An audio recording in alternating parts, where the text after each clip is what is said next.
gosh, wait, why am I invisible? There we go. Yahoo! Welcome to the stream, everybody. I might have to take a step away in like 10 minutes, because I realized that it's almost time for Coco to go potty. He's in the bed to the side of me, so I'm gonna have to keep a track on him. On top of that, during the what's the matter, Coco? Stay.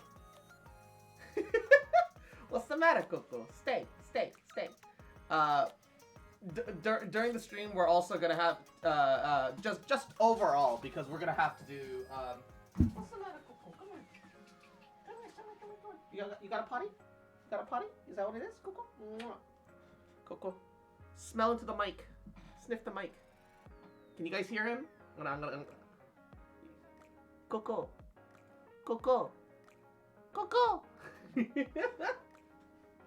Yeah. Oh, I just realized that the chat isn't open properly for me. So give me a second. Oh, Whisker! Ah, Coco. It's been a while. How are you? Welcome. Izzy, Kozak, Umbral, thank you for the camp, baby. Phoenix, it has been a while. How are you? Juno, Yahoo. Hope you're doing goody. Jameses, welcome. Ariales, hi. How are you? Okay, give me a second. I think Coco wants to use the bathroom, so I'm gonna go with him. He just needs to go potty, and then we'll be back. Actually, you can hear his paws scratching against the floor. I don't know if he'll be back because he just doesn't like being in this room. But we'll see. Come on. I'm gonna make him go potty real fast. We'll be right back. Coco, I told you to go potty early.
Okay. Coco has gone to use the potty. Whew. Probably because the ghosts in the room? No, stop. I don't want to hear it. Okay? It's not real, alright? The ghosts aren't real, and they can't hurt me, alright? Okay. I have figured out that at the very least, I want to set up like a, like a doggy cam. Because, like, every, like, couple of hours, your model is just moving on its own. And that's because it, like, the chair, like the floor is uneven, alright? The chair is turning, and the camera's just trying to catch anything that that it thinks is a face, alright? Okay, look, it's not a ghost, alright? It can be explained by science, okay? It's not a ghost. Alright? And Izzy, adorable little fuck, little cute bitch, little shit. Fucking remember, you little rat. I love you, bitch. Never gonna stop loving you, bitch. So I think what I'll do is, I'll have like a, not display capture, but like a window capture of like Discord.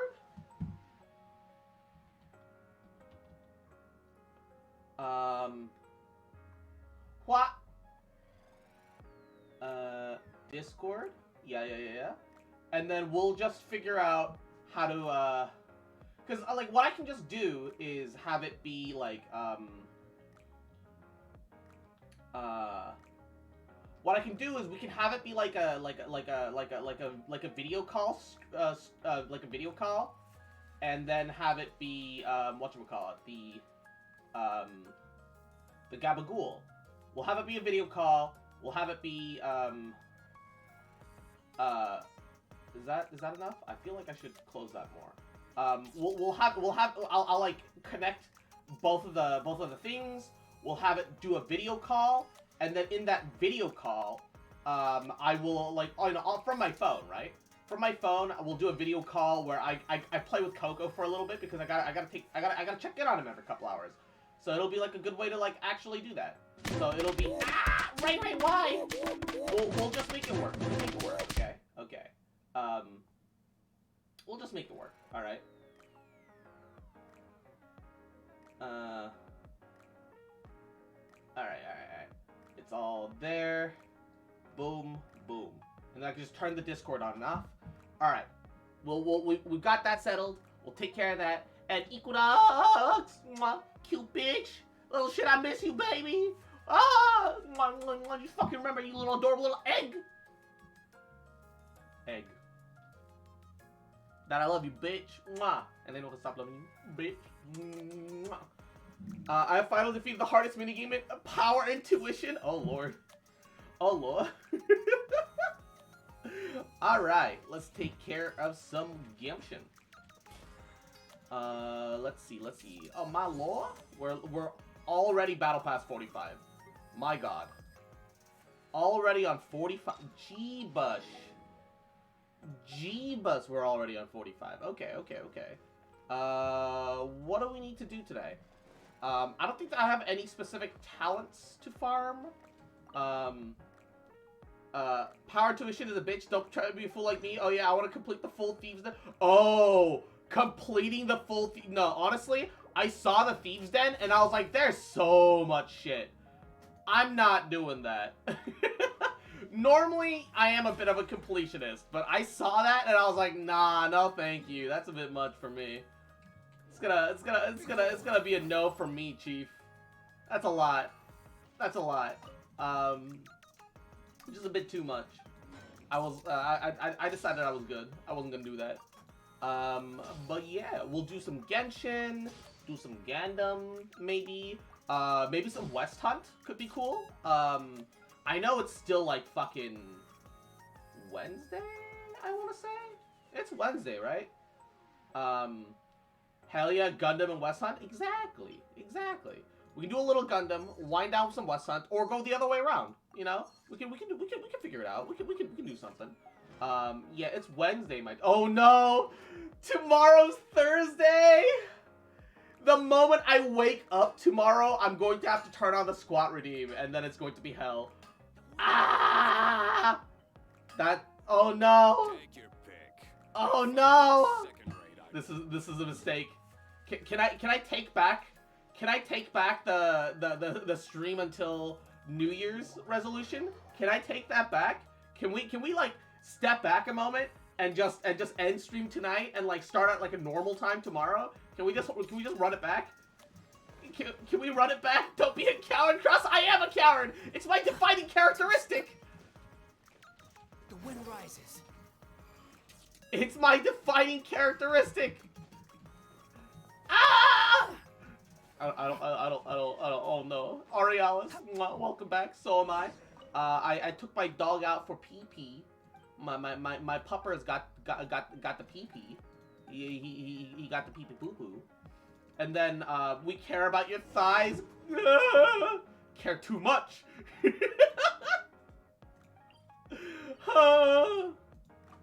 Not like this. Turn on the squats before going to sleep. No balls. Oh god.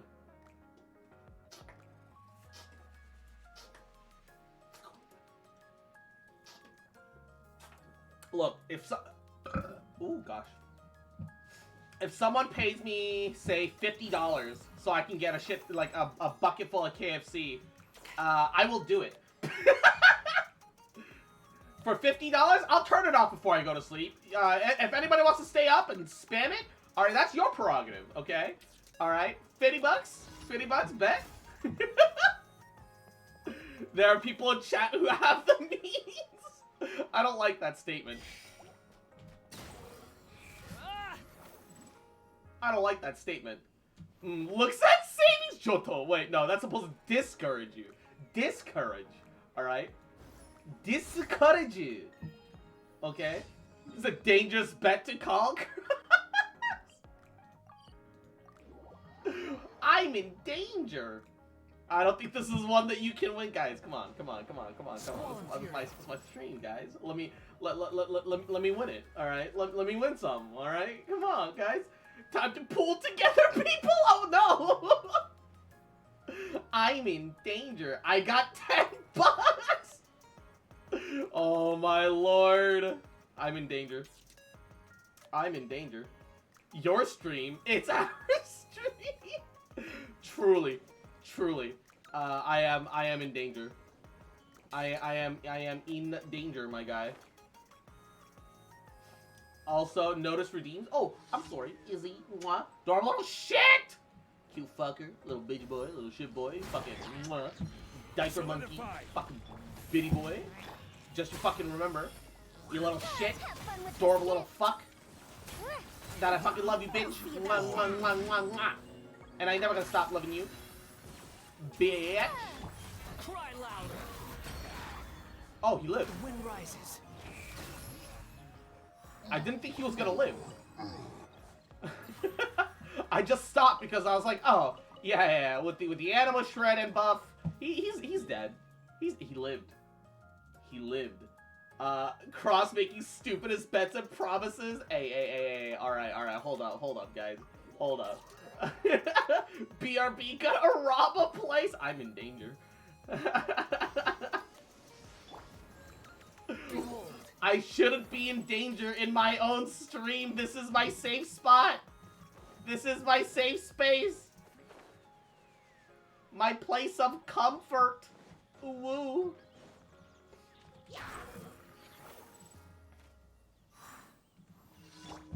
Your stream? It's our stream, buddy, clearly. It's big brain time.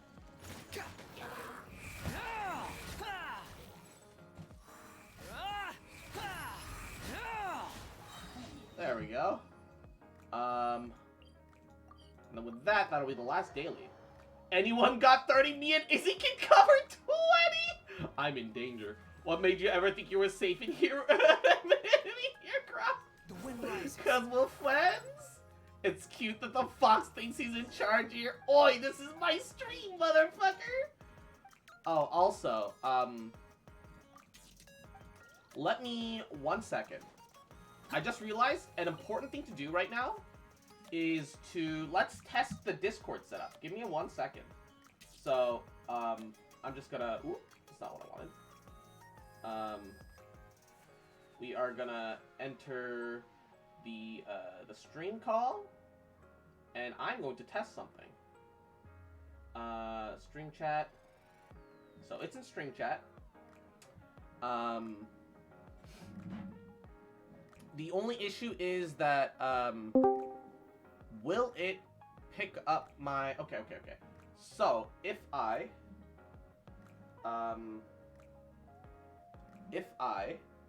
connect to the phone, so we're gonna do a little test here, guys. Okay, I'm connecting with my phone, so it's my phone that's in here, so the mic is gonna suck ass. However, if I... Video call. Okay, that's my feet. It's my feetsies. This is the screen. Okay. All right. Wait. I don't need the Padaru on. Bam. I know I'm echoing right now, but I'm gonna step out for a moment. After. Okay.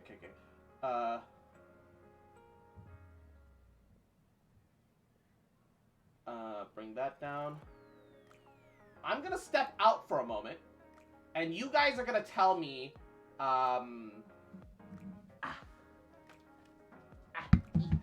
headphones.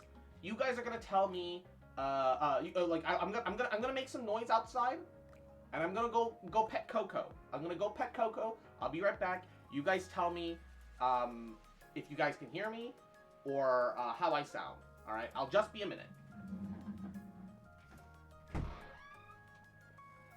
You're gonna see Coco. Just in case. 1 second. Let me just double check and make sure that.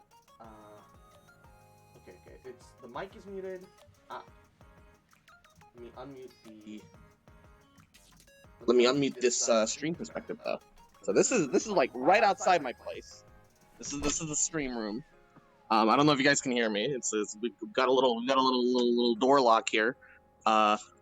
Tree's bare, but this is the little plum tree right outside my fucking little place. We're gonna go find Coco. Coco. Oh, Coco. I hope you guys can hear me. Coco. Where are you? Where are you? There you are. I hope you all can hear me. Here's my baby. Look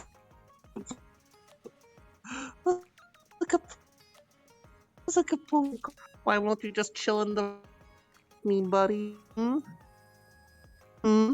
No.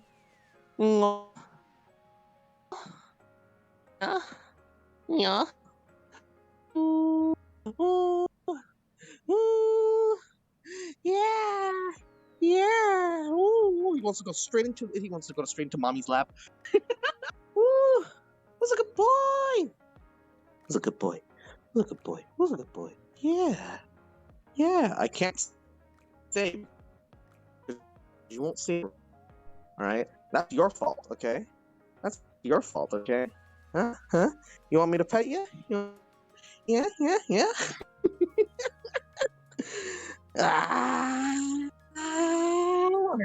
So the goal is, at least tomorrow and onwards, every time I take Coco out to go take pee, or to play a little bit with Coco, so he goes back straight into my lap, so that he gets some energy and stuff. We'll stream Coco. Coco stream, Coco takeover. All right, get it trending on Twitter. Twitter.com. Huh.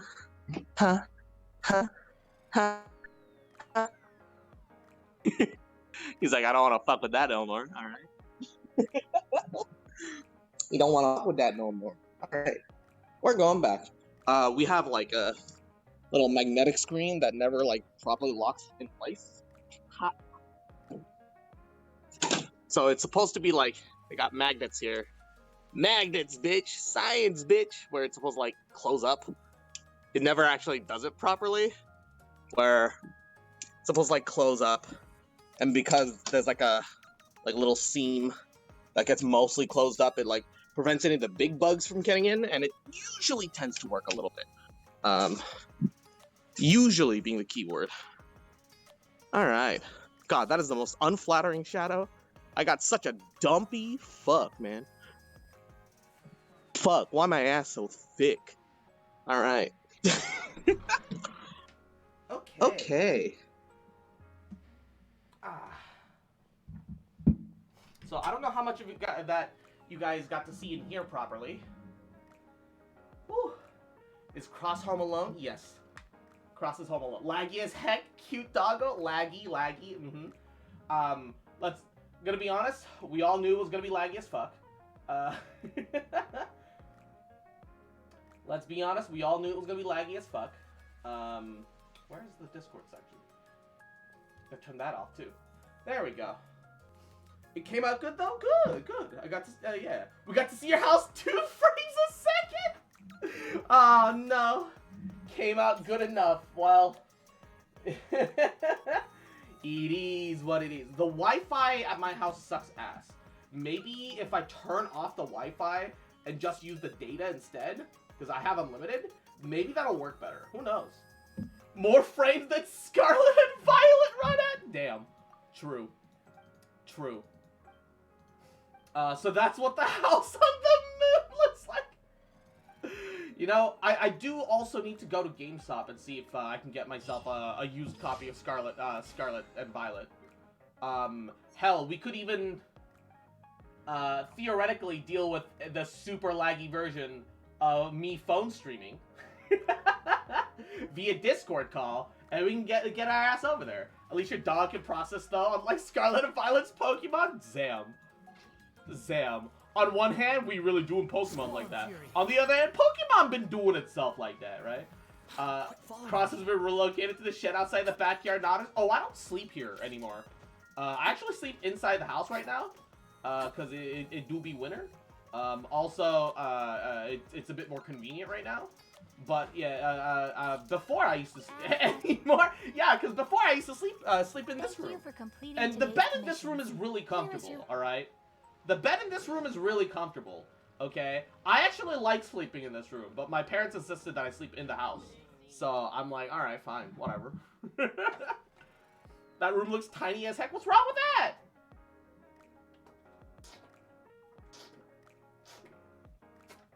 I like small spaces, I cannot lie. You other brothers can't deny.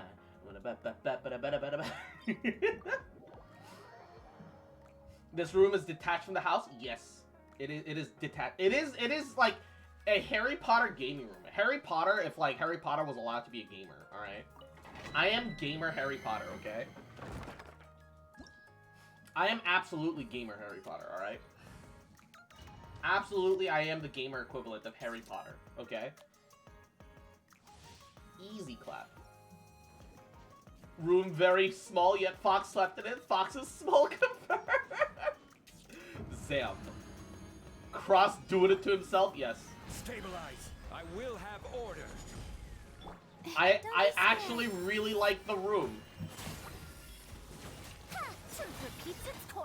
Contrary to what people might believe, I genuinely actually enjoy being in this room. Wretched vermin.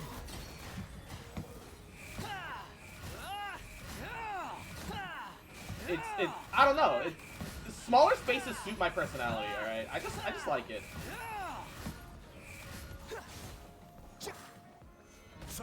I don't see anything wrong with it, alright?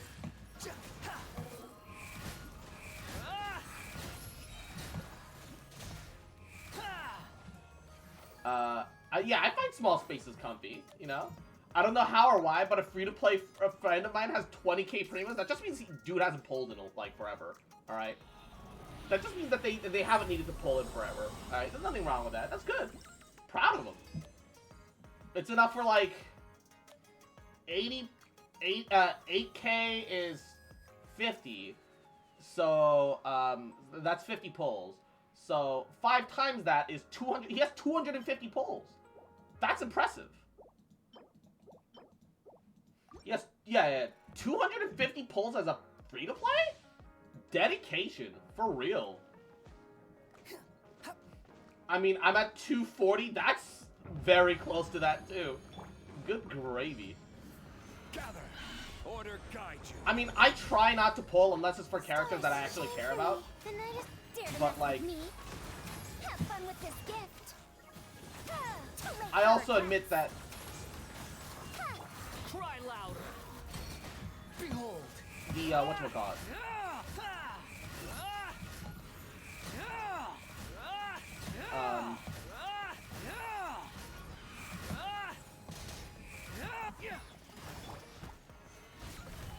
Not now.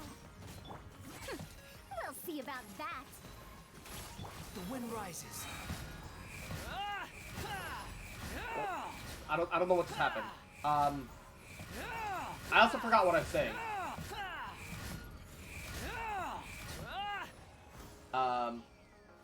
It's 6 months. Yeah, 6 months. 6 months sounds about right.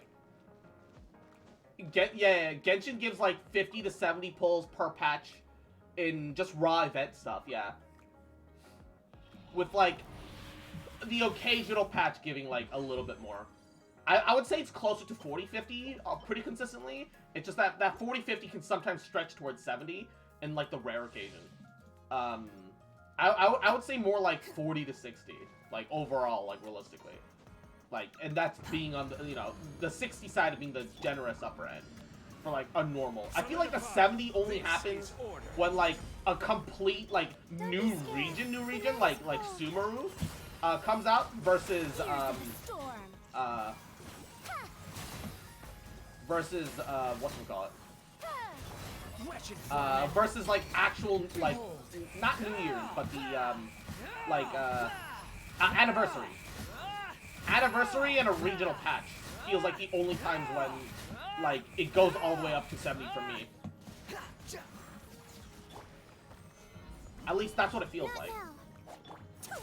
It's only been at 46 with the lowest primos per patch. Is that so?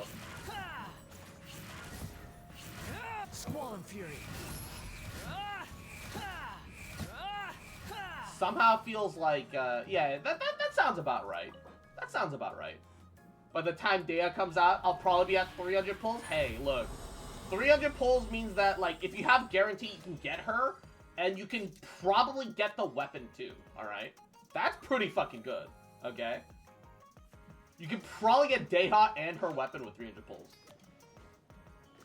Honestly, hell yeah, gamer. And then, like, on her reruns, you can decide whether or not she's worth trying to get,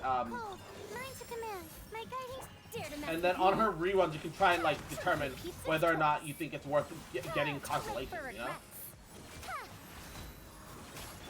There's a Primo calculator that I used to calculate how many pulls I'd have Deha release. This is March 3rd at the earliest. Ooh. That's far enough. Stabilize. The night is cold. Behold. Naruhodo.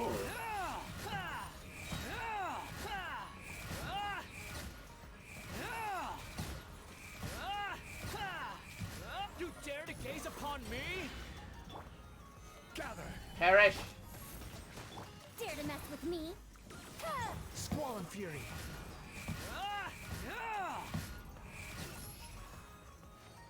Nice. It doesn't count 3.4 event primos because we don't know how much that's gonna be like though. Yeah, yeah. I mean, you can like kind of get an estimate, but yeah, you'll never like know, you know.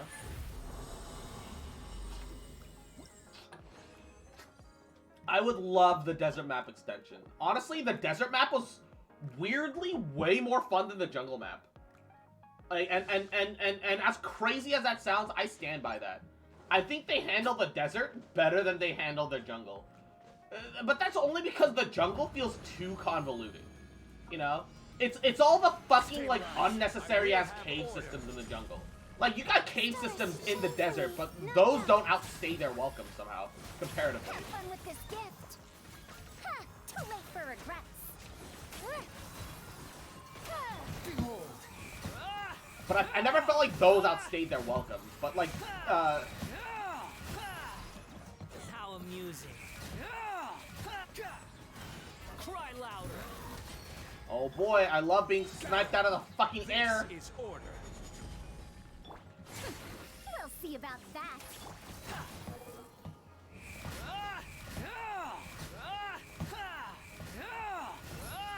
Why don't I get interruption resistance while flying? Like, I understand thematically why, but like, we need it. My guiding stars. Squall and Fury. But we need it. Exploring the desert sucks ass. Yeah, what? I actually thought the desert was, like, really interesting. I actually think the desert was better than the jungle. You're already flying and can dodge some enemy attacks? True, true. So no, my opinion, I mean, I know you're right, but, like, in the moment, I'm like, man, just give it to me. I gotta get ready for work at the moment, cutie, but I'll be around later if you're, or if you sleep by then, I'll see you tomorrow. Bye, Jameses. Mwah. We'll see you later, baby. Mwah. I know he doesn't actually need it, but I want it. Wah. But I want it. Especially if Cyno doesn't get any. Wait, Cyno doesn't get any interruption resist? I don't know why, but that doesn't sound right for some reason. I feel like Cyno should definitely get some. He does, but it's not enough. Oh, okay, so it's like Eula's interruption resist, where like, yeah, you technically have it, but like, things are just gonna knock you around anyway. Okay. Like, I think Raiden is the only one with like an actual interruption resistance to like actually like, call, cry home about. Eula's you actually notice? All I remember was that I got so tired of being knocked around as Eula while doing her ult combo that I actually started actively just slapping Zhongli onto her.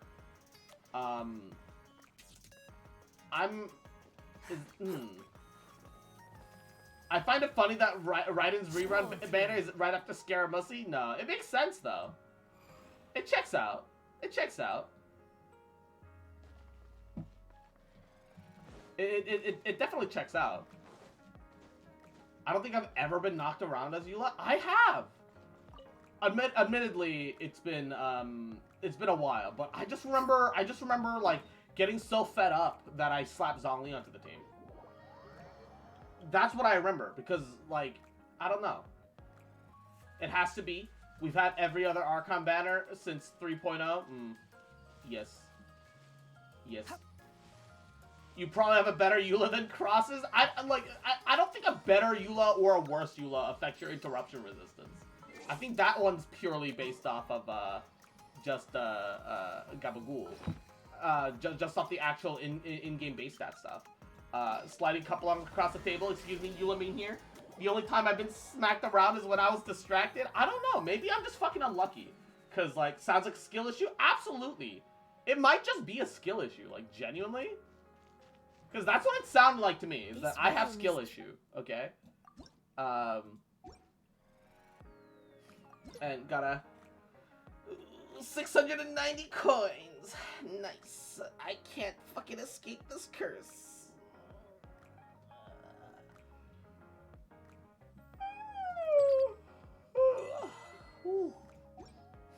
I won't lie. It's only 7:30, but I am a little sleepy. I also had a lot of food, so I'm kind of like surfing on a food coma right now.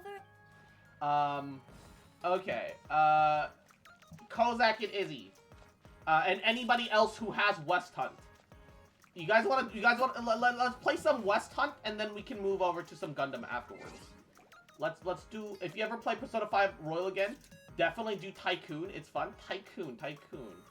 That's their card game, right? I don't remember what happens in Tycoon, but I do remember that was their card game. Alright, give me 1 second. I'm gonna edit stream info. West Hunt. And Gabagool. That's their hideout thing? Yeah. Let's do some West Hunt. I will join the movies and things chat. So, is easily accessible. And let's do a little West Hunt. Fuck it. Buy the fart, please? I'm sorry, the what? What? Apparently you can buy a fart in West Hunt. I'm sorry, let me go to the store. Let me go to the DLC real fast. How do I buy this fart? Yeah, you have to buy it. What's it under? No idea.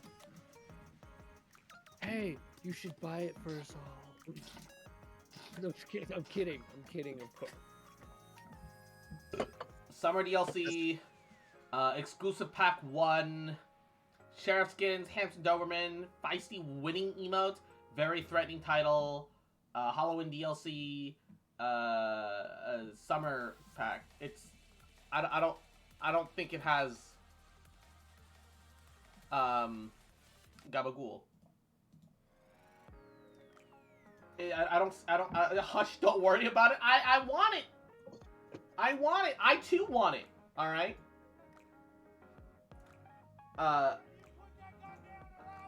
Anyone else have this game?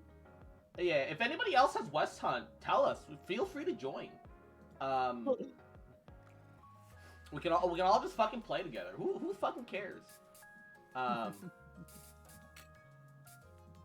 Invite Izzy, invite Cozy. There we go. Alright, before we continue, I need to go check my laundry real fast. I did not no expect worries, this. no worries.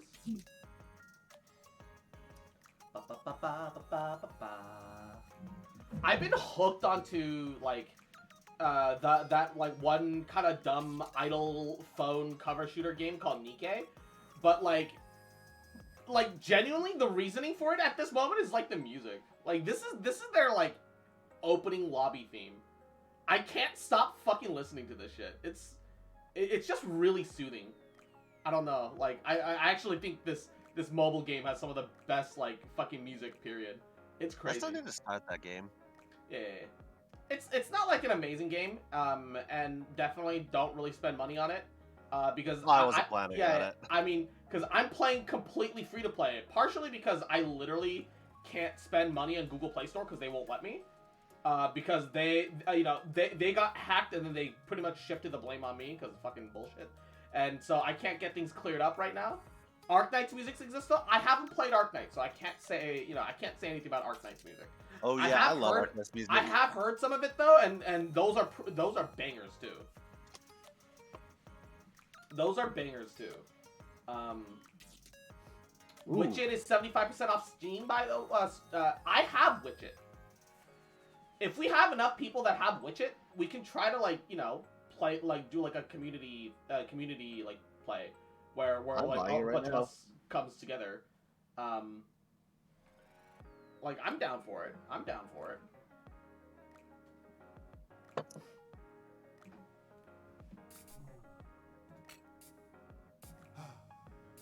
Ooh. Ha.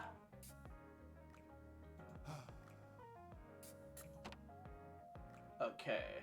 Sheriff should get 3 shots. Allow unbalanced games. Apply. That should do it. And then okay. I now will own Widget. I need to get Widget. I just can't afford it right now. It's $5 right now.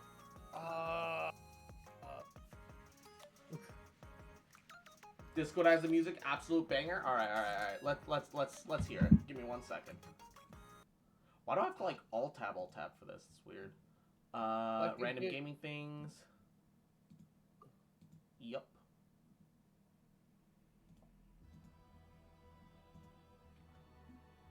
Ooh, I already like the orchestral kind of like fade in. All right, I'm vibing. 75% off is no joke. Yeah, it's pretty good.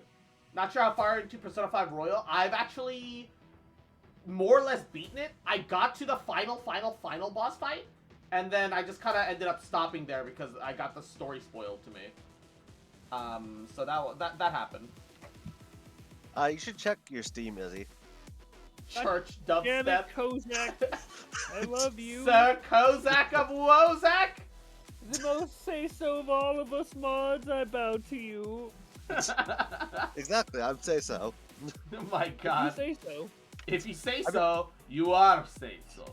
I think Rubber agrees with me. Alright, I'm downloading Widget right now. Alright. Are we ready for the first round? Hold up, let me set up Widget to download. Let's set it for Mexico City. Because I think we all agree that one was like the actual best map. Or was it? No, the Fortress. The Fortress. Yeah. Alright, it's downloaded. I'm ready for you whenever you're ready. Okay. Rubber agrees with me, so it also means I'm say so. No, I think Ray Ray has like the final word on that, my friend. Yeah, Ray Ray wears the pants in this house, alright? No, Rare said. See, Rare agrees. You said Rubber's agreeing and said that Rare said Rubber's right. Right. Sure. Keep digging that hole there, Kozak. All right. Back in this mode. I'm not the sheriff, but I just realized I should have my my stream not up. Oh yes, I've come. You better watch yourself. Ray comes in just to threaten us. Hi, Ray Ray. I might have to turn down this music slightly. Yeah, it's a little loud. It's cool. I like it. Oh, god damn it, it was you! Nope. It clearly wasn't. Captain! They were innocent, Captain! Get it, get it, get it. Dun, dun, dun, dun, dun, dun, dun, dun. Oh. Gotta go all the way to this side just to get a... I wish I could run. Cops definitely should have slightly faster movement. They really should have slightly faster movement. I honestly don't understand why they don't. And how many bullets did you give me, Cross? 3? Okay, cool. Like, Holy shit, 4? You have 3. You have 3 shots. Oh no, I had 4 things on that mailbox. God damn it. Yeah, we've been a little busy. You can't stop You're us, right. man. You can Can't only stop, won't join stop. us. Well then come over here, let me join you. You can only join us.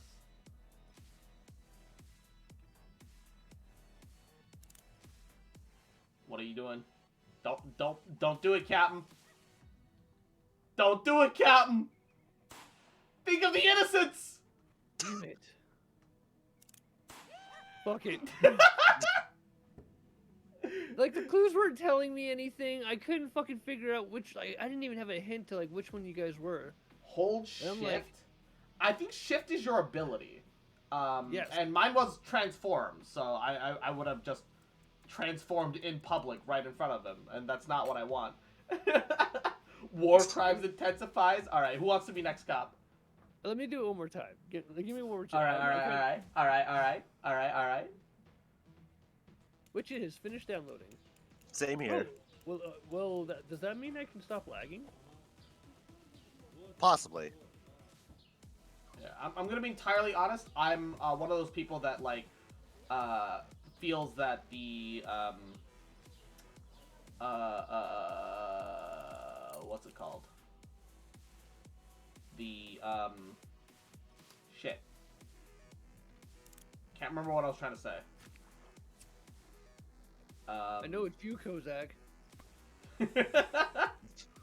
Is it though? I just don't see know. pointing guns. Burn faster. What was I saying? I don't remember. Steam doesn't like when you're downloading stuff and playing other games at the same time. Yeah, it's because they know that they can't handle it very well, which is a little unfortunate. Little unfortunate. Cross, Yeah, you're it's definitely just saying whatever. Cross, you're definitely saying something to do with things and stuff. Yeah, I am saying one of the words of all time. Nodders. You know, I can remember there was a phrase in that sentence you said. A phrase in the sentence you said. Yes. Truly, one of the statements of all time.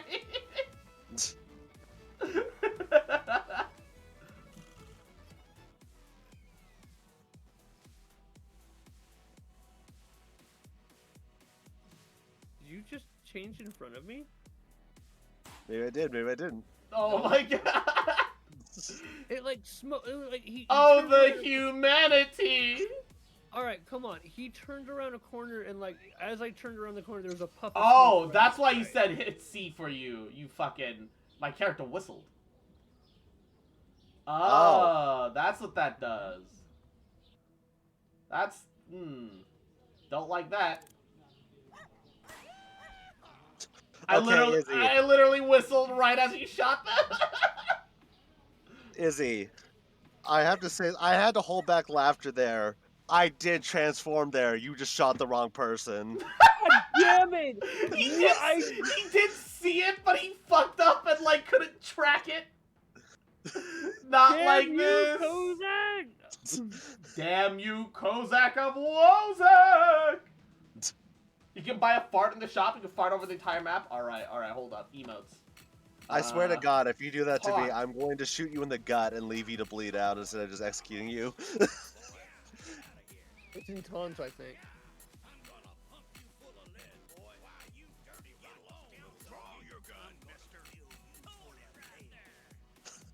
That'd be scary to see, Rare. I can't tell which one's the fart. That might be too much for chat. Oh wait, hold up. There's more.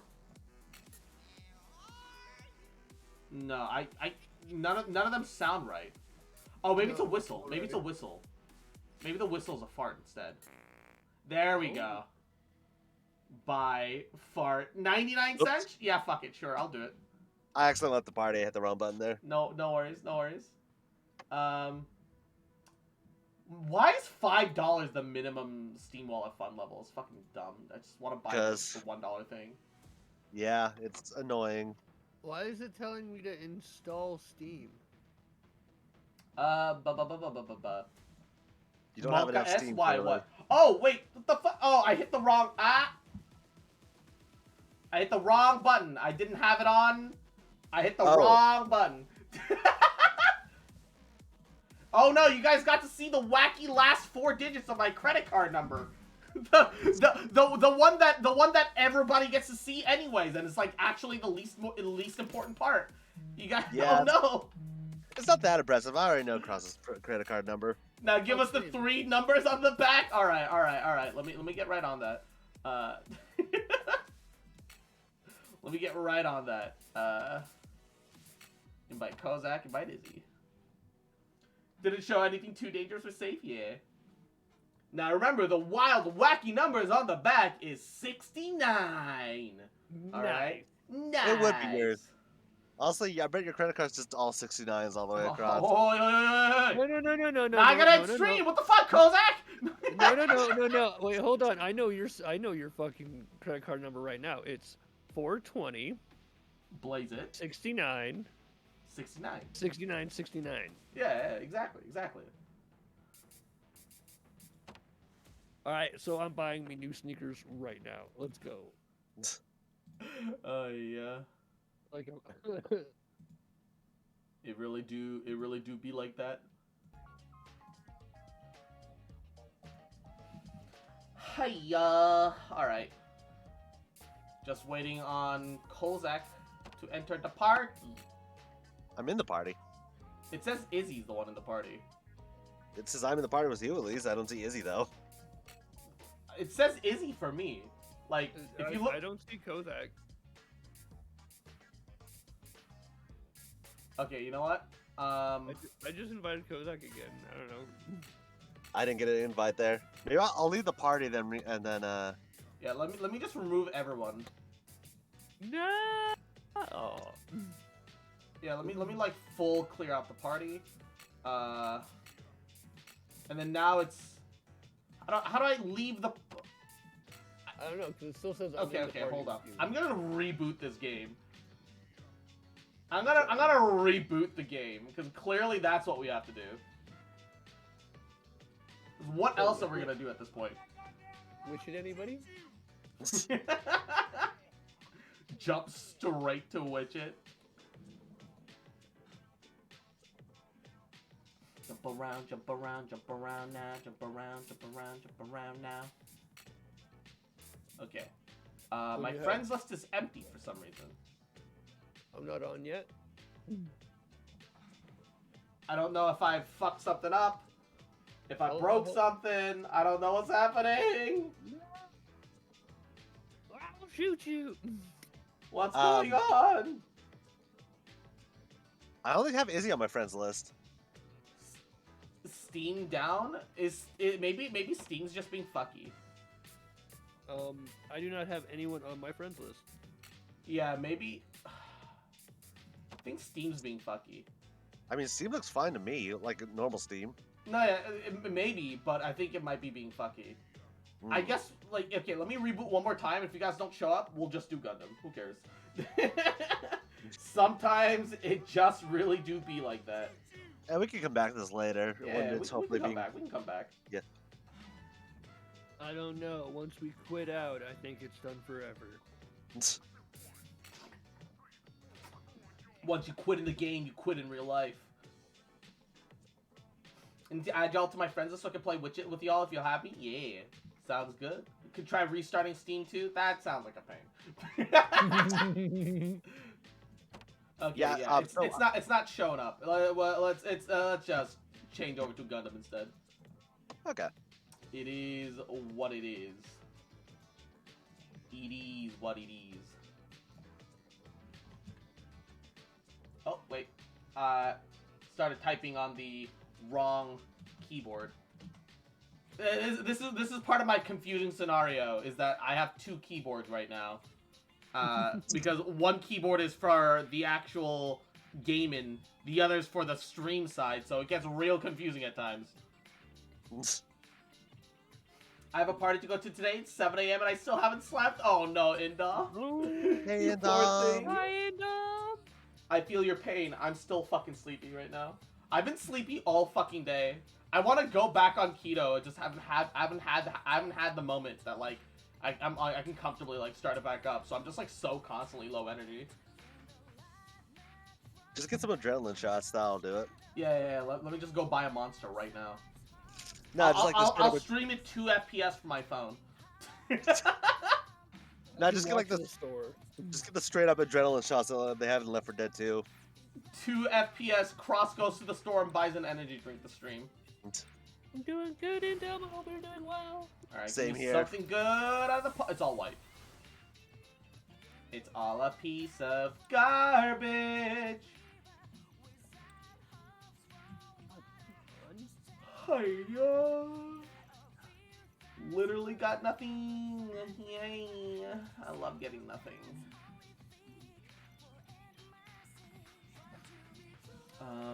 Pale Rider. Okay, there we go. Alright. Invite to party. Invite to party. At least this works. Yeah. I don't know. Hold on, I'm gonna do my polls.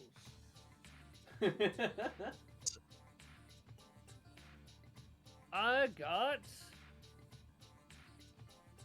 Well, who's that? Pokemon! Da, da, Oh. da, da, da. I got a legendary golden Zazby skin. Yo! Oh, Lucky! We both have that now, is he? Hell yeah! Well, no, I got the gun. I didn't get the. I didn't. Oh, Oh, so you got the other half. Your cozy Damn. other half, Izzy. Damn. Get the... Alright, another poll. Here we go. Oh, wait. Let me cancel that. I haven't looked at my dailies. I'm gonna do Zazubi for one of these, Hmm. and I guess I'm doing a bit of Zaku Melee for the. Oh my god. two other. Everything is either turn A or like Asimar. Pod, let's go. So 5 kills / 20k damage as Gundam, and then win as, and then just spam turn A for everything and win as turn A. Okay, good. I already know one Gundam I'm not gonna be using for my challenges. I got Sniper for both my challenges. Ooh. Oh, I'll be running sniper if that's the case on mine, but I haven't even looked at my challenges yet. All right, last box.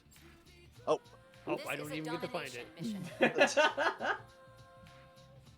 My grandma last time in front of everyone was like, "Hi, this is Blake's daughter. Oh. She's too shy to say hi, so she'll do the same shit again." Oh, I'm sorry, Indom. Oh, Hugs. Yeah. big hug. Mwah. That's a mood. I hate going to like big gatherings that I Select didn't the care suit to you go wish to in to the pilot. first place, and then the response is, "Oh, look at this person. Hey, haha.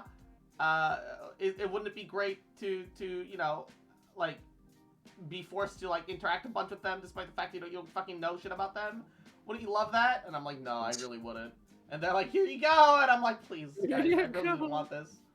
That's kind of funny you mentioned, like, was my family. I definitely get my Music to my introvertness ears. from my dad's side.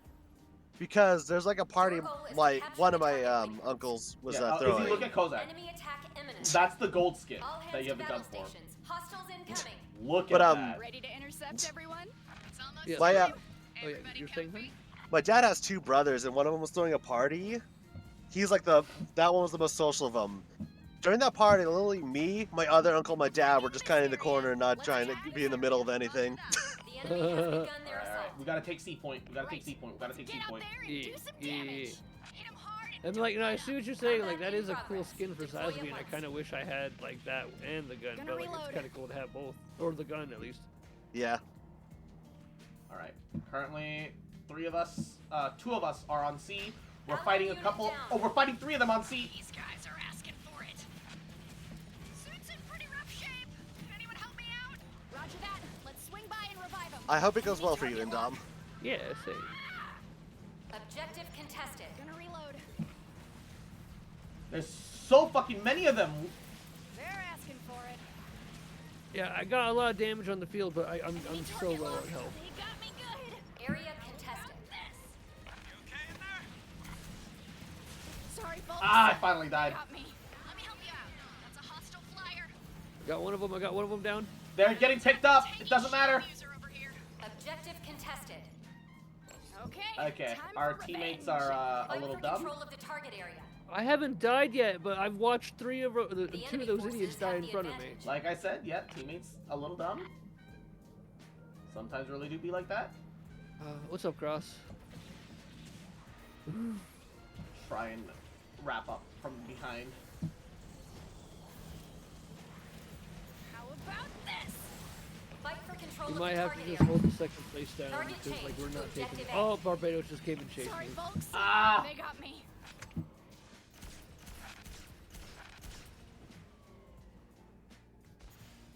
I got hyper BM'd by their fucking time for unicorn. revenge.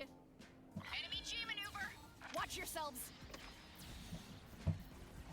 How about this? Let me help you out.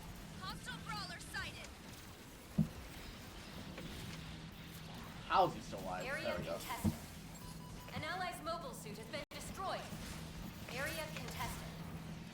They got me good. What are our Fight teammates for control doing? of the target area.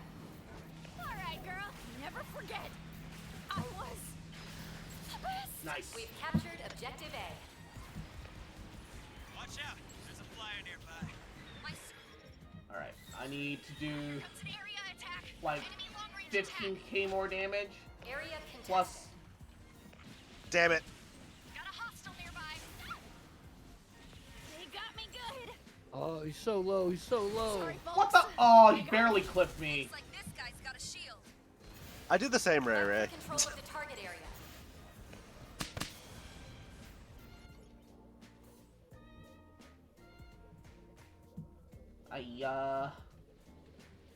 Ow.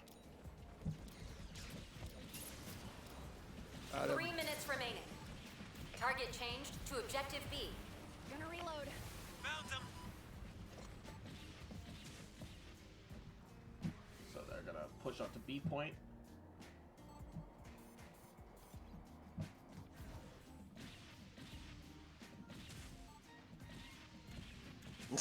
I just got really hit hard, so I feel like it's pretty appropriate.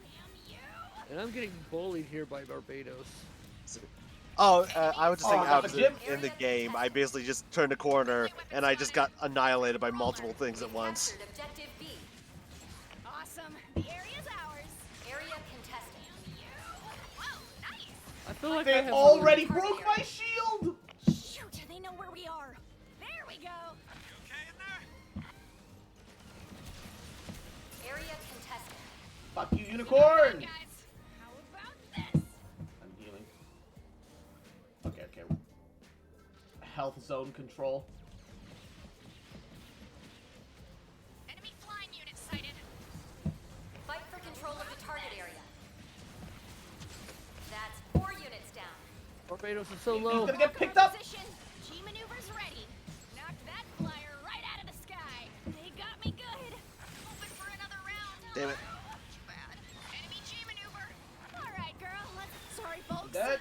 They got me. I'm dead. There's a shield unit nearby. Target changed to objective A. I got the kills that I needed and half my damage.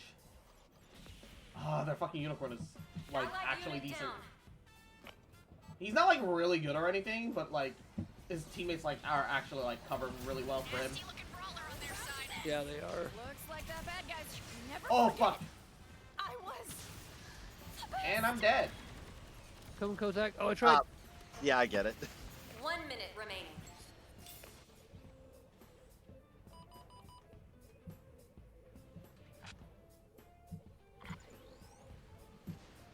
Enemy G maneuver. Ah, I almost got him. Come on. Now Barbados is it's still broken, I Fight think. for control of the target area. Killed him. Knocked out an enemy brawler. Or like if I do not deal enough damage to him, he just About murders me. this. 30 gotta seconds kill him. left in the mission. Keep I'm pushing. trying. They're whatever that's the yellow. Oh, I killed their fucking Asimar as it was ulting. Get fucked. Got a hostile nearby. Enemy destroyed. Killed the dump. 10 seconds remaining. GM shield ran out. I got the shield on that guy. 4, 3, I need healing. 2, Gonna 1. reload. Okay, coming in Now with entering not overtime. enough health. Hold on until help arrives. Objective contested. Get a load of this, man. Nice. Ooh, we barely squeezed it. Let's go. Oh yeah. I love the little funnels that Zazabi throws out. How they just kind of dart around. Yeah, no, They're kinda- it's your area denial. It doesn't do an insane amount of damage, but it applies so much like additional pressure. It's like having like an additional gun tank in the game. Select the suit It's you kind of wish nice. to pilot. Yeah.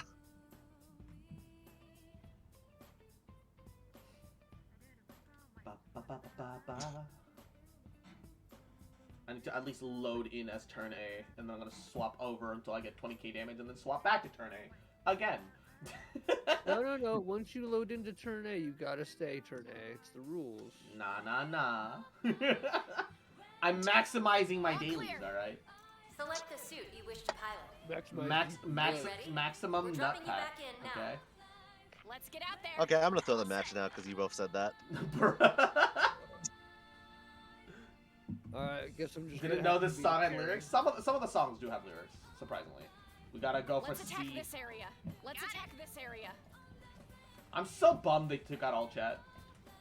You could at Yeah. least see all chat before. You can't see team chat. It's the same color as like Preparations all the complete. fucking dumb callouts. Pilots, begin your assault. Yeah, Right. which is a Ready weird to go choice. anytime. Good luck out there. Fight well, pilot.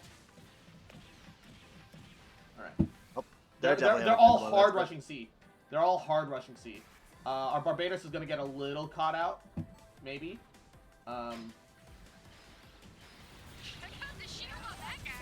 Okay, the Looks like Sazabi's that down. bad guy's trying to get back up. Damage hard, damage hard. Yep. Putting down health.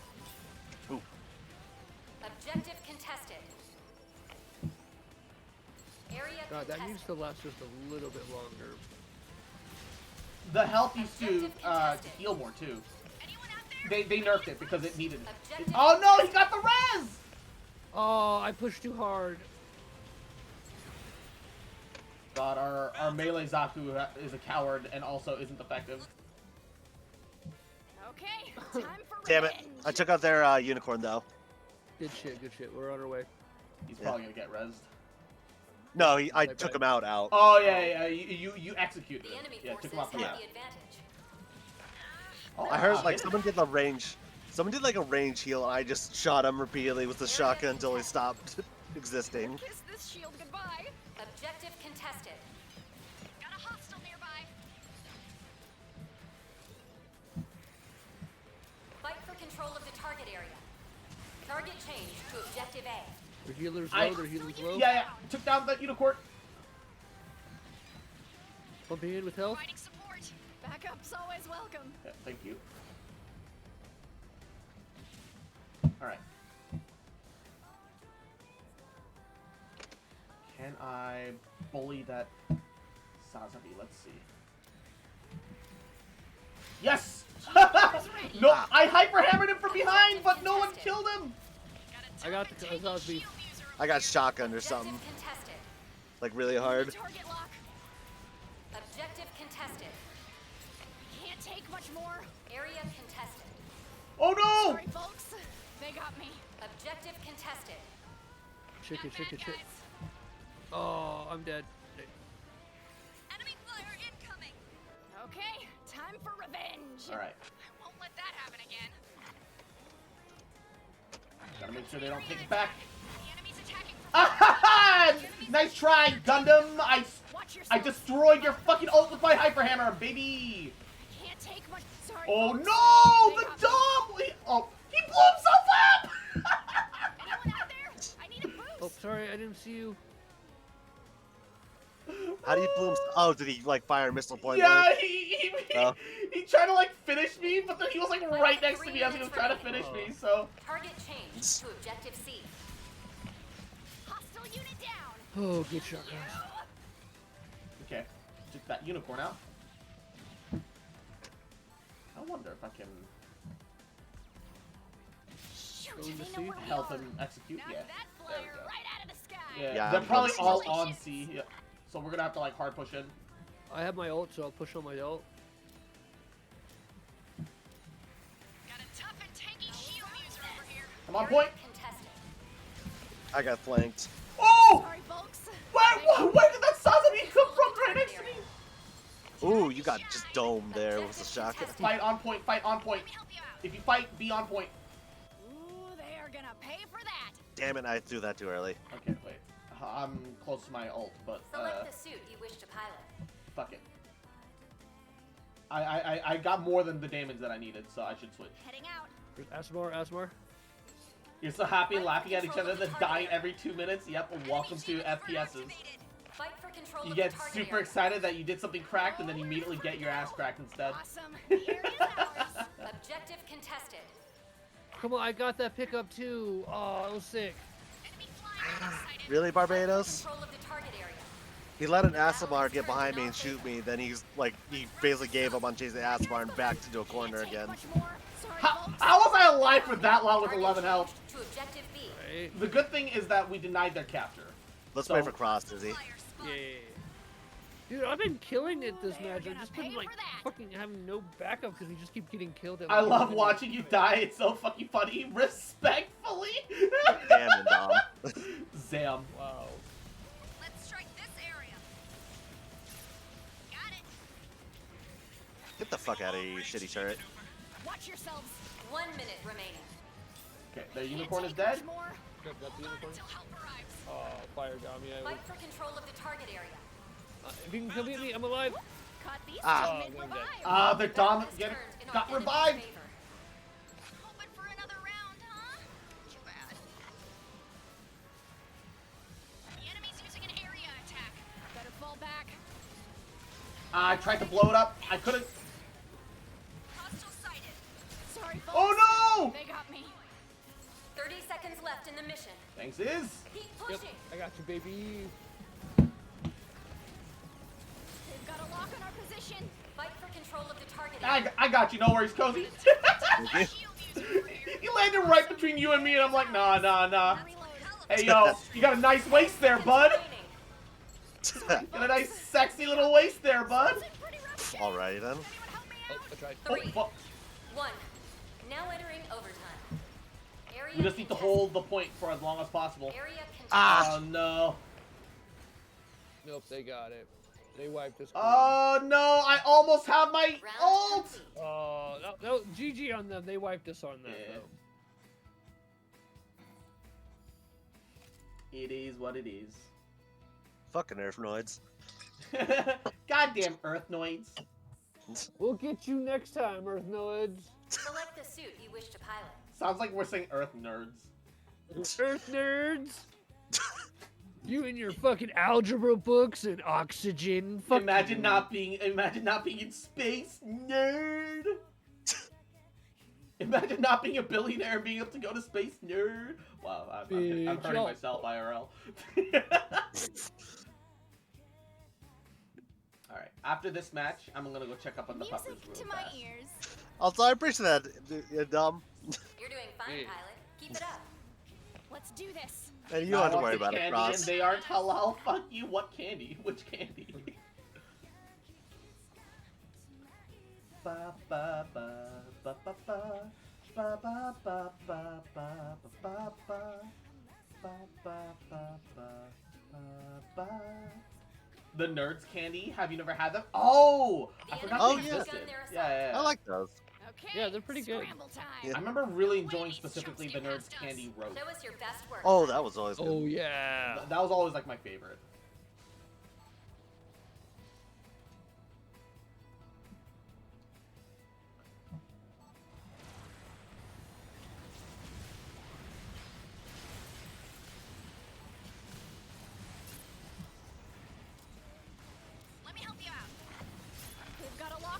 position. Area contested.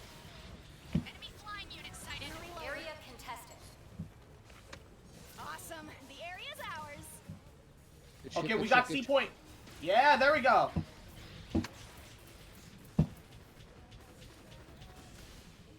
I got my healing down going now.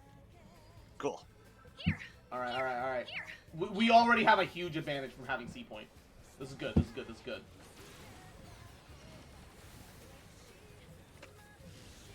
An ally's mobile Good suit thing has I've been been playing destroyed. mostly shooters for all week. Enemy flying unit sighted. Ouch. Yo. They got. Sorry. Oh, folks. no! They got me. My Our nano forces skin couldn't have save the me. advantage. Fight for control I'm of the sorry, target no. area. Oh, pick That's me up, dumb pick that me they up. brought that Allied up. unit down. Yeah, Fight for control of the target area. that's not cool. Yeah. Okay. Target changed to objective They A. didn't get very much out of C, which is good. Which is yeah, we held it pretty good.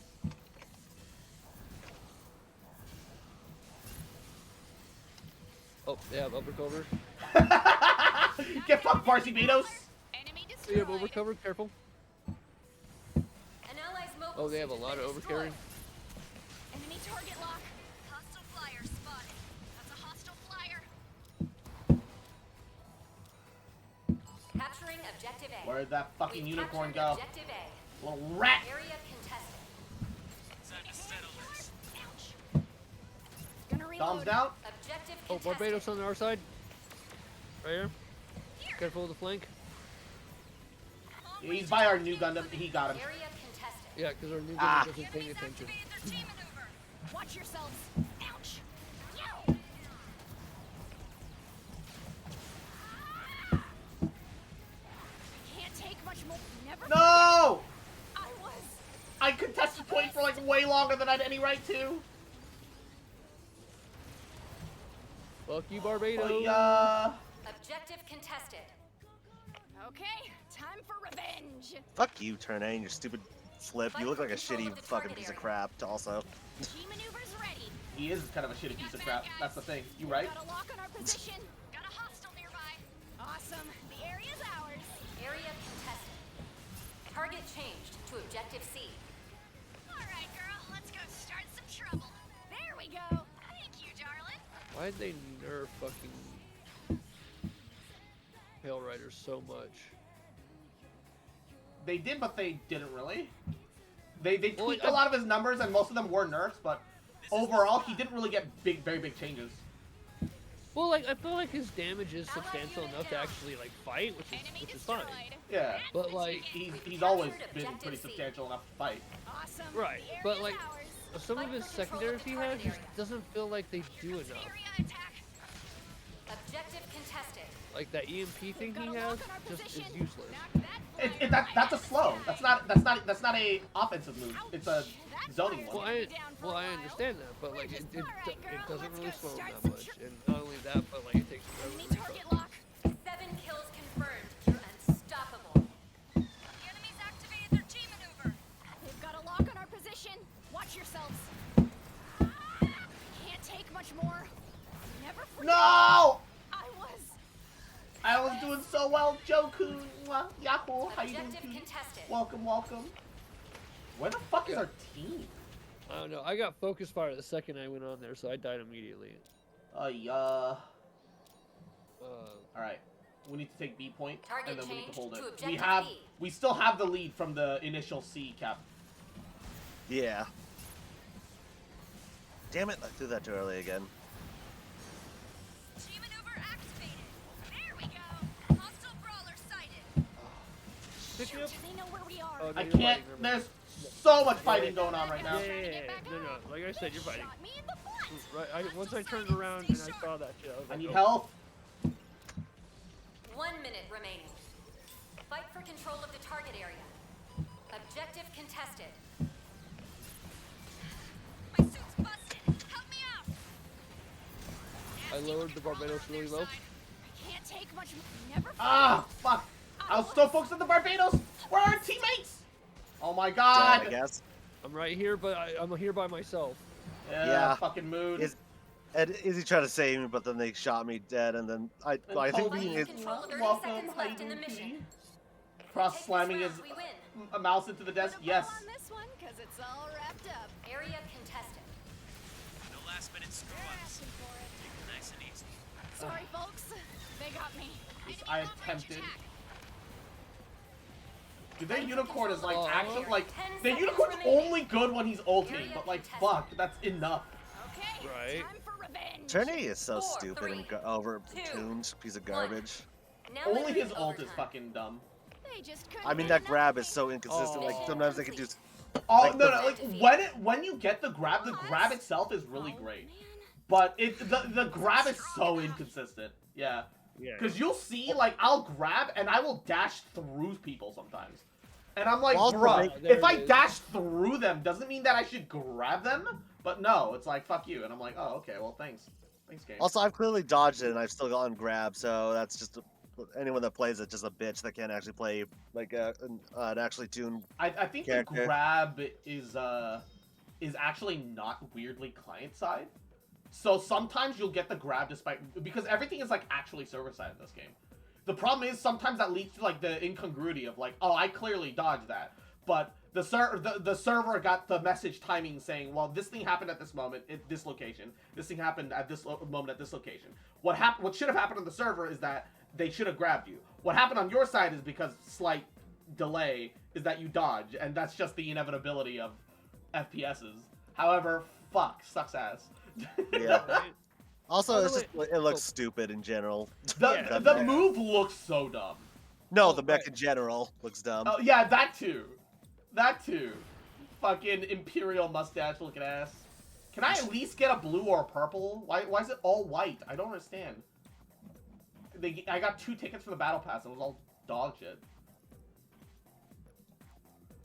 Not like this, man. By the way, Kozak, did you did you get silver in that? I didn't actually check. I No. got all the gold. That's all I know. Right, because like if Cross got gold, I got bronze. I'm thinking like Kozak probably got all the silver. I wouldn't have been surprised, honestly, considering the rest of our team sucked. Yeah, they were just consistently not alive. Consistently not alive, consistently not doing shit. Like, yeah, I gotta say, what's that match? I could guarantee that if there's a team, part of our team missing, it's like, oh, I guess it's just me crossing Izzy again. Like, I can guarantee that out. Low key, yes. Alivened, yeah, pretty much. Guess what? I've got the pink pale rider. Chicken butt, This is a point capture pink mission. pale rider, Oh yeah. poppin' pink pale. Oh yeah, I'm pulling it out. The palest. I'm not gonna. I'm working my Zaku melee stuff, but I don't want to do it on this map. Not this map. This map is not meant for Z melee. I feel like Z melee can work on defense on this map, but it'd be subpar. Select the suit you wish to pilot. It's not gonna do anything the first zone, which is also the weakest zone. So Yeah. I haven't No, gotten to play. Oh, good, sorry. I was just I haven't gotten to play Unicorn in a while, so I'm gonna pull that out. You know, I don't want you guys to laugh at me. It's just lightest red, I swear.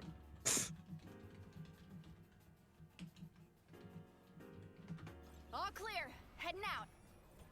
God damn it. Your goal is to What are you capture typing over both there? target locations. The mission is about to begin. I was All trying pilots, to prepare to type attack. in chat, Lunchtime. but the game was like, hey, Show 'em what we we're can gonna do. change screens and we're just gonna make it so that you lose all of your text chat. So you gotta type it all again a second time. No one's playing turn A right now. No, I'm just telling Oh. everyone that like in Okay. case one of them wants to switch to Terran A, like I just need for a second, right? Like Okay. if I'm playing on it, great, because I still have like weekly objectives on it. But like more than that, I just need Know what I mean? Reloading. Know what I'm saying? Yeah. Yeah. See, and wait, you see what I mean, guys? It's only a lightest red. Yeah. Exactly. You look like if Pale Rider had an identity crisis and then wanted to just be Barbie. Providing Which support. there's nothing Hey. wrong with that, but that's what you look like. Hey, Preparations hey, complete. there's nothing more Pilots, manly begin than your Ken and assault. Barbie. Right. Ready to go anytime. luck out there. Fight well, pilot. How about this?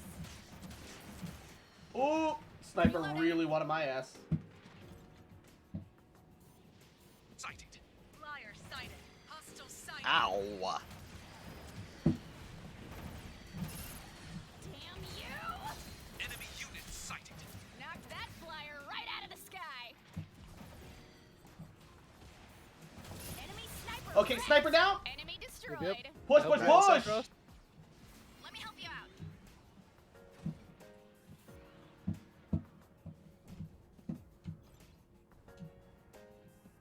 Claiming this area for our side. All right. I don't think they can take a point from us. I think we'd like team killed pretty much.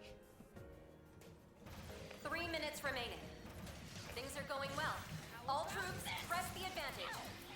This objective Oh, I is have no nearly help. ours. Ooh. Right. I take that execute hit you. Objective A has been captured. Yeah. Proceed to capture. God, I love this objective laser B. Gatling gun. Acknowledged. It is very satisfying. It is. It really is. How about this? I've got your back. Let me help you Pushing out. up on the front. Oh, never mind. They just killed it. They're asking for it. Never Ah! forget. I Shave and a haircut. My head. best. Hostile flying type spotted.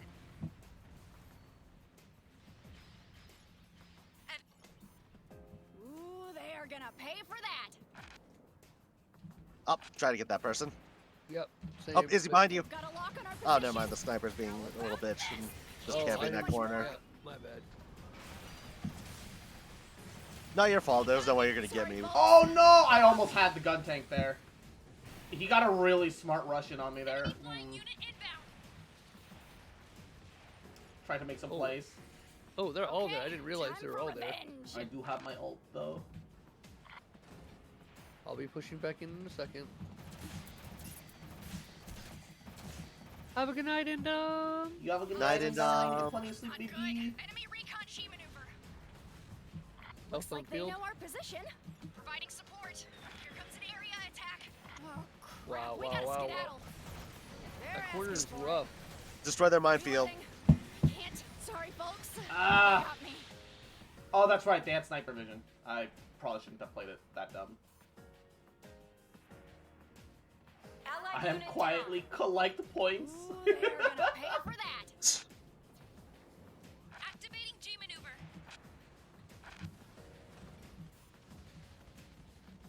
down. 3 minutes remaining.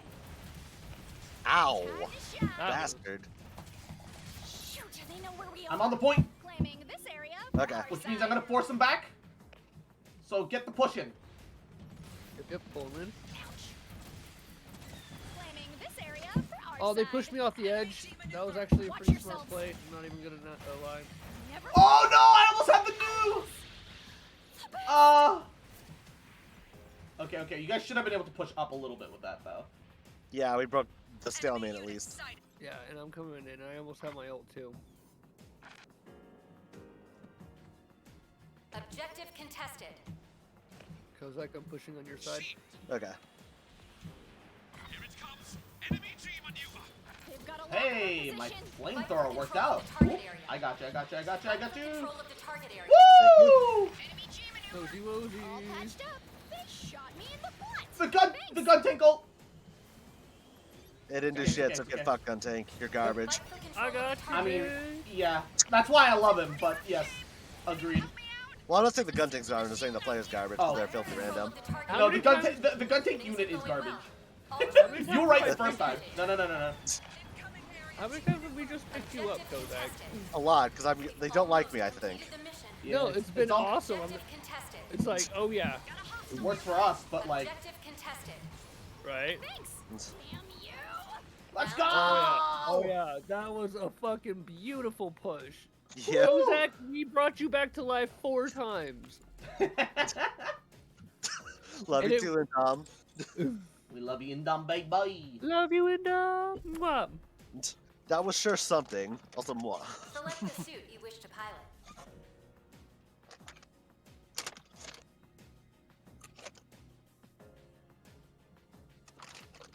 I'm gonna play Asimar until they take point A and then swap over to turn A again. No one ever expects the surprise resurrected unicorn. No one expects the 3 times the resurrected surprise Music. unicorn. Select the suit you wish to Because pilot. let's be honest, that's kind of what Launching. happened. Are We you like ready? pressed you We're 3 dropping you times in back that in now. firefight somehow. Let's Yep. get out there. They We let did that not. happen. They did not like me that fight for some reason. Yeah, I mean, if you I'm- started ulting, it would have been really bad for them. I guess the fact that I could give extra health to everyone does not help them. Yeah, yeah. Not that like unicorn heals for a lot, but it's enough to be like, hey, it's like a really tense situation. We don't also need. Yeah. Also, unicorn's pretty squishy. Just get him out of the way, right? Yeah. Look at the tiny little cars. Yeah, they're adorable, aren't they? Yes. It's fucking so small. Also, I feel like with the Gatling gun, if you leave it uninterrupted, it could do some damage. Oh yeah, absolutely. Get some good rest in, dog. Yeah. The enemy has I said begun their moi, assault. Okay, scramble time. Wow, I guess Uh-oh. you just didn't listen to me. Shucks, get past us. There's Give like us your all of best them over work, there. pilot. Thanks.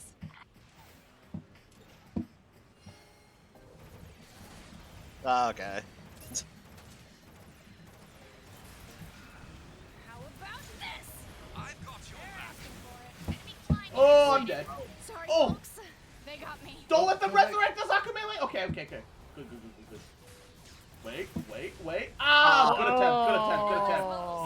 They got the flamer off. They got the molly off. Right. That We was almost what had you the could've fucking quad fucking resurrect. Oh, Yeah, that'd that would have great. been an insane res moment, but their Asimar knew what the fuck they were doing. Yep. GG though. GG. Respectfully piss him off. I love that line, Indom. The enemy is capturing the objective. Piss him off, 3 minutes remaining. respectively. I don't know if that's a thing. I mean, I do that to you all the time, Cross. Right. Same. Like, I also like how I gaslight you out of love. Providing support. Oh, that's right. I Hostile changed my activity unit. increased. I don't You've have nearly captured my the molly. objective. Eliminate the enemy as soon as possible. Never forget. I tried to at least get onto the point to contest it. The enemy Probably has should have played that captured objective differently. A. Is he behind? Oh, never mind. Just Reposition run, and Izzy. defend objective B. Ah! Oh no, they're gonna get a big push up. Yep.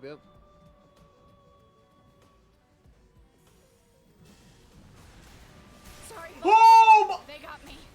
I got domed so hard. Holy shit.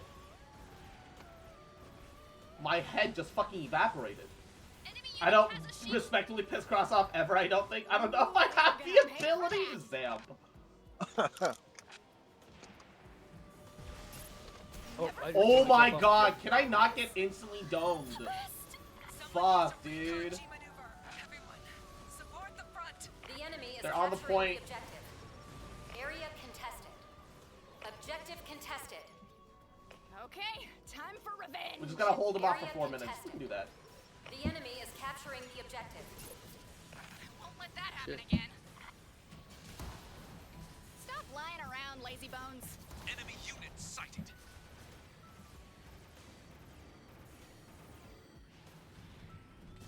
Hostile sighted.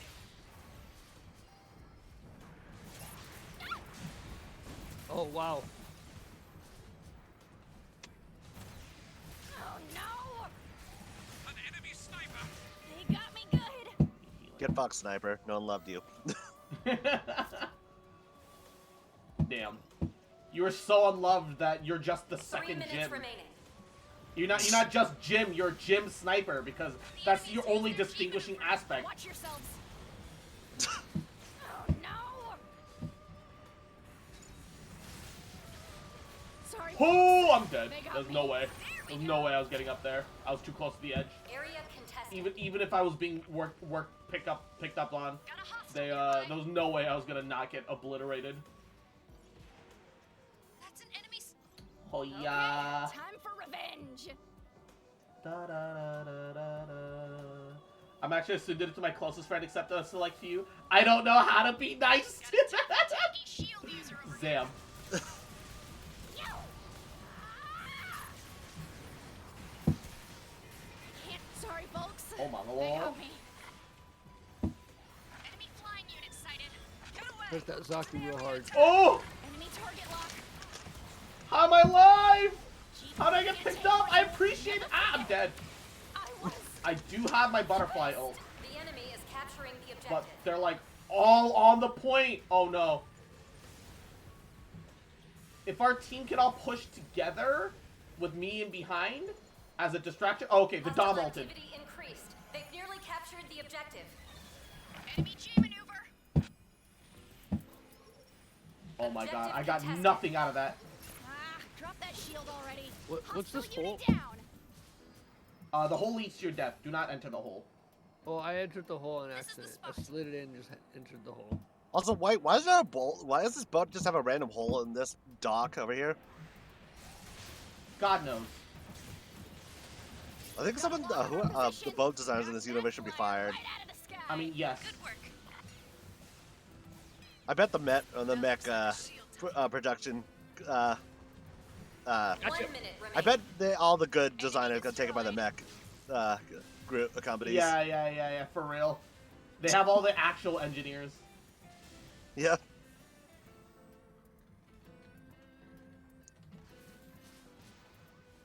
Speaking of actual engineers, my unit literally throws his gun away every time to reload it. Can we get somebody on that? Is using a recon G maneuver. They're using a G maneuver. Oh, you lucky. It's okay, it's okay, Oh, it's okay. Thank you, Cross. Thank you. I got revenge for you.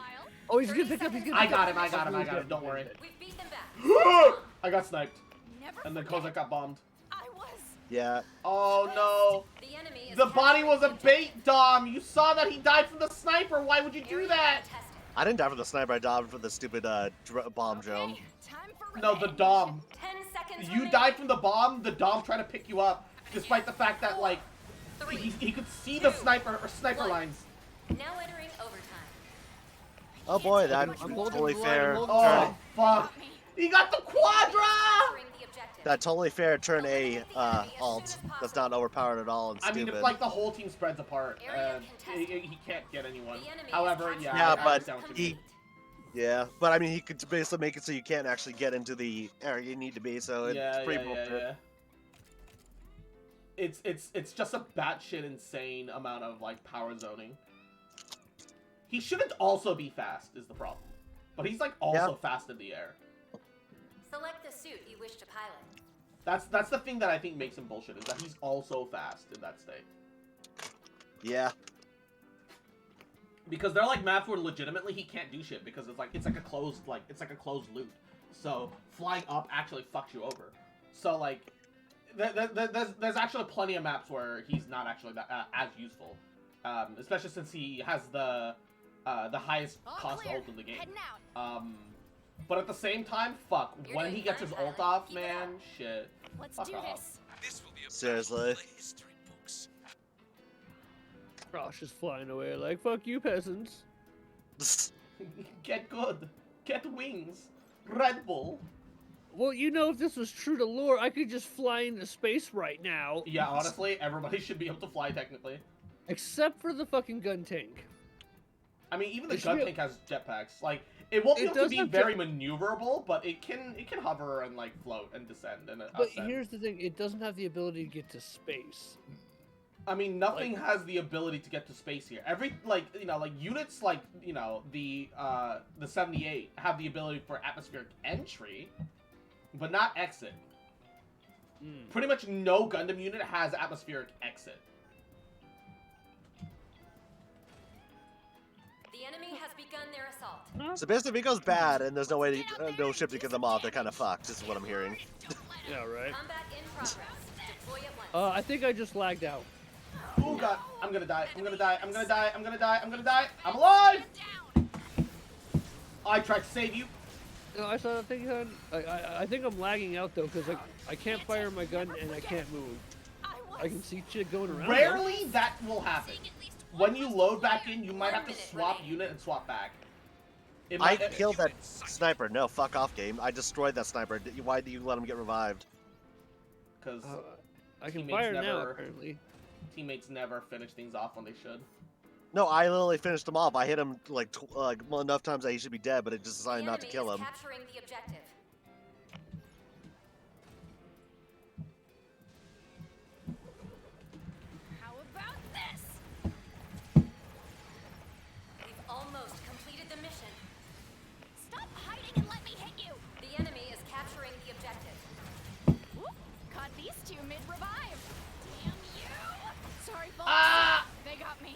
contested for so long.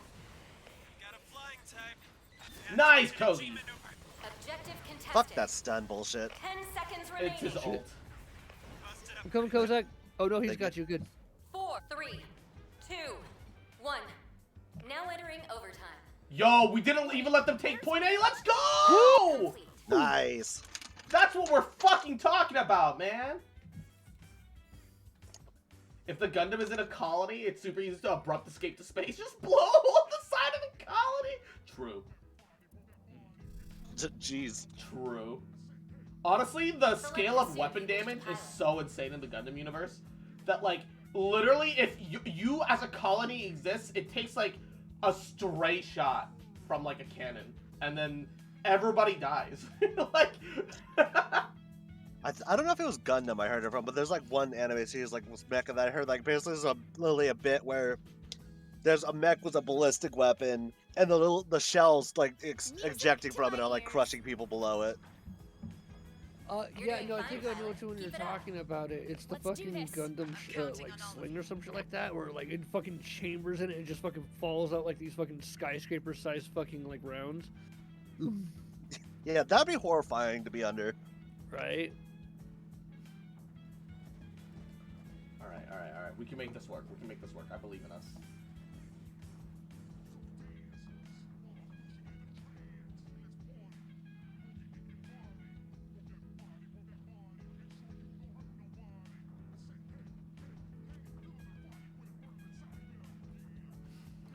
Whew.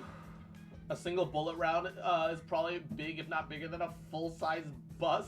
I'm not quite sure about that. I'm pretty sure one of like the casings from the Pale Rider though is about the size of a motorcycle.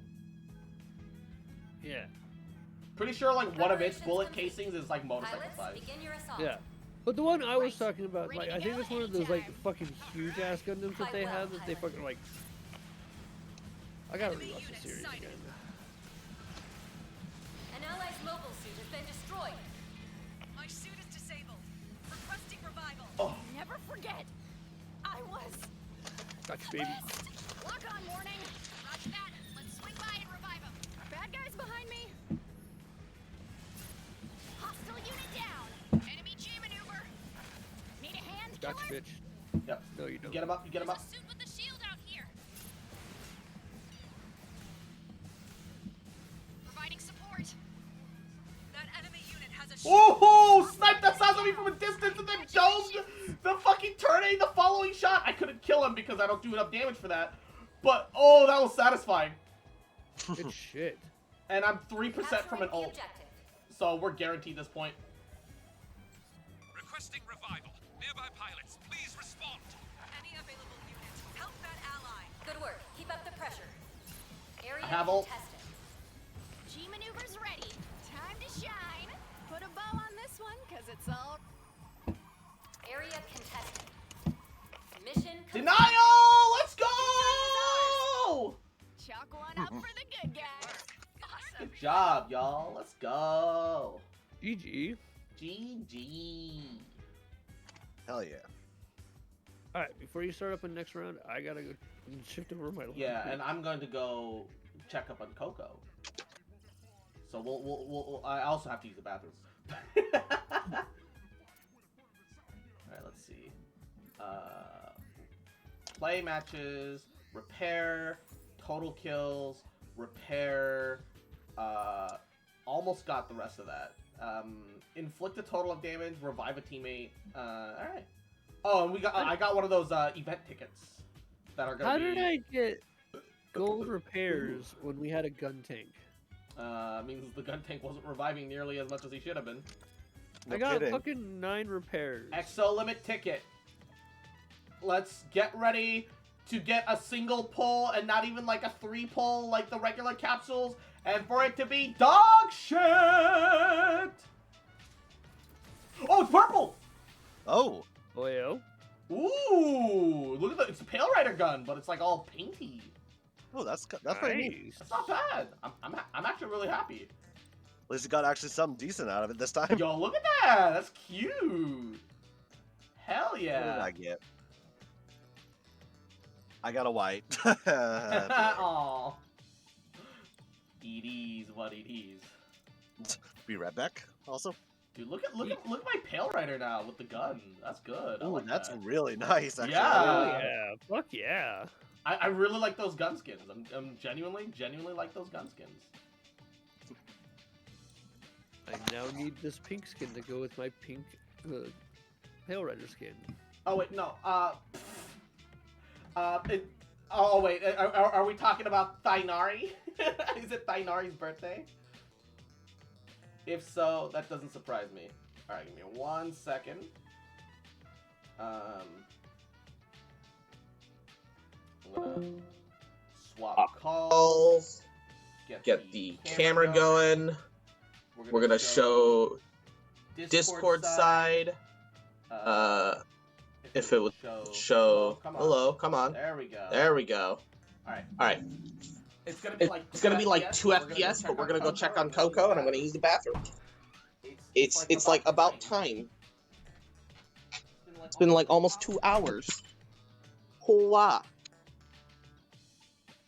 Super unflattering shadows.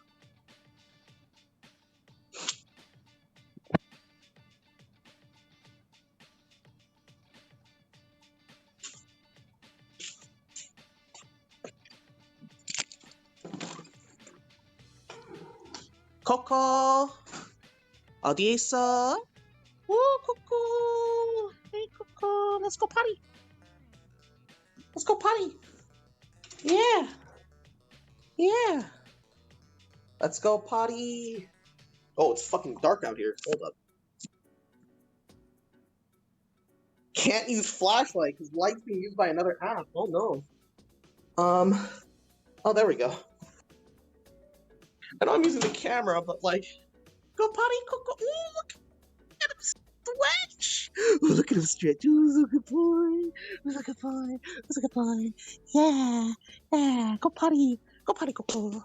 Go potty, Coco. Yeah. Go pee pee poo poo. Go pee pee cuckoo. Go pee pee poo poo, Coco. Go pee pee poo poo. Add tag. Public urination. Go pee. Come on. Go pee pee. Go pee pee. Go pee pee. Go pee pee. Go pee pee. You don't need to pee? You don't need to pee? You don't need to pee? Come on. Come on. Let's walk a little. Let's walk a little. Come on. Go pee. What are you barking at? Coco. All right, fine. We're going inside. You don't need to pee. Clearly you don't need to pee pee poo poo. Problem is, now I need to pee pee poo poo. Alright.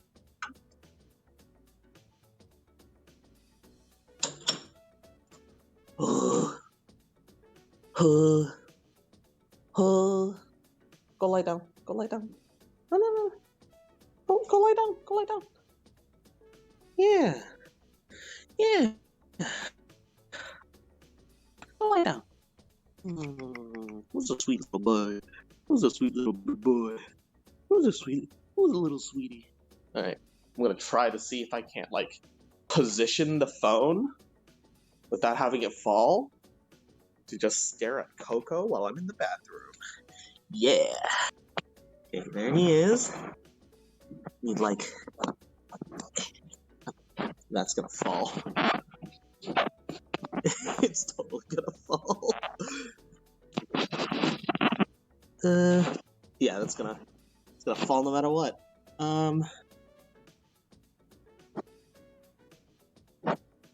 Is there anything like it can prop up against?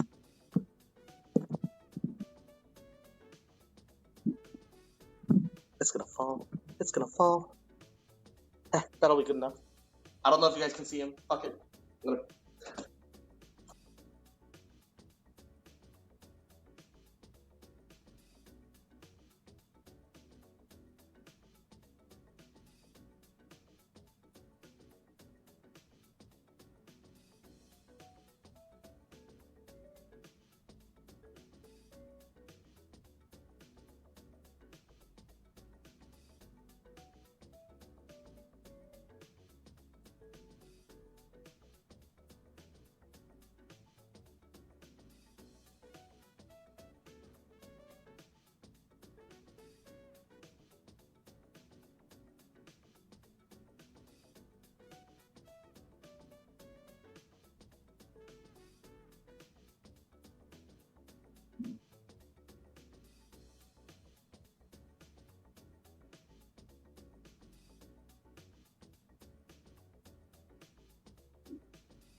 phone stayed up, but like, I don't know if you guys could see it at all. Yeah. Turn the heater on inside the house. So it's starting to get cold in here, and I'm a little worried about him. And then, oh, the vent is open in my room. Okay, no worries. Let that warm up. Let that warm up.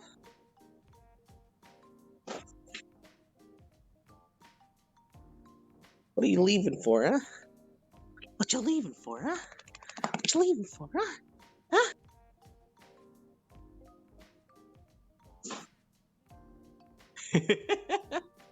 Who's a good boy? Who's a good boy? Who's a good boy? Yeah! Yeah! Alright.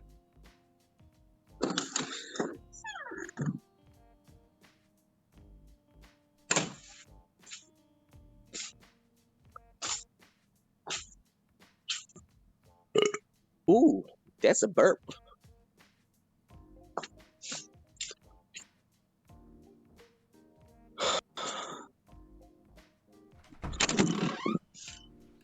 Oh yeah. Okay. Now I have to ask if oh,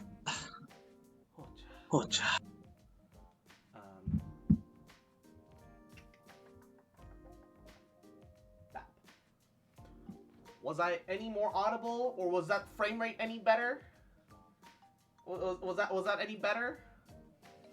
Time display spot Ghost Chan in the living room? No, stop.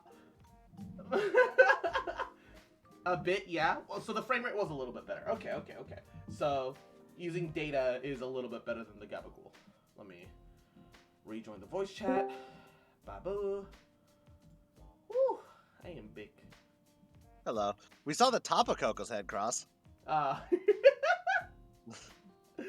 Damn. I did my best. We did see the ghost, though. My god, stop.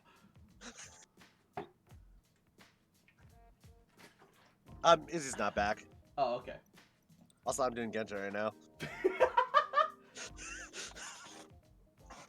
Certified Genshin moment. Yeah. Like, I'm in the middle of, like, doing something else. Oh, also, I'm doing Genshin. Certified Genshin moment. I wonder, okay, 2026. 300. Ugh. Yeah, no, never mind. They really need to give you a way to, like, generate capital normally. Yeah, it's really not, like, any incentive to try to go for it. Well, actually, you don't even get it. What the fuck? Yeah. Yeah, you pretty much can't get it, which is, like, kind of the issue. Like, genuinely.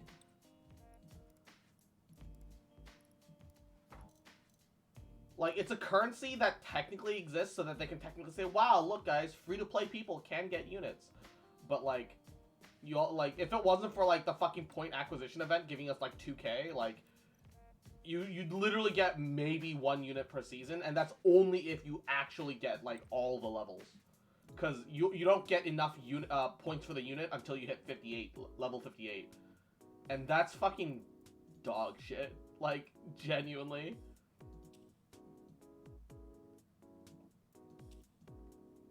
Genuinely, that's actually dog shit, dude. Catslin. I took care of it actually while I was gone. Ah, okay. Hey. Hey. Ba, ba, ba, ba, ba. Bad game design? Yeah, it's bad. It's bad design philosophy for, like, for their, I want to say, market question mark. I don't know what's the best term for it, but either way, bad. Their audience, I guess. I don't know. It's not an issue with the audience. The audience isn't the ones responsible for the monetization system, right? But the No, I was being like a bad system for the audience because it's not good. Oh yeah, like, I mean, not gonna keep people. I mean, it's a bad system for everyone, but yes, definitely bad system for an audience. True. True.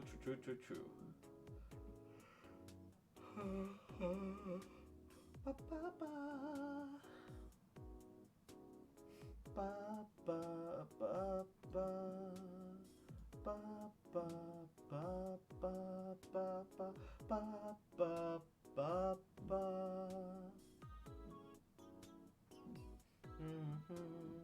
Ba ba ba ba ba ba ba ba.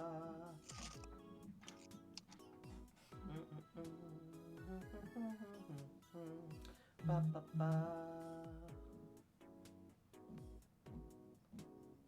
Ba ba ba ba.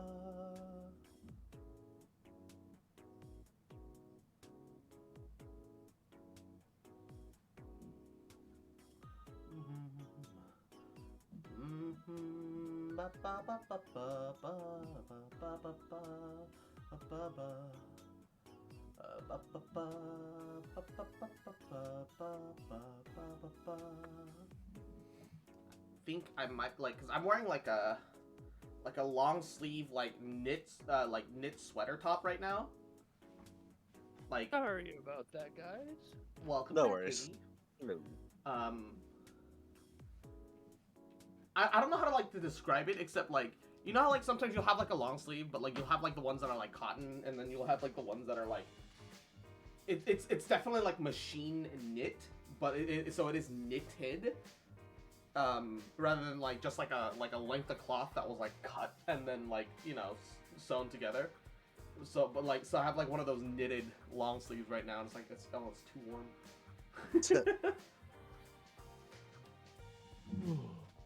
All right, let's do it. Yeah. So Ba, ba, ba, ba. I walked past the kitchen and you like, I don't know what it was, OCD or whatever, but like I saw 4 dishes in the sink and like, wait a minute, those can go in the fucking dishwasher. So I washed those off real fast and then threw. Ba, ba, ba, ba.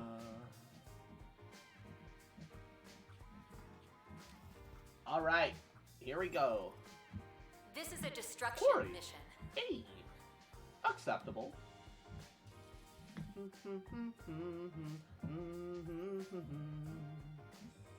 Ba, ba, ba, ba, ba, ba, ba.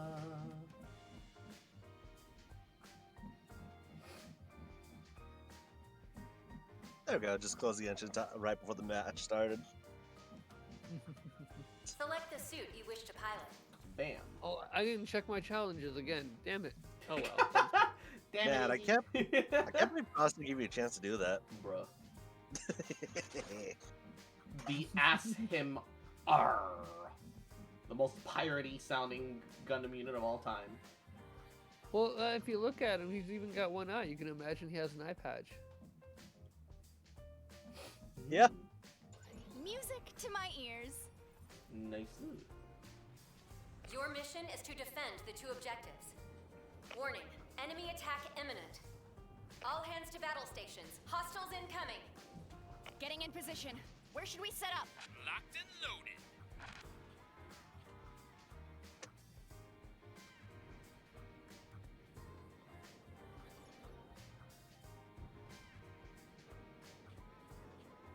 Alrighty.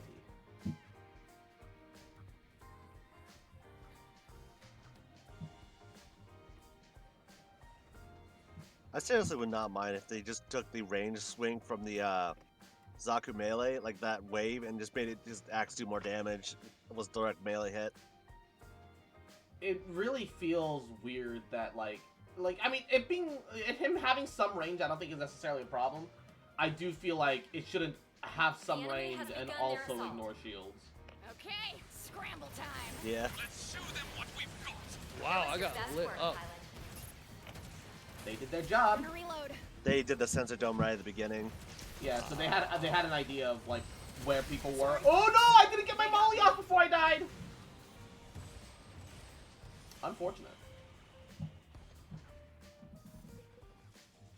An ally's mobile suit has been destroyed. Hello. Ooh, they are Yahoo! gonna pay for that. This. It's me, I'm back. Welcome back, Well, Ray yeah. Ray. The Hey. enemy has captured the I'm waypoint. out. Welcome to Nice. Oh, come on, you so low. I got you, baby! Uh-oh. There's no way we could save Cozy, though. Backup's always welcome. The enemy has placed a mega I'm a charge. safe drive back. They've got a lock on our Yeah. position. Well, The enemy has set a here mega with you charge guys, at so you objective know. A. Right. If anything happens, you'll hear it. They got the eggplant. You got the eggplant. What? Eggplant. I am still just hearing eggplant, hun. Aid as an apple plant. I'm trolling here. Anyway. Second elimination confirmed. Cover me! Never forget. I was the best. I needed you Okay. to protect me with your Using mega body. charge. Just protect him as he. Back up. The mega charge There we has go. 3 minutes remaining. Okay, time for Why? revenge. Okay, so it's not raining outside, but the Mhm. ground is soaked. The enemy covered you in lasers? Yes. I'm so How confused. about this? So it didn't look like it rained earlier. It's showtime. Enemy units. Maybe just. Maybe just Oh like, no, let me- they're gonna res the teammate. The snow's already all melted Bogey spotted. for the I most got part, both- so it shouldn't. It's like I don't know what happened. The enemy has placed My a car mega charge. does not show that it rained at all. Like there's no residue of rain or anything like that. They activated a G maneuver. That's weird then. Oh, we're in for it now. Right. Damn And you. I tried, Cross. I tried. Unit down. Second elimination confirmed. Hostile unit down. Shoot. They got, never forget. Oh no! Nothing came of my ult. Because I died in the middle of the fucking thrust. If I could at least gotten the molly off. Here. The enemy has placed a mega charge. Fighting again. Protect this location. The Oh, enemy damn has it. set a Today. mega charge at objective A. Disarm the enemy mega charge. Okay, well, thank God the ground's wet because it washed away all the salt. Oh no. They got, never forget. What? Get my I was car. the best. God damn it. An ally is defusing the mega charge. Watch Cover it, watch is it, watch it. It doesn't Oh. matter. They're ulting. G maneuver. Look out. Area attack. I almost had it too. Oh, Damn it! I tried to take those shots, but I didn't survive. It is what it is.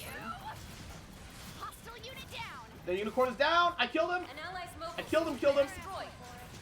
They shot me. They got me good. That mega charge is going to blow. Disarm it. Got a hostile nearby. Oh, come on. He was so low. 1 minute remaining. Give me An really, give ally me really. is Thank you. defusing the mega There's- charge. Damn it. There was no way they were gonna let you live that. Ooh, they are It was a gonna good I was attack, hoping- though. I was hoping people would have come Got a in. job to do. Objective I don't A know why I has just been thought of this, destroyed. but earlier tonight I had a Protect little the girl come remaining up to me objective and at all go, "You're costs. so pretty." No way. I was You got like, us? okay, thank you. Oh, that's nice. Right? She was like 3 or 4. I was not Oh! Sorry, expecting folks. it. They got me. There's a pale rider behind us somehow. I don't know when the fuck. Enemy G maneuver. Oh my Select god, the our suit you sniper, wish to pilot. please. Oh, it was one of my coworkers' kids.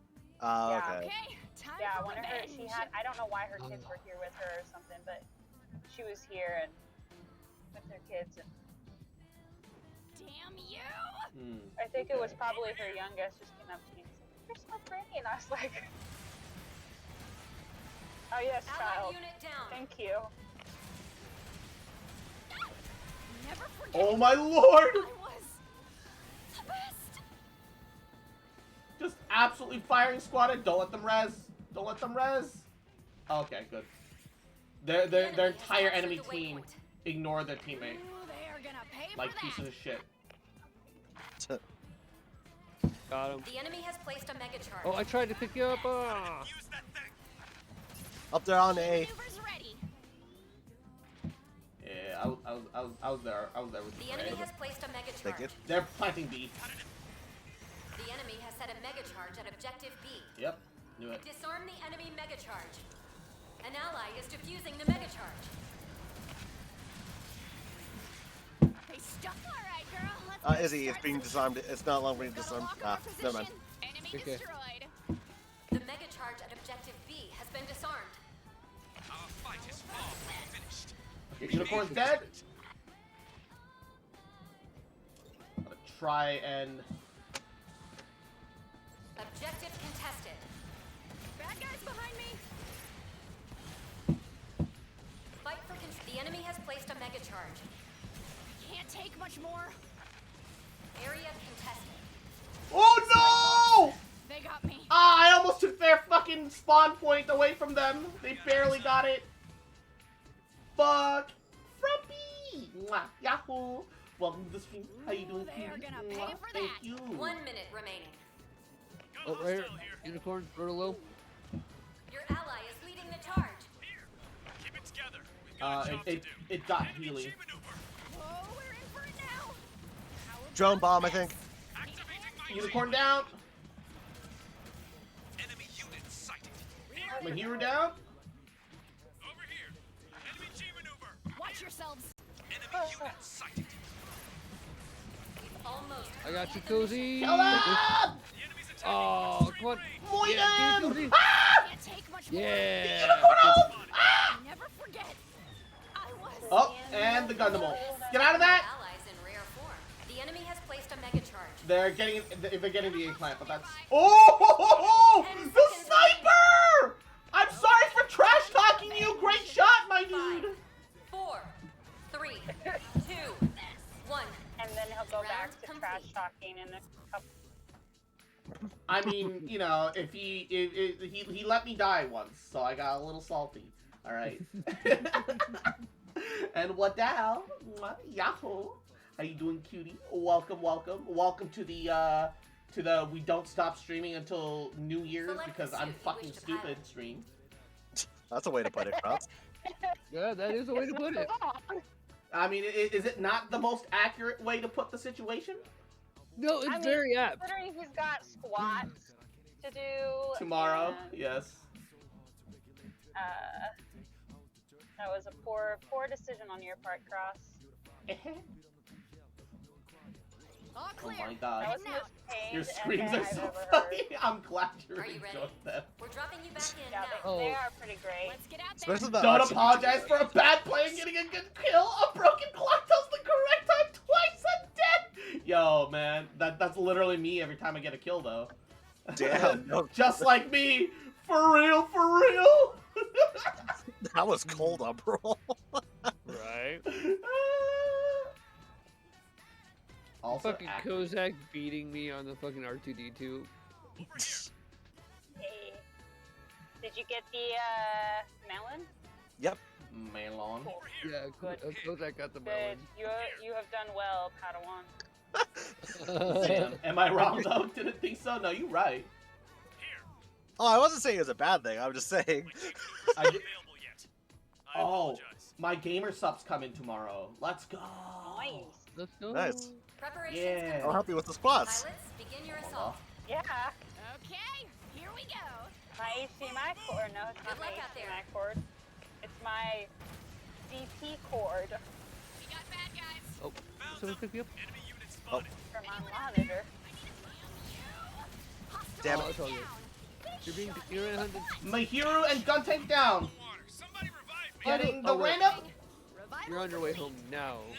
So it's not after ask that question. Exia down. Yo, I'm doing great. Gonna reload. You're ignoring the fact that I was there hitting with an axe. Yeah, I mean, you distracted it so that I could do all that, but like, Shoot, they know we're woo, get fucked, unicorn. Try to I'll get set the the mega eggplant. charge here. Keep the enemy off my back.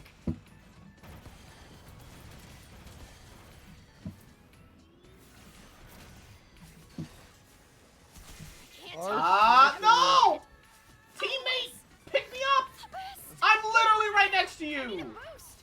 Who? Oh, you're not next to me, so sorry. Bogey spotted. He would have yelled your name. Mega charge countdown has True. begun. True. Defend it until the objective is destroyed. Mega Oh my charge god, set I and have objective 40 complete. health and his Prevent teammates enemies are right from there. I disarming the can't. mega charge. We got the B plant. The I'm enemy distracting. is trying to disarm the mega charge. Got a hostile nearby. The enemy is trying to disarm the mega charge. Anyone nearby, get over there. 3 minutes remaining. Never Oh forget. fuck! I did a bunch of distraction on A. The enemy Yep, is and I'm trying here to with you, disarm Zay. the mega charge. Found them. Our Enemy Gundam's unit got spotted. oversight over the B point, and they're Select not the suit contesting you it, which wish is to good. pilot. This works for me. We can take this. Let's go. Allied unit down. The mega charge countdown is nearly complete. maneuver fully charged. Let's do this. The enemy is trying to disarm the mega charge. Activating my G maneuver. Fuck you, unicorn! Fuck you, Essia! Robot Objective B has Yep. been destroyed. Yes. One objective remains. Yes, we are playing the sorry. robot game. No Can worries. you hear my robot talking? Oh, no. Select I the could, but safest it's not that way. big of a deal. Ooh, they are gonna pay for that. He lied as Okay, that was easily as he cautious. breathed. What do you mean? It's not even that Being loud. Stupid. Can you hear the beeps? Nope. Enemy units. I heard like a few at least. Oh, now I hear the beeps. Over here. Over here. Over here. Right, okay. I need to get my We've car washed because I successfully didn't get the captured the salt off the waypoint. undercarriage. How about this? Now I shall mute. Your ally is leading the charge. Distracting on A. You want me to plant on B? Got me good. Hostile unit down. B plant is fine. Bullshit game. I was so that gun just decided not to take damage when I Mega hit charge it. countdown. Mega charge set at objective B.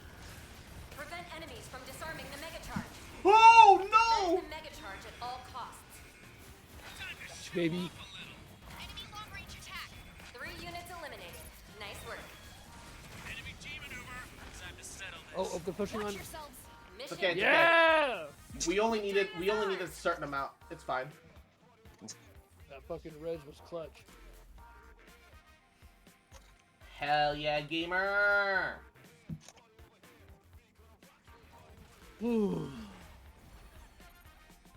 Pretty sure that was our unicorn.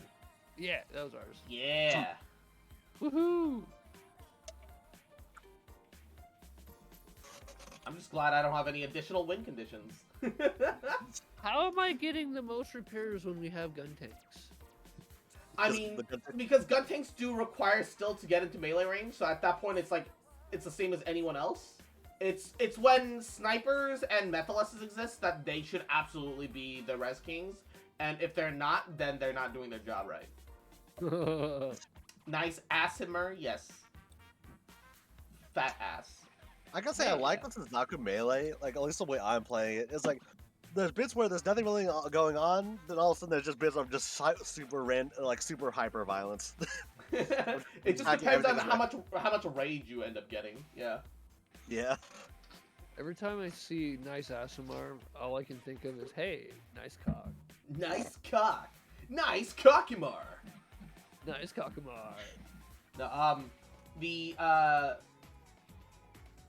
I think it'd be, I think the best way to ideally play a, Zaku Melee is, Skittles Witch! Yahoo! Thank you for the folly. Mwah. Appreciate it, baby. Welcome, welcome. Mwah. I think the best way to play, Zaku Melee, ideally, is to be able to operate within a short distance of, like, a healing Haro. The higher quality, the better. And you just, you know, defend a location, dash back to it, come back in. Oh, Skittles Witch! Thank you for the 10 biddies. Mwah. and then you just build up rage and you perpetuate rage while constantly having health, you know? Makes Type sense, in yeah. exclamation point melon and exclamation point R2D2 for Oh fun my videos. god, why? Good, And Skittles. Mommy Dommy OP. Thank you for the folly. Ara ara, mama. So you want a Mommy Dommy, huh? I can be your mommy. You forgot the Dommy. Okawako crust.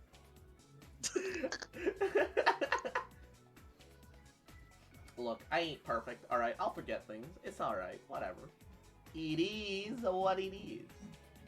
Oh, wait, while I'm here, I should check my dailies. Yeah, you know what? Let me even I- cancel the matchmaking. I need sniper. I can't even remember the last time I played. I am a Mommy Dommy? Hell yeah, gamer. Power to the Yeah, people. speaking of that, Okay, so I'm your sniper the next couple of rounds. Hey, sounds good to me. Sounds alright to me, man. I might be a little bit rusty, but once I get back into the motion, I'll be fucking head capping these bitches like a motherfucker. Hells yeah. Time to attempt Marsai again. Mars Also, sounds fun. Check Redeems Cross. Ara, mama, o kawaii koto. Kawaii da yo, kozaku. Mwah.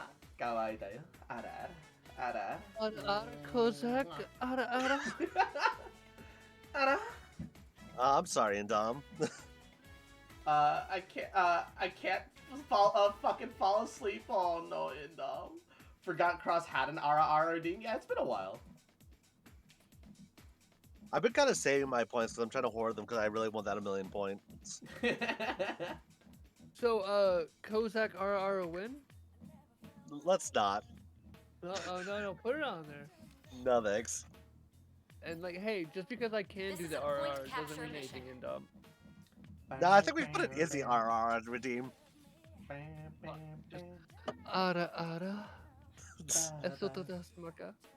Million curse buck gang? Hell yeah. Y'all too funny? Hey, thank you.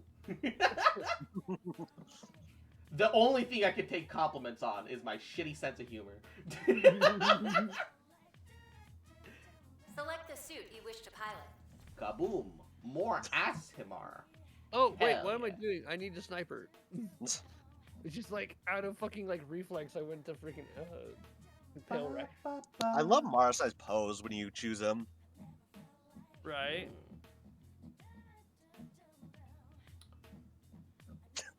Well, Izzy, I mean, Indom really wants that Izzy RR team. Music to my ears. God Alright. damn it. Is the RR Target redeem? locations and prevent them from being captured. She's gonna turnabout's fair play, Izzy. Enemy attack imminent. Ah! All hands to battle stations. Welcome to hell. Hostiles incoming. Oh well. Ready to I mean, end someone the wanted me war? to, I don't remember exactly who it was, but someone wanted me to bully them. All I could think of was just say bitch. That's all I had. Science, bitch. I've got you now, bitch. It's funny. When I'm annoyed at something, I can swear at it all day, but if someone asks me just to bully them, just like that, I have nothing. Bitch. Bitch. Fucking tiny little Well, to be more exact, it's like, bitch. That's basically how it went. Adorable. bitch. The enemy has begun their assault. Right. Let's get out there and do some damage. Let's give these brats. They're like all up here. Combat in progress. Oh, Deploy our fucking Barbados got way too greedy and is about to die right now. Hostile Yep. fire. Enemy destroyed. The way Cross said our. Oh. Or. It also sounded like the Ada. Or. What the? Oh my god. Okay, so I'm still head capping these fools, so yeah, we good. Time to rebrand as a Seal Femboy VTuber. Hell yeah, let's go.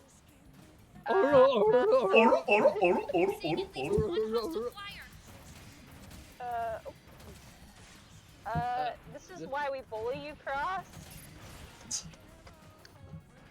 What, for Second entertaining range, you? 3 minutes remaining. For being a Enemy dumbass. down. G maneuvers wrecked. Sorry, Ah, boss. I'm They dead. got me. Come on, Yeah, let me guys. pick you up, come on! Suit's in pretty rough shape. I'm gonna get voided. Oh, it's on cooldown, why? That's why. Yeah, it has a cooldown. We knew you weren't the Fox Big Seal crosser team. Gosh, I don't know about a Seal cross redeem. A yuck. Also, Izzy, I think you should do an RR team just for I hate that so Oh. much. I didn't think Max, that would like don't it that forget. much, damn. Cross, shut up. The fact that you exist, Maxie, a yuck, is the fact that your father has deep carnal desires. Gosh. I hate you right now. Your Maxie does. Your father doesn't have sex, I Maxie. swear A to yuck. God. He Cross, yucks. I love you normally, but I fucking hate you right now. Lazy bones. The enemy is You know what's capturing worse than the that when you objective. find out that fucking Goofy is a cow? No, he's a dog. We're not talking about Oh. this. Area contested. We're He is not a talking cow. about this. Fight for control of the target area. I'm telling you here. We're not talking about this. Gotta lock in our position. That's cozy. Hostile unit Thank you. down. Time Oh to shit! shine. Area contested. The enemy is capturing the objective. Where do you think you're going, motherfucker? You're getting I stabbed. saw you get the hook and I was like, oh, I'm dead. I thought that Asimar was me for some reason. Damn yes. Like, I Yeah. genuinely thought that Asimar was me for some reason. Sorry, I was folks. like, coming oh, I'm up. dead. Being dumb. Finish him! He has no health! my god. You were just having an out-of-body experience when you got pulled in. Disrespectfully, shut the fuck up. That's fair. Indom? Yes. From Indom? Yes. Yeah, just you tell him, Indom. 1 minute remaining. It's not respectfully this time, Cross. Well, team. Area Oh. contested. You say that like I've ever been treated respectfully on my own stream? Objective I mean, contested. because you say stuff like that. Just like this, and you get. That's wild. Oh my god! Every time I die, that Marusai has like less than 100 HP. I don't fucking understand. Nearly captured the Oh, objective. they're that a gonna weird- barely get the cap. Eliminate You the lost by enemy as soon as possible. 0.1% Almost disrespect. completed the mission. Oh, I can't salvage that. The enemy has captured Cross, objective when A. you first start watching you, you're like, Reposition oh and yeah, defend this seems objective pretty B. chill, he seems pretty nice. And then you experience yourself. Experience yourself? You say that like I'm like some sort of bad hallucinogenic trip. Like I'm like a Way you bad are. mouthful of Some days, mushrooms. cross. Some days. Damn. What days you are, Cross. Sharpshooter. Damn you! The shit you say on stream, my brain has to do like a double take. Like you literally steal Look, all our brain cells res- and respectfully, just like, destroy I them. never say anything wrong. It's just no one has to like it, alright? I'm clinically correct. No, you're fucking not. No, no, nope. I'm gonna have to I'm stop you right clinically there, correct hon. most, like, all, like, No, 100% of the time, 50% of the hon, time, hon, 100% of the time, alright? No, I'm gonna have to stop you right there. Now, How about this? first of all, no. Why don't we throw a whole barrage at it? I need to spend my 4.2k points for Yeah, you know what? I will refund people that throw stuff at him right now. Bruh! Yeah. I'm being scammed out of my own channel budget! Never forget. No, it's giving back to the community, Cross.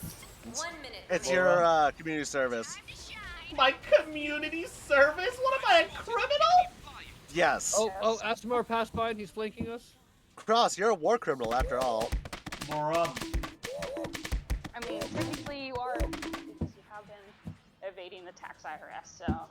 Tax Yeah, but that's IRS, in the the low. Fox IRS, not tax IRS. Yes. Look, the Fox IRS is not a legitimate organization, alright? It's a bunch, they're a bunch of scam artists. They're closer to the mafia, alright? I'm doing everyone a service. Alright, do you want to give the mafia your money? I don't. Here, Capturing Mochi. the objective. Fight for control Hi, of the target baby. area. Imagine giving the fucking Fox Mafia my money. Could not be me, man. Hi, PB. Enemy destroyed. That's the ticket. Fight for control of the target. 10 seconds remaining. I might have scared a few people in chat with that. The enemy is capturing 5, My Mochi 4, voice 3, might have scared 2, 1. Round complete. Good Hey, shit. There we go. Yes, Mochi, what can I do Stop, for you? criminal! You're under arrest. You violated the law. Serve your fine and sentence. He Pay does your taxes, motherfucker. I do. I don't make He enough does, he money to does. pay taxes. I get back money. I'm a drain on the economy. I got What- back $17 last year. I mean, what the economy ever do it for anyone? Yeah, that's also true. Look, the moment that governments give subsidies to companies, but the companies are allowed to cut back on their workforce so that they can take those subsidies for like the higher ups, like the whole system doesn't work, man. Trickle down economics is a scam. It doesn't It's a work. joke. It's a joke. Let's do this. These jokers ain't got nothing on us. So Kozak, come here. Hmm? Come here, Kozak. See this fan right here? Yeah. Fuck whoever's in it. Yeah. Molotov that van. Burn it. Burn, Burn it baby, to the burn. ground. Oh. It's that scene from Iron Man where the 3 giant mechs blast him and then he almost dies and then becomes Iron Man. You know? No. We're just this is recreating the movie right now. No. This is Pacific Rim, Cross. Pacific Rim Man. Rim Job Man. Yeah, By the yeah, way- Rim Job Oh Man. my god. Ray, were you referencing like a Mega Man thing that was to burn it to the ground? I What? I'll have to show you it then. Preparations complete. What am I I fighting asked for? me if I was. I Right. was like, Ready to I go wasn't. I didn't say anytime. anything about burn it to the ground. Fight well. Oh, you said burn it to the ground, like when we were talking about something. No, that was Izzy or Cross. Allied that's not unit me. down. Okay. I think that was me, but like, yeah, I wasn't making We got bad guys. No, I think that was Ray Ray. That was Ray Ray. I think so. Because you're saying. Enemy unit. Thank you, Sniper, for literally just standing in place there. I really appreciate it, my guy. That flyer's gonna be down for I don't know. a while. Okay, I just realized Units eliminated. half of the enemy team just stands in fucking place when they fight. That's one of the reasons why we're doing so well. You got me good. Never forget. They think it's CS:GO. So I have a Got a very hostile nearby. Incredible. 5 enemy corny mobile suits destroyed. voice Claiming artist this area for our thing side.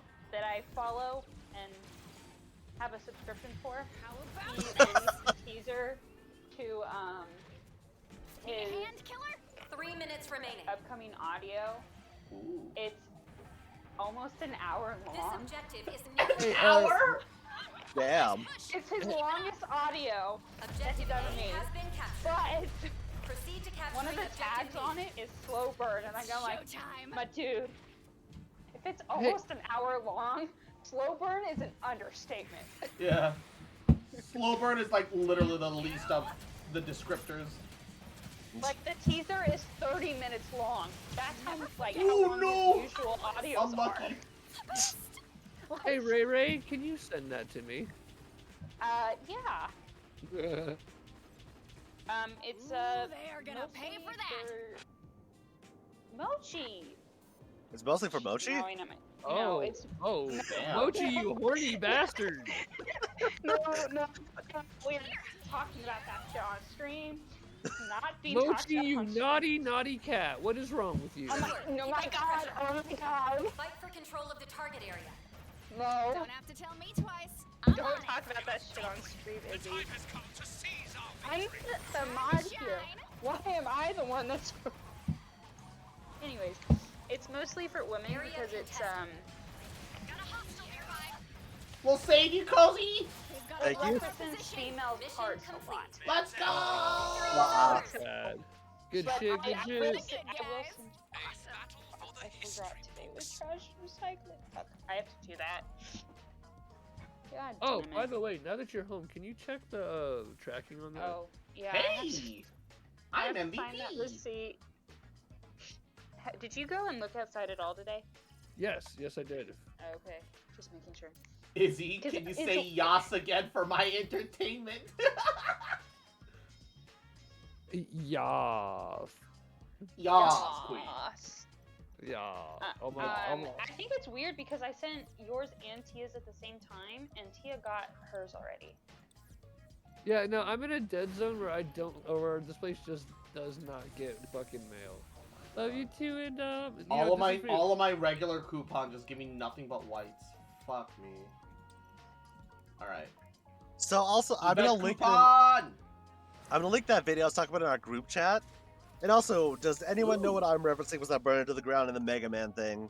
Oh, No. you talking about X? What are we fighting for? Hey. Oh no, not well. It was Mega Man X, but some Yeah, different. yeah.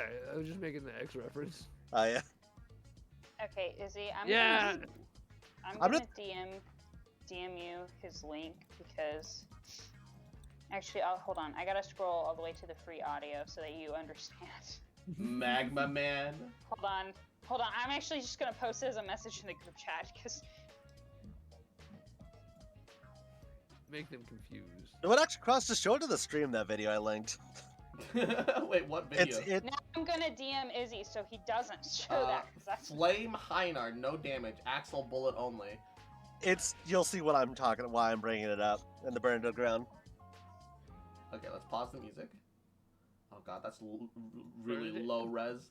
Highest is 240p. Jesus. Oh, and for Indom. Voice acting is all I'm gonna say.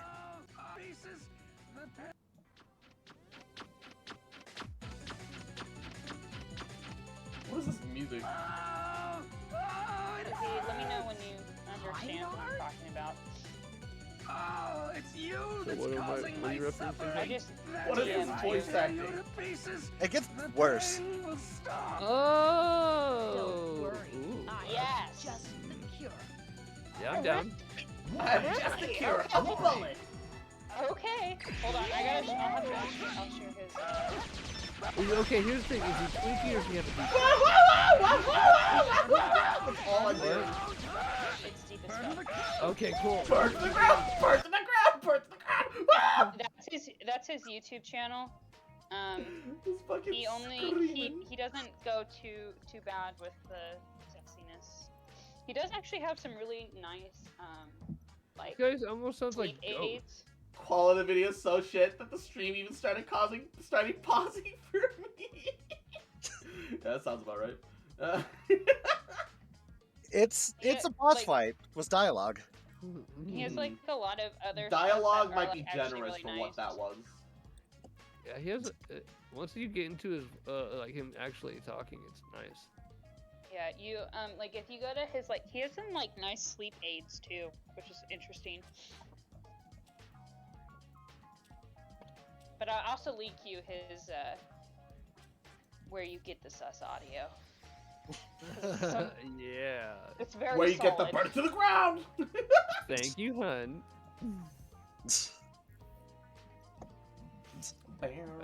Man, I can't believe I'm hearing this with my say-so ears. Oh, shush.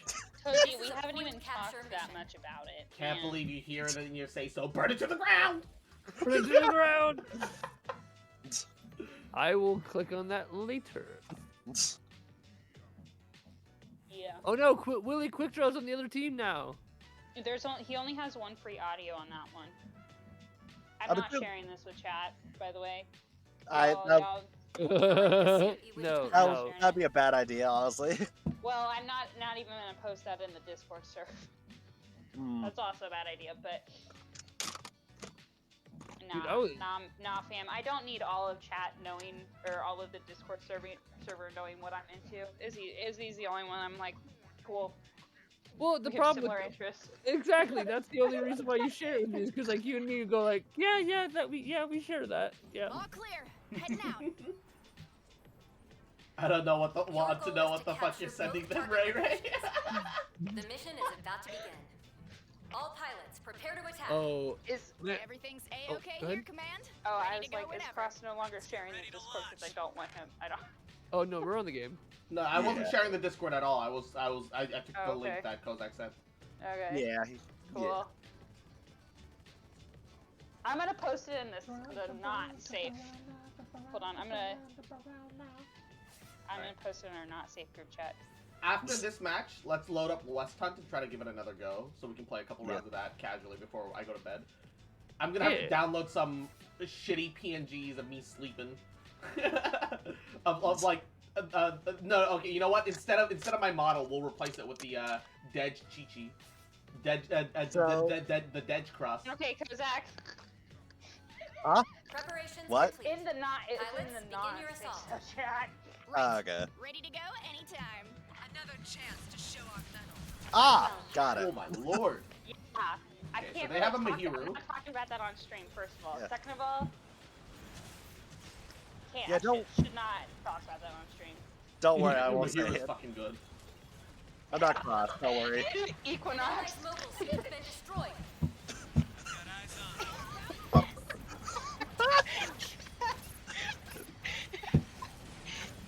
Don't worry about it. Equinox. Okay, I'll tell this as much to chat. I'm not gonna say what Rary said, but he said something without context in the other group chat, and Equinox just put a question mark because literally, with no context, he just said something. Their dog ran over their own mine and killed themselves. Let's go. 3 minutes remaining. How about this? Got eyes on. Hostile flyer spotted. I have no. Here, I'm not worried about it. I'll just post the. Allied unit down. Damn you! Can't never forget. Ah. I was. I'm gonna Hold bring them that back. something else up now. Push in. that it's not fine for chat, but it was when Equinox got like an injury, and he was like talking about it in the group chat. I wasn't in the voice call, but it was him, Equinox, and it was Cross, Equinox, and someone else. I don't remember who, but Capturing the objective. without realizing that it didn't look bad, Cross linked a flappy thing immediately after Equinox said he got himself hurt. Oh yeah. Yeah, there was context in the voice chat because we were talking about something else on top of Area that. contested. But like all he could see was, you know, oh, I broke my arm, and then I post like a fucking meme. Sorry, folks. They got me. Area Like I was very confused when I saw that. I need a boost. Context, Jimmy. I need them. All patched up. Area Yeah, contested. I have no shame in our saucy Watch yourselves. Things are going well. channel, All but troops, press the advantage. I am not posting that with This rubber in objective there. is nearly ours. Sam, no. Sorry, Rubber, we're not that Objective A close. has been captured. Proceed to capturing objective B. And he has a wife, so. Yeah, more safe than sorry, you know. I guess that'd be very weird. It's yeah. I am. Yeah. How about I this? don't really want to share all kinds of Can't stuff take with, much more. Requesting backup. got a Goes significant like, other what that we- I'm oh, not close with. They know where we are. They got me good. Well, I guess you don't have to worry about the significant other part. Never was They got me. The arcade. 3 minutes remaining. You don't have. I guess you won't have to worry about the significant other part. Never was me. Oh, I close that- I'm making fun of myself. I wanted to. Like, are you I just- can you just initially be read single that, forever? and I don't have dyslexia, but I could have sworn that said yas it's and not yasay it's, or yes edits, or I don't know what the fuck, you know, you saw edits or whatever. I honestly thought it said yas tits for like a second, and I was about to just go fucking full sass, yas tits, yas. No! I was literally about to just go full yas, just absolute Yes, yassify. Cross. Nordicity. Shut up. That was like Right. legitimately not my fault. Horny bee. How is that not your fault, Cross? And you say this, I personally apologize for Cross. They got me. Sorry, folks. They got me. Make that video, my god. I'm Oh my Isabella. God, yes. Isabella. Hey, Isa. Okay. I'm gender Capturing fluid. the objective. Honestly, any pronouns are control of the completely fine target with area. me. I also identify as Pepe and Ga. Like, I'm not saying that to mean. I genuinely just, you know, Dumb have bitch. no, dumb ass bitch, fucking fat ass, and big dumpy. Thick thighs. Thick thighs. Melon I- crushing thighs. Oh, link melon, please. My god. Yeah, that's a good idea. Well, I'm in the middle of match. I can't do I'm it. dead, so I'll do it. Cozy did it. Fight for control of the target area. This ought to shake things up. Shoot, they know where we are. Help you out, Area Cross. contested. I can't take much more. Oh, god damn it. I'm capturing the I'm not gonna area. lie, but I have performance is suffering. Love you too. Area And contested. my performance is suffering because I'm distracted by the conversations. No, yeah, like, all jokes aside, really any pronoun. 1 minute remaining. And, you know, like, my brain is weird, and sometimes it'll just randomly shift. I randomly, like, rubber band between things, just like that. And so, you know, it's whatever. An ally's mobile Whatever. suit has been destroyed. Yas, queen. Yeah. Oh my lord! Just a fucking firing squad. Holy. Capturing Nah. the objective. Oh, fucking. Objective True. contested. I want the melon video, but with a pumpkin. Are you trying to kill me? Like, no, that The one melon was hard enough. I don't know. Way too thick. Yeah, pumpkins are like unreasonably thick. Well, we Right. know what Cross's Halloween video is gonna be. Oh my Well, god. no, Seconds no, remaining. we gotta see the fucking, like, Forget. fruits of your squats. You see if you're getting, like, good enough. Like, 3. they're, like, Two. good. I can't One. speak apparently. Fuck. Now entering overtime. Focusing too much on the game. Objective contested. Sorry, folks. They got me. Nothing we can do. Still nearby. They're all right there. Yeah. So my sister's None of us are heading- able to kill any of them. So my sister's heading to New Orleans for the Sugar Bowl as a part of the band, Mhm. and I got her this K-State plushie because she's at K-State, And she Select the says suit their you wish to mascot. pilot. I'm so proud of myself. Screenshot. DG, you took fucking. Oh, you bastard. Oh, you took my answer mark. Ah, that's fine. I'll turn A. I also have weeklies on turn A. It's all right. All right, I probably should say I need stuff for this guy. Yeah, but isn't he cute? It's a cute ass plush. Oh, that is very All cute. clear. Heading out. Yeah, it is adorable. You're doing fine, I'm pilot. just waiting so- for my. Let's do this. Yeah, I'm just waiting for my yeah, mail this to get thing's sorted so I can handled. actually get and receive all the shit from all you guys. Yeah, I haven't. I don't know if they. I haven't gotten any of your guys' cards yet, so. Same. I hope I come through fine. I don't know. I don't think I did anything wrong with it, but it's like the first time I sent letters in a long time, so I'm just worried I messed up. Kozak's the only one I know that has gotten mine, so. I take Yeah. back my respect again simply for no reason. Damn, I can't win. Oh, by the way, Kozak, did you find the hat? No, sadly not. Ah. I don't know if we got it or like did it get stolen or I don't know, but I don't think we Is got it- it at this point. Right, because like I got the notification that it was on the porch and I got the picture of it. I mean, I'll Or look maybe someone again. in your family stole it. Yeah, you know, you don't have to look again because it's been several weeks now. It's fine. The enemy has begun their assault. Yeah, sorry about that. Okay, scramble I time. That's all looked. good. Let's show Yeah. them what we've It's all got. good. That was your best They're work. not on that. Yeah, they're all on the left. Shoot, they know where we are. Well, hello there, Mochi. Hmm. Yeah. Can you hear her meow when I have these earbuds in? They got me. I Never didn't mind. hear No! at least the gunfire. It was. The Sazabi's on the The point. enemy is capturing the We should objective. protect this location. Understood. How did he manage to fly so far out? Yes, ma'am. I'm with you, Izzy. Objective contested. The enemy is capturing the objective. Ah, that cunt. Area contested. Got the bitch. Good shit. Nice. Here. I am so useless if they're in my face like that. 3 minutes remaining. I mean, sniper, Enemy yeah. destroyed. The counter's definitely to get into sniper's Looks face. like that bad guy's trying to get back up. That enemy unit has a shield. Oh god, I shouldn't be in a fight. I have 24 health. Enemy shield user spotted. The enemy is capturing the objective. Area contested. Oh, Hey, oh yeah. no! Sorry, folks. Okay, they killed him before he could get res. Good. Objective contested. Damn it. Ah. Enemy flyer Got the Asimar? How far into your current game are you guys? We're Area in the second half. contested. Yeah. Okay. An ally's I got mobile They are suit has been slightly deployed. rolling us though. I am currently downloading Hostile Witch Hunt activity or West Hunt. increased. Victory Oh, captured nice. the Ooh, objective. hell yeah. Hell That'll be yeah! Eliminate the If you enemy give as soon me a as possible. second, I will join you. But I have Yeah. to distract for a second. Sorry, folks. They got me. I mean, I'm down to wait. Has captured Yeah, objective. yeah, yeah. Reposition There and defend she objective. goes again, DM. Shoot, they know where we Oh are. god, I found the entire team. Oh god. Recover it immediately. Oh yeah, you did, And he Kozak. got wrecked. The enemy is here. Oh, I need man. to find your receipt, Izzy. Hold on.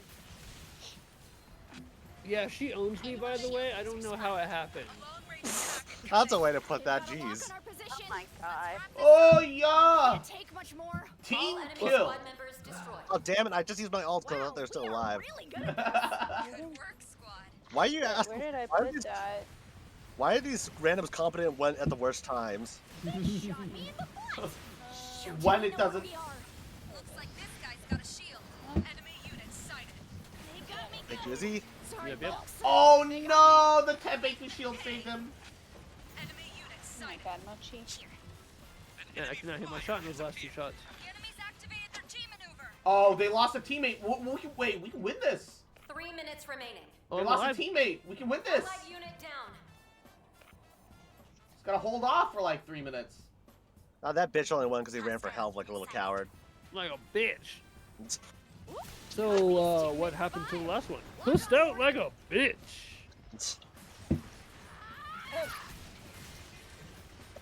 It's showtime. I have my Enemy ult. away from the objective. Oh, I'm dead. Never forget. Oh, good, thank you, I Elena. was the best. I just like An ally's chuck all mobile of suit my has been stuff on my destroyed. desk into Hostile shield type one of spot. my. They had One an of those, unfortunate DC, but it works Okay, for us. time for revenge. Just need to not let them ninja. Yeah, we know The where enemy everyone is then. here. You're welcome. I gotta pull back because I'm damaged. Izzy, your Got a lock little on our position. Knock that flyer right out of laundry the bags that you sky. got me have Nice done a work. lot for me. Apparently they're holding like most of the stuff that was on my desk Lock on warning. while I was putting up my monitor. But I gotta figure out Behind me. where they're 2 seated. units down. Now Is that. that it? Nope, that's The candy. enemy's using an area T maneuver. Whatever. Oh, I'll get take fucked. this for later. Enemy unit sighted. Now we're Oh! talking. How am I alive? Got eyes I'm up. dead. Sorry, no, folks. see. They got me. You're not. You're not. You're not. Suit's busted. Oh no, it's TG. So when the zombie turned the corner, I just shotgunned him and he went down like a like a sack of bricks. It was amazing. And for him, I Yeah. loved it. They're using Oh my a T god, maneuver. weird rubber band. Oh, we're in for it now. I think that Got a shield that tank sounded like incoming. the. A long range I think Unicorn ulted and I fucking murdered him. No, it sounded Nice. like the gun tank might have ulted a second ago. There's a shield unit nearby. 1 Oh minute no! remaining. No! What happened, No, Dom? no! What? No, my ult! Mission complete. We've been defeated. Ah, no! I ulted at the perfect time, and then I rubber banded upwards behind a wall, and I got stuck with the ult. I could have prevented the wall. Cross dying in 4K. Right. Carl Weezer ult. Oh! Oh my Sazabi? God. Not like Was it this. Sazabi you heard, Indom? Oh. Okay, Mochi. You can just chill there, I guess. I am so upsetty, spaghetti. Suffer. Hellish. Just so upsetty, spaghetti.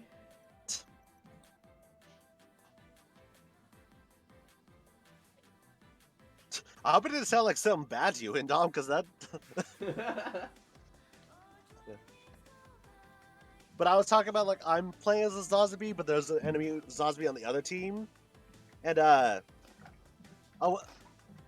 what I said was basically the enemy Zazabi turned a corner. I hit him with my shotgun, and he dropped like a sack of bricks. That's the whole thing. Let's see what I get for this limit. All right. I'm trying to think what could come out of that could sound bad, and then now I'm worried. Let's Like, it change comes out to then. a little bit of West Hunt thing, and hope that it works this time. West Alright, yeah, Hunt. And I'm gonna hurry. Yeah. I mean, the matches aren't even that long, so if we do get in one Oh, before yeah. you, You might want to do one without me, but I will try and hurry. no rush. Oh wait, we doing Witch It or? Oh No, no, it is a she- rush because Cross is going to bed. Oh right. Crossy can't go to bed now, so Raro can join us. Yeah, Yeah, I'll you're gonna play have to some. stay up all night. All night? All night. Yep. Uh-oh, wait a second. I still don't see anybody on my friends list anymore. Did you accidentally delete your friends list or something? That shouldn't be possible. Oh my god. Yeah, you're gonna have to do a math without me. Because I have to break down boxes. Hold on. What the That's hell? fun. Yeah, apparently you weren't on my friends list anymore. Yeah, friends list like fucking hard deleted, I guess. Right. Oh thought wait, you guys I were thought on that friends was list. removed from party. I guess it was removed from friends list. Wow. Oh my god. Okay, I'm- well, hold on. Hold on. Let me, I have it downloaded. Ooh, nice. How was I supposed to know? Man, I guess Cross hates me and Izzy. Oh my Damn. god. Right. Send me. Let Oh me- my god. Let me launch. Oh, it's Kotak. And I- It's Kotak. Mochi.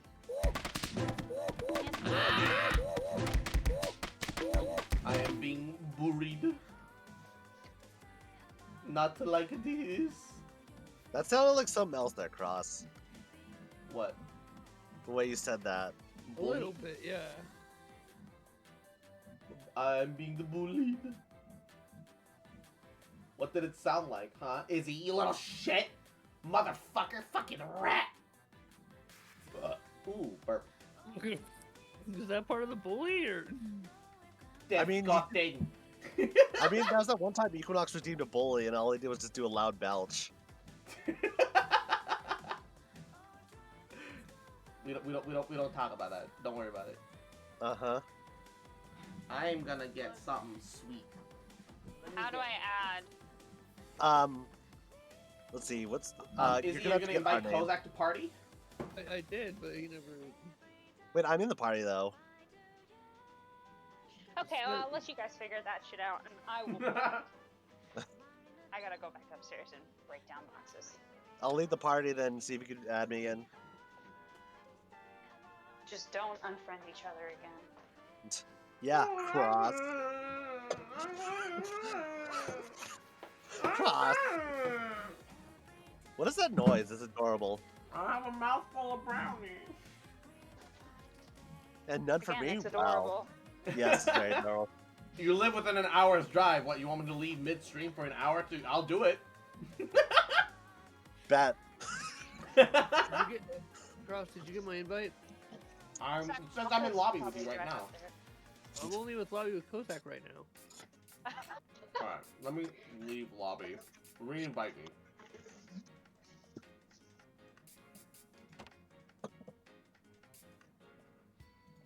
Okay.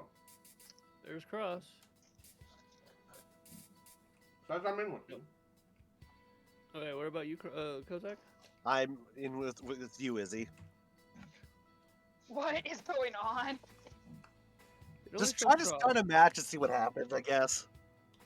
Oh, Izzy, you start the match again. Alright. I wish I didn't see that envelope.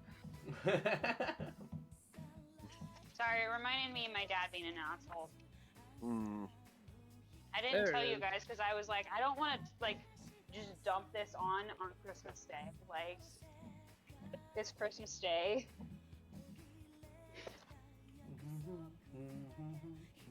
But I had told you guys what happened with my savings bonds, right? I Wait, why am I the cop? I don't like this. So- I don't want to be the cop. He had 11 of them, and he decided for Christmas he was going to give me 2 of them.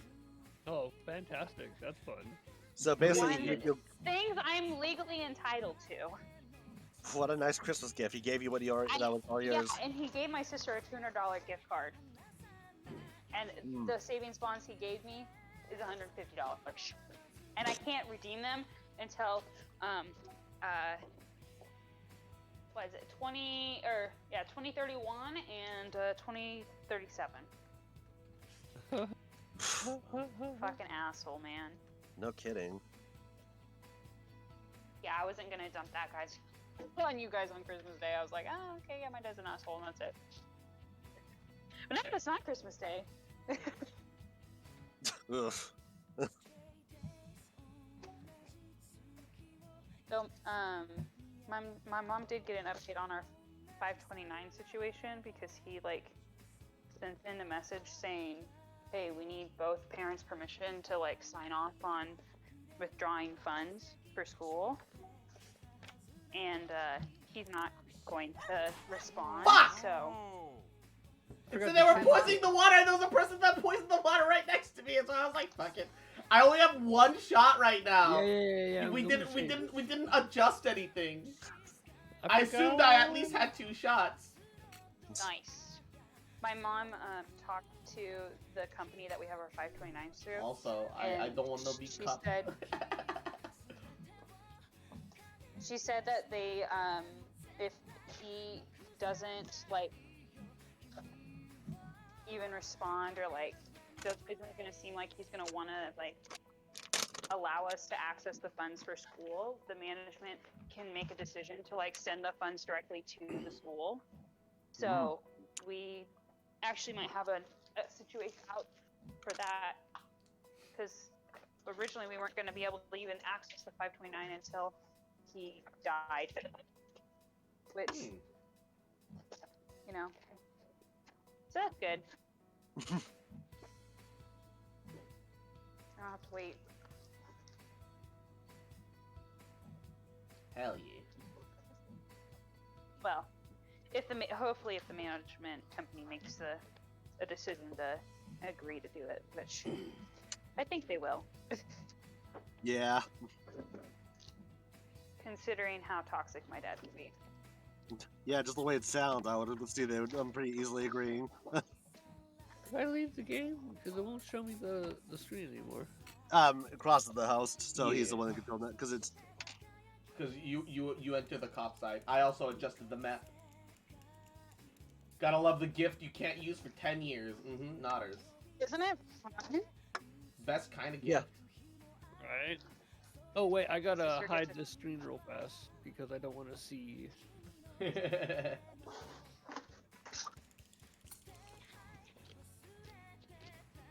So are there multiple outlaws or are there multiple cops? We can make it balanced. I think that cops should always be allowed to at least make one mistake. So they should at least have one extra bullet no matter what. But when it's like 1v2 and we have like the action economy advantage, we gave the cop like an extra round on top of that because we didn't want like the cop to like feel useless. Yeah. Also, do we know if you actually no, you can't miss a shot because you have to actually aim it at someone? Yeah, I don't think you can really miss a shot.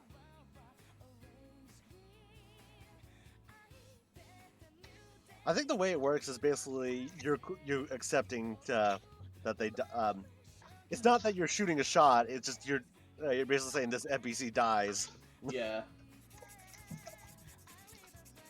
It's more of a hey, I sussed out this guy, so I'm eliminate. killing this person. Yeah. Yeah.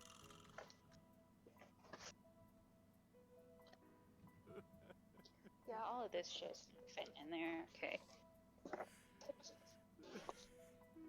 Oh.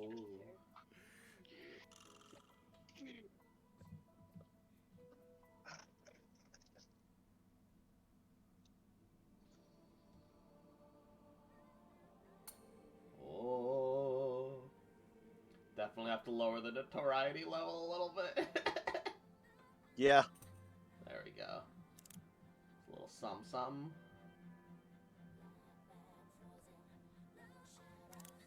Yeah. If we do this, yeah. Yeah, just like that, just like that. Wrong side of the wall, is he? Mr. Gorbachev, tear down this wall! I just realized I basically swapped disguises into you. It's just I have a gray cone. That's an unfortunate combination. The same person. I'm gonna It's report this player. All right, after play. Hell yeah, gamer. Press guess it's F my to pay respects. True, yes.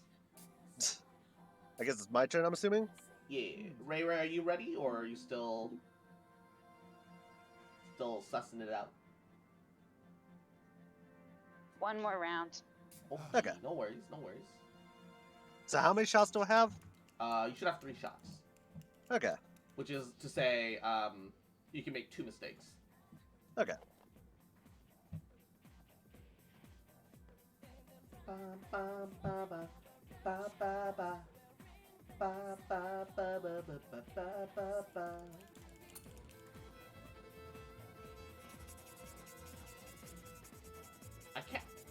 can't understand why that is so loud.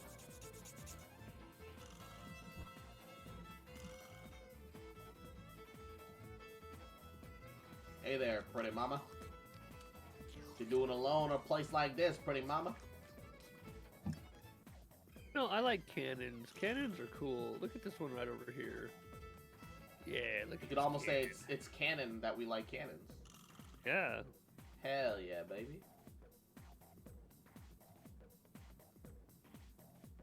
Ah. Who's a good boy? Who's a good boy? Good boy. Good boy. That's a good boy. Man, this thing is dusty. Man, this thing is dusty. Title of your sex tape. Oh no! So, I don't like that. I kind your of guys' cards didn't come in today. The only thing damn. we got in the mail was coupons. No, Izzy, Oh. you died. Yeah. The letters kind of helped a lot, like knowing where they were. I still like. I still don't like. I'm not big brain enough to use the letters properly. Right? Like, I don't get it. Yeah. I'll probably What never are the get it. letters? Basically, in this, the sheriffs will get like there's little mailboxes you can get from. They'll tell you the outlaw did this thing at this time, and you kind of try to use that to figure out where they might be and who they are, kind of deal. Yeah. Why are you following him like that, Cross? Don't worry about it. Don't worry about You it. know, you don't have to follow him so goddamn closely. Don't worry about it.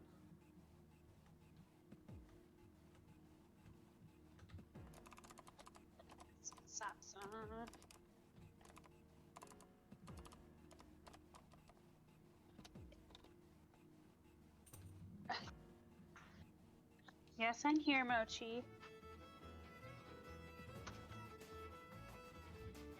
Okay. Ah. Yes, ma'am. Yeah. Sassy Baka.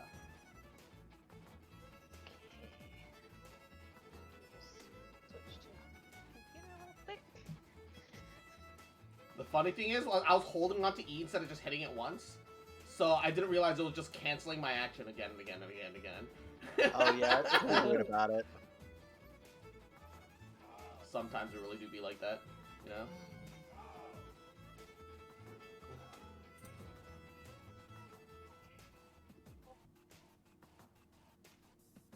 Okay. Can you hear me? Yep. Yeah. Yup. Oh, I gotta adjust you guys. Hold on. Sound. Yeah, who's a good boy? Who's a good boy?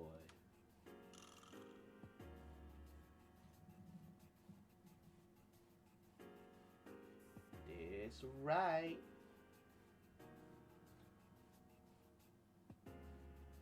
Okay, speak for me. Hello? Ah!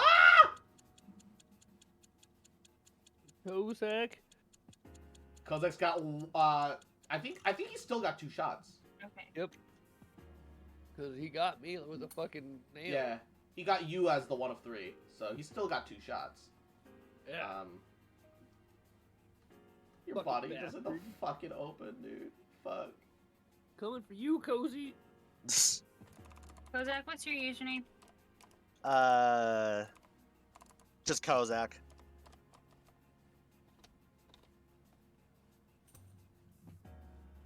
Is No, he that's what about just- you? Oh! Let me check. If I can, actually. I hit tab and it brings up the players. Izzy the Assassin. Every word is capitalized.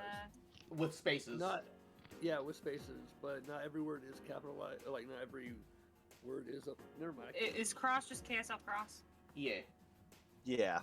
KSLC is all capitalized. Yeah, well, I know that one.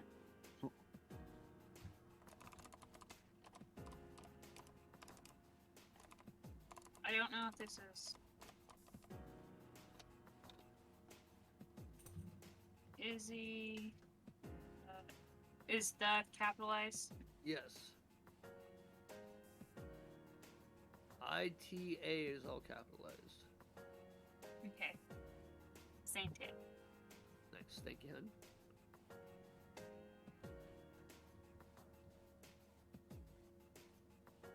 Just left across here to do all the work. Don't mind me, Are you doing- officer! Ah! have Twitch drops, Cross?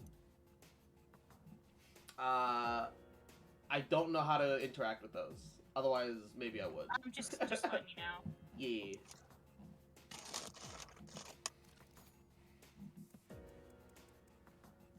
Hey, I have the policeman skin, poggers. Ooh. Equip. Alright, I gotta check my friends list real fast.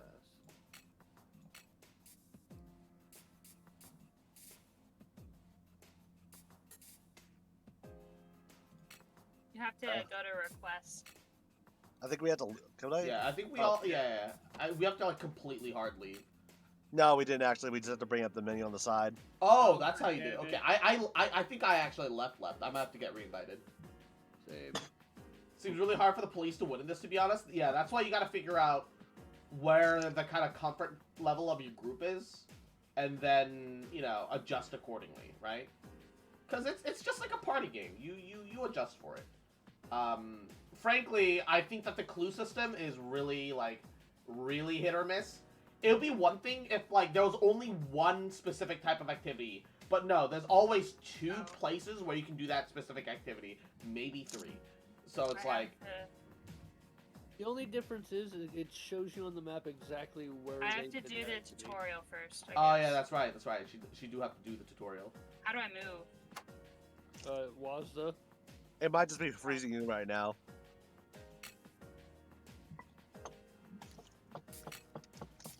Re-invite me, though, is...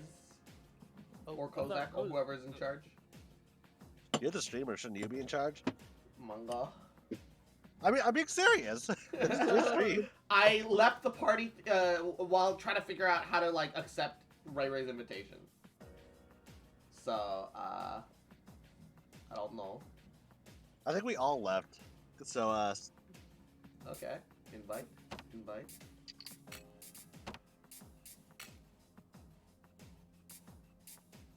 Propolis. Alright, and We're once just Ray gonna Ray have is to- done, we'll invite her too. Yeah. We've established this Cross is in charge of the stream. We are Zam. but I don't want to have to do work and invite people. I just want to hit accept and then get through it. Right. Thanks.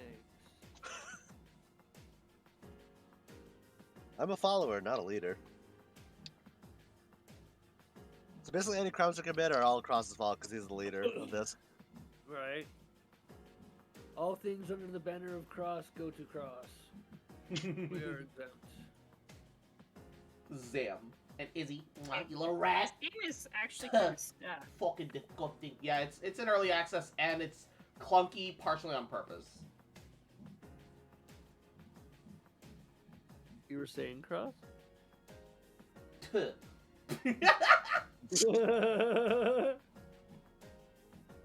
Ah, thank you.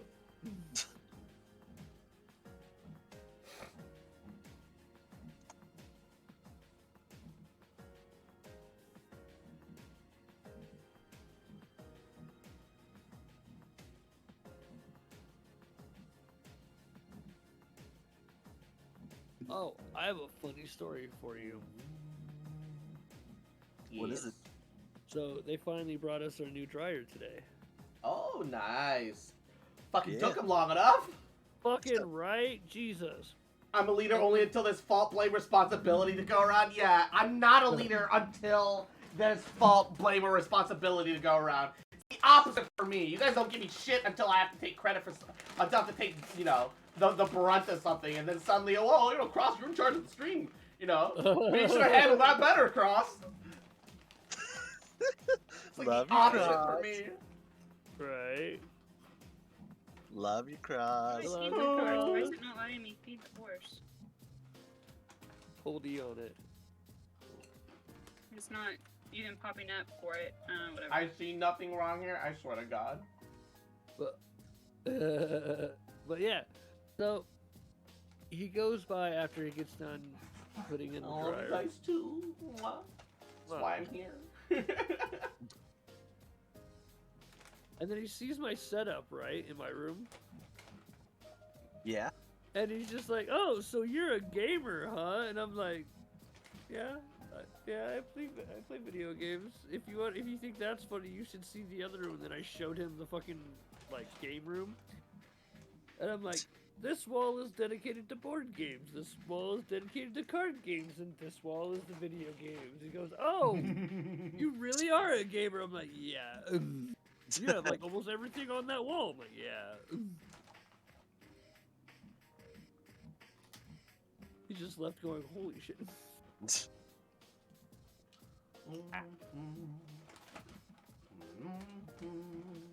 Oh shit, I gotta go check my laundry. I'll be right back. This is a perfect time for Ray to do this. I'll be right back. Pooch.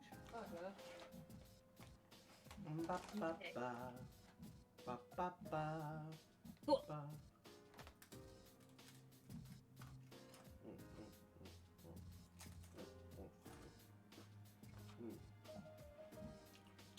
Why is cheddar sour cream chips so good? Oh, hello there, Mochi. That's a weird thing Yeah. for me. I hate sour cream, but I do like sour cream, like and like onion chips and stuff like that. Really? Interesting. Invite Ray Ray. Wait, cannot invite more than 2 players? What do you mean? Why not? Alright, hold on. Custom game. Create the custom game. And then to friends, and then invite her from here. No? Okay. Ray, you'll have to manually join the lobby, which is really dumb. The code How is do I do that? go in the upper left, hit play, and then it'll say like, you know, Okay. whatever, or like custom room. Choose custom and like room 290446. 290446. That's a really dumb way to do it. Holy crap. So we'll make sure that all the cops have 2 bullets, so you can fuck up once. And if we feel like if we need to adjust that, we can adjust that.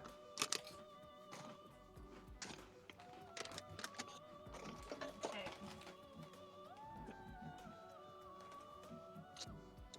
Ah, there it is. Well, while we're waiting on Izzy, I want to check this traffic code. Yeah, no worries.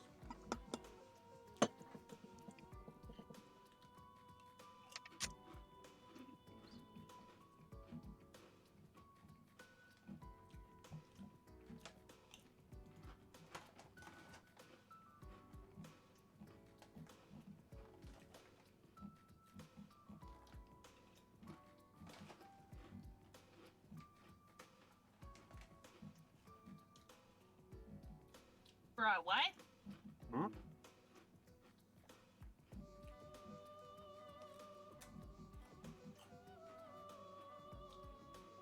It's currently in transit still.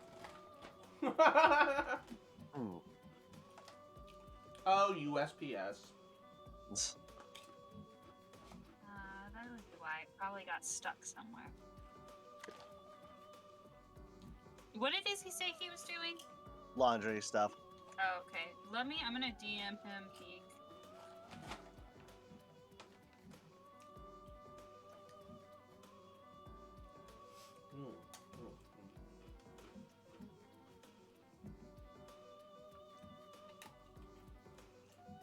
Oh, also I want to mention I bought it really, but you know Helltaker, right, Cross? Helltaker? The don't. Yeah. Yeah, the person that made that music actually had another album, and I actually bought that recently, and it's really good. Okay, well, while we're waiting on Izzy, I'm gonna go get a snack. Okay. Alrighty. Sounds goody.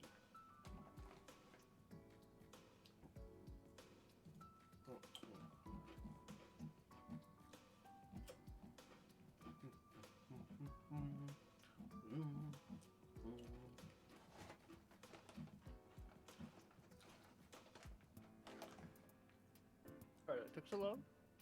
No worries.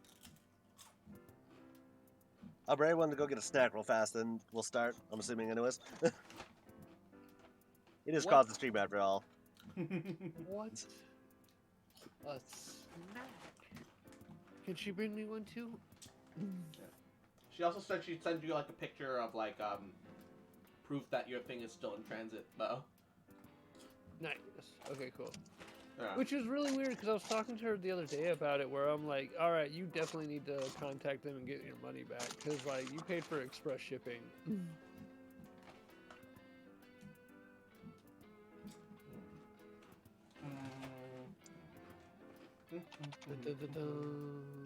Kozak, what are you doing?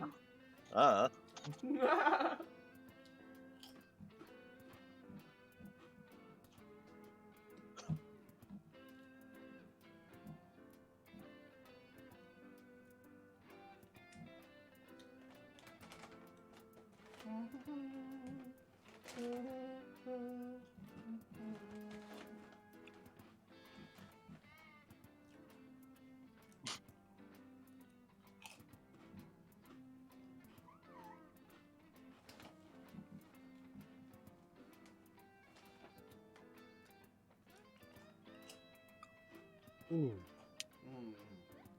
Ooh.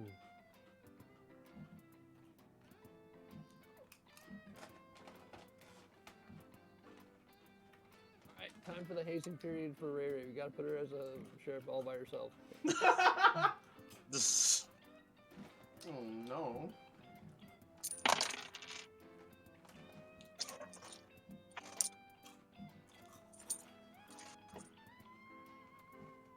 I gotta ask Ray Ray a question when she gets back anyway. Because, like, I got a lot of stuff on Amazon for Christmas, right? And, like, I thought for sure I was getting bigger sizes of these things. Like, I got a crock pot, and I thought it was like a 6-quart crock pot. And it turned out to be a 2-quart crock pot. It's so mini! It's so small! And then I got a rice cooker as well. And it was supposed to be like a 3 or 4, like a 3 or 4, like, quart fucking, like, rice cooker. And it turned out to be also a 2-quart rice cooker. It was really small. But the rice cooker, that actually kind of works for a 3-family, like, or a 3-person family. You put like 2 cups of in there and like set it up. That's perfect for like a 3-person meal.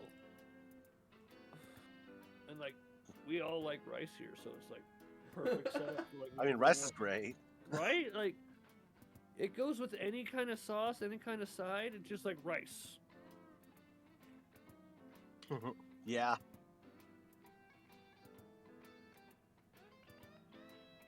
And then I got another. Oh, what was the third thing I got that it was just super small? What was it? Oh. I also realized if it doesn't rain tomorrow, you guys get to watch me take Coco on a walk. Nice. Welcome back, Ray Ray. And welcome back, Ray Ray. Oh, you Start said her you were gonna up. send me a picture? Izzy, Oh. did you get the DM I sent you? I did. Okay. It says it's still in transit. Yeah, and we'll check it out later. It's all good. Yeah. By the way, I do have a question for you, though. Me? Yeah. Yeah, what's the question? How big are those like laundry baskets? Because like I was talking to them about how small I've been getting things that are just like I've been getting them on Amazon, but they just come out super small. Actually, really big. Really? Okay, that's good Yeah. then. I'm gonna come out here and shoot the first person I see. Oh dear. Oh no. Whoa. Whoa. That's still wacko. Yeah, you might want to adjust your sensitivity a little bit. I know I had to. Yeah, same here. Adjusting sensitivity helped a lot. But yeah, the game itself is clunky, like partially on purpose.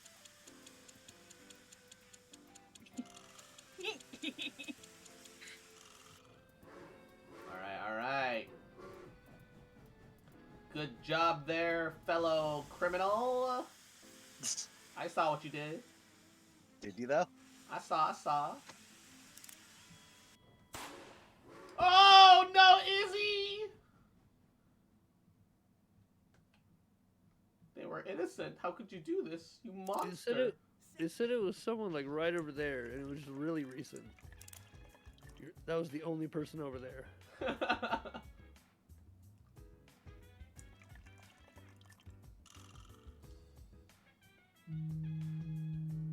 Why my phone buzzing? What's happening? Why is it Yeah. bugging? Yes. Your phone. Ray! They're in the back alleyway over here. Or it's this one. You don't know shit. You don't know shit, Copper.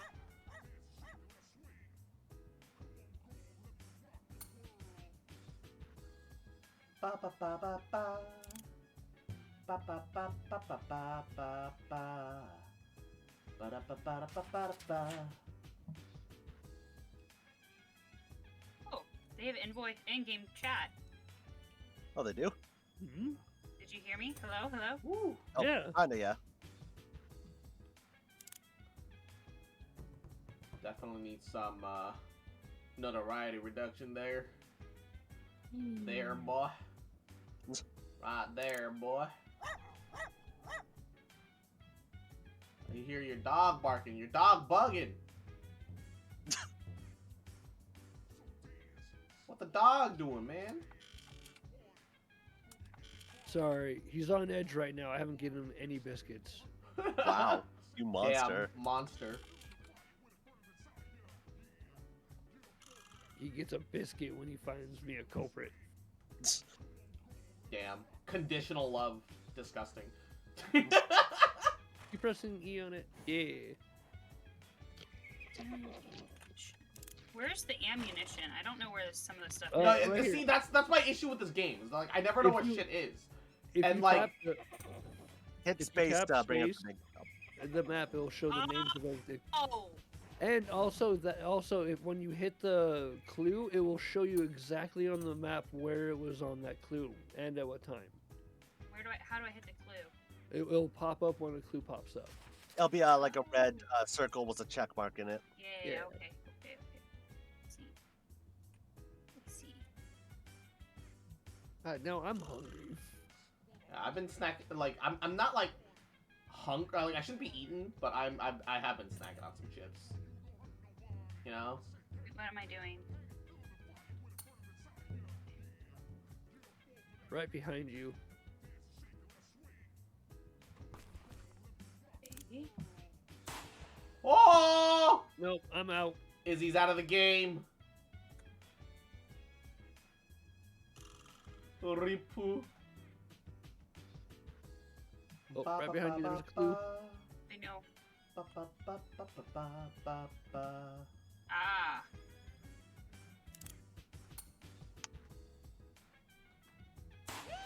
Oh no! Not like this. God damn it. It's so hard to like. You know. Dictate like who is who. Oh, and, like, Jumping like, and hit replay. Oh, I know. It's like Not they cross. know that I'm not white because every time I disguise, I just became another engine. oh my god. I don't think you can say it like that though, hun. Hey. Cross. I am hitting button.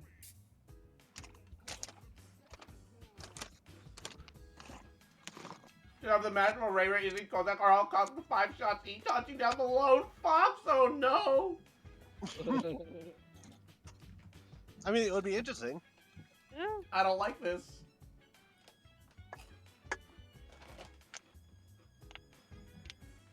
I don't wanna. Cross, can you up it to 3 shots? I kind of. Izzy's the guy now. Oh.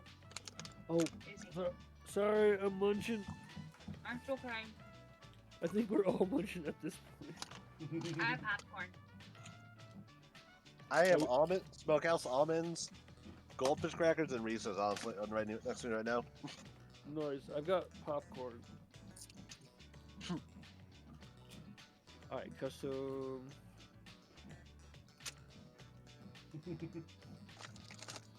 Oh, also, Izzy, you were on to me. Actually, wait. I think that was probably me. Oh yeah, were you following after me? Like, were you like, and you couldn't find me? I don't know. Because I changed out. Like, so one of you was following me. I changed outfits, and then you lost track of me after that.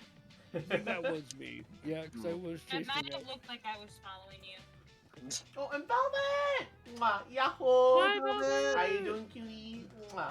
Gotta stretch. Hello. Hi. Guess what we can do? Oh my god. I'm being abused. Chelsea, what are you doing? Hope you're doing too, Velvet.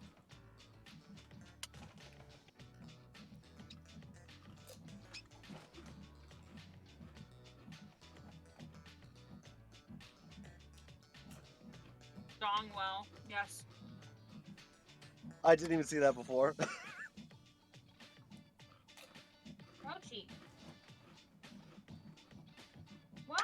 Alright, just let me know when you want me to start it. I'm ready for. I'm ready. Do they still have the okay. same amount of shots? Oh, we should have 3 shots. Okay. Well, we're the outlaws, so. Well, out of there, brother. You want a donut? Oh my god. I don't know what I want to do. Look, I've been transferred out here, but you know what to say. Take a bribe, do the time. What the You fuck? know, Bloodthirsty you know motherfucker. what to say. They you looking at me funny, all right? Don't worry about it. Can I show you? Cross, damn, hun. Damn. Oh, he's got a gun. I think he was fine. Don't worry about it. I quit. I'm gonna get that letter. I'm gonna get that letter. I'm gonna go You out to keep the looking desert. around. You keep looking around. I'm gonna get that letter. How do you Eating too many use your donuts. abilities? He stole medicine. Shift. It's shift. Ah. He stole medicine from the barn side down that way. We got a case of Grand Theft Pharmacy on our hands, man. I need another donut. Why am I with you on this? Why am I on your team? Because I can help you throw this if you want. No, it's fine. It's fine. I can help you throw this, he says. Oh, I'll get that letter. Don't worry about it. You keep going, man. Keep looking. I got it. I got it. He was stealing ammunition. Real close to us. It's been a little bit, though. They might have gotten away. Did you just teleport, Ray Ray? You got him! I saw the flash, Ray Ray. I'm fine. I'm wearing a mechanic. I'm just telling you what happened. Death by the Undertaker. Alright. You see, that might not be a smart idea. We can smell criminals. We can smell Never mind, criminals. keep going. We can smell criminals! Yes, you can really. You did nothing this round. You did nothing. You just caused damage. Yeah, there might be a reason why I was transferred. We're gonna transfer you back. How about that? See if they take you. Nope, that wasn't. And welcome back, Indom. Hey, Indom. I want you guys to remember, aside from the very first shot, the joke is everyone that I shot was a Native American. I went out of my way. That'll be okay, Zach. Yeah, I just got a little bit of almond, like on the wrong pipe. I wish you could hear the clicking right now, Cross. Look, I'm crying. I know I done wrong, and I'll do it again.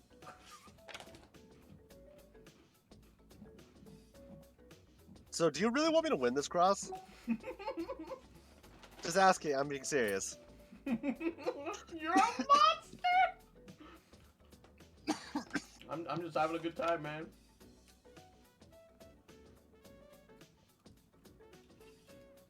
I also lost track of what I'm doing because I'm distracted how awful you are.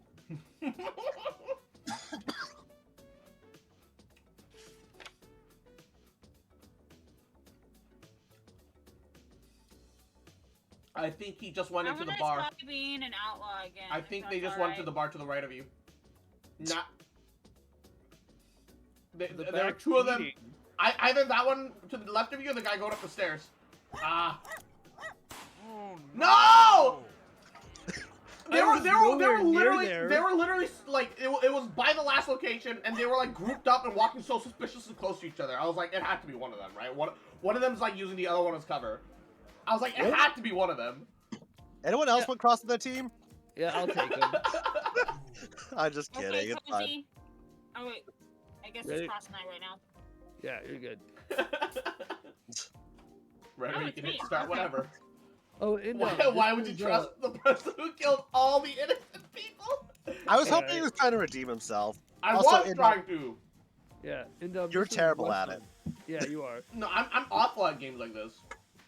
But like, I genuinely was like, oh, that looks really suspicious. No? Yeah, this game is called West Hunt, and it's pretty much just like a Gary's mod, like Guess Who mode. Was guns.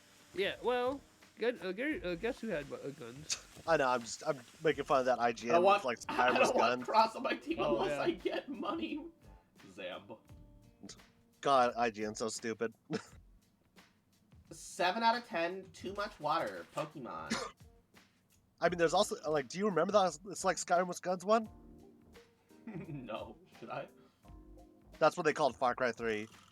Oh my god. So, Ray, if you do white tasks, you lower the notoriety level, which gives them less hints.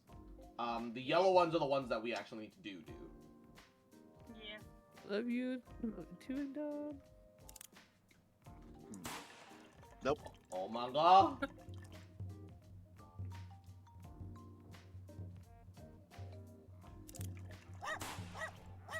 Oh my god. Wait, was that Izzy and Kozak that? Or They each individually shot a fucking random person. I better not hear any criticism from you, Cross. I can't believe you murdered those innocents. Yeah, right, Mr. Bad Cop. Right, just gunning everyone. Look. He was a cop with a good heart. Just bad logic, okay? A good heart Oh, gunning shit. everyone in front of you down. Hey, Rare, what is... if you sell that cross at the end, we'll leave you alone. No, stop. We Leave still have so many tasks to do. I promise I'm willing to let you win this just to get crossed. Can't believe you guys shot another 2 innocents. I don't want to hear that from you. Can't believe it. They need more direction with these fucking clues. If you hit space, it shows you like more accurately, like exactly where the things were. But like, yeah, no, I kind of agree. Like, well, see, and like I understand that too, and like I tried that. I think that it should be the same way that it is for the criminals. That all the objectives should be highlighted through like the vision of the screen. Yeah, but that would give them too much of an advantage because they would actually see which ones they need. No. Everything should be one color, right? Everything should just be white. But like, it would help a lot if I knew where the objectives were instead of looking at a map and kind of, working with some weird ass guesswork.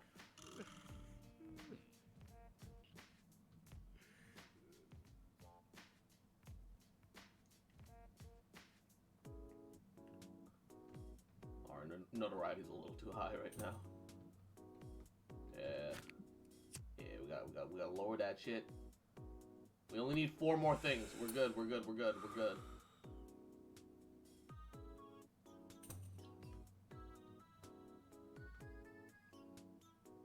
right. You see me? I'm doing the yeehaw. You can do that. You can do that yeehaw. You do that yeehaw right there. Yeah, you do that yeehaw. It's the best yeehaw, if I'm gonna be honest. You know what's funny about this whole thing? I've had Cross's stream open this entire time and still didn't even fucking... Didn't realize I had it open. I was looking at chat. I've been meaning to look at chat, but then I remembered, oh yeah, I probably shouldn't do that right now. No, it's just really easy to ignore Cross's stream. You know, it's whatever. I see how it is. I love you too, baby. Not gonna lie, I'm not really loving you right now. I can't believe the cops just did that to that man right there. Shut the fuck up, Cross. Do you see that one behind us, Ray? The one just doing the Uh-huh. Yeah, I can't believe the cops do that. Racist. I do Disgusting. not want to hear that, dude. Ray, please sell him out. I will leave you alone. I promise. Disgusting. I can sell them out right now. I've got insider intel right now. Cough, cough. The stream is open. Bruh.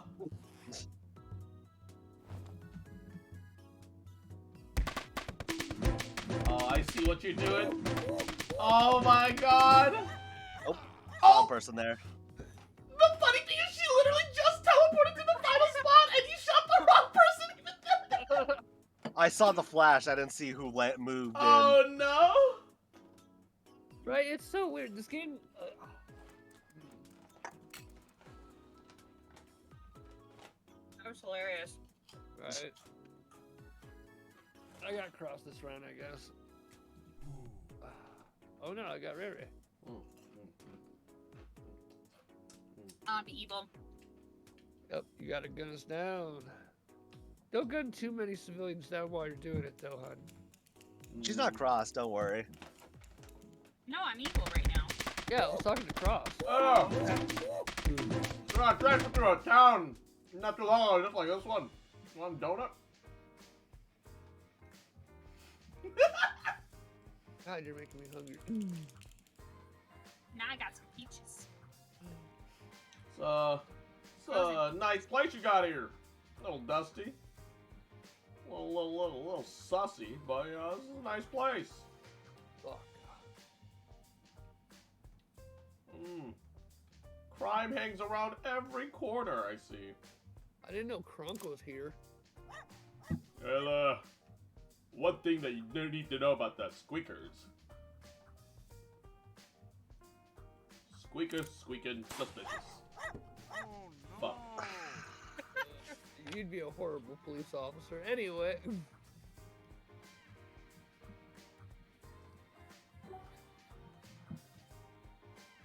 Right? Literally, I walk away and they place the letter back there right again. What? Oh. Uh-oh. Uh-oh. Uh-oh. Is he still... Oh no. And Irie! Thank you for the raid! Yahoo! How you doing, cutie? Okay, now that I understand Welcome. what I'm doing, I think I'm doing a pretty good job. It's either you or that person.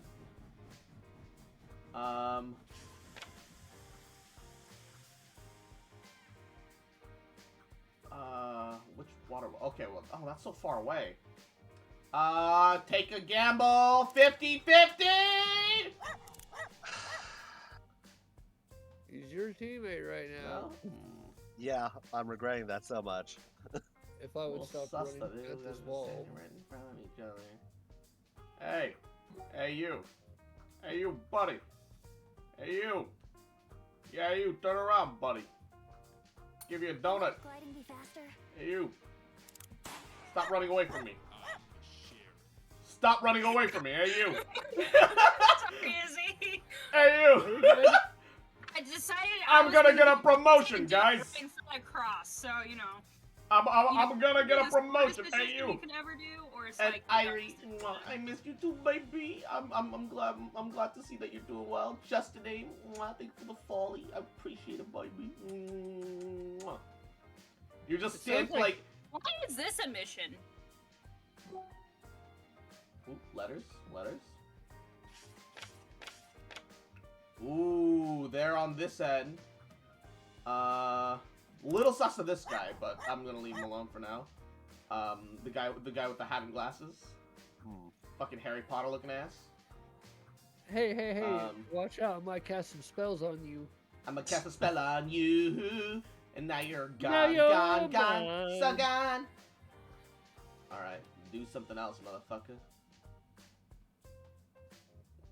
Try me, bitch. Suspicious, but I'm not positive. I hate that every time you go through the music place, it's why would you walk like okay, that's actually a bot. That one has to be actually a bot. Okay, that looked a little sus. You also look a little sus. You know what? Draw, cowboy. Fuck. Hey, look, I got an outlaw, alright? I'm allowed to make a mistake, okay? You made plenty of mistakes. Look, And the I only- woke... Me waking up is a mistake. Not for me, but for humanity, okay? I'm still trying to make the best of it, alright? No, he's not wrong. Oh. Oh. Really recently in the trading post. It might be the woman with the yellow bandana there. Hmm. Come on, come on, come on. You don't see me. Come on, come on. Oh, 2 letters. Grab him. I'm on my way. I'm so slow. Saloon and another one by the trading post. Okay, so I don't think it's her.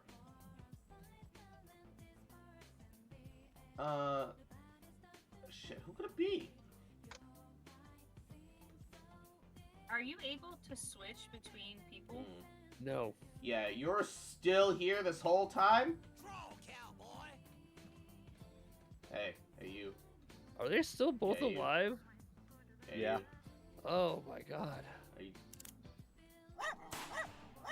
Fuck. Well, there goes I Cross. was pretty suspicious that it was them. Alright, look, I got one of the outlaws. Yeah, I'm sure that was just luck. How many Look, shots you I have left, actually Cody? sussed it out that time! Yeah, you don't get that after that first round. But yeah, how many shots you got there, Cozy? I don't actually remember. God, extra doubt? Goddamn, I got no respect for my own stream. Gotta earn respect if you gotta after losing it, Cross.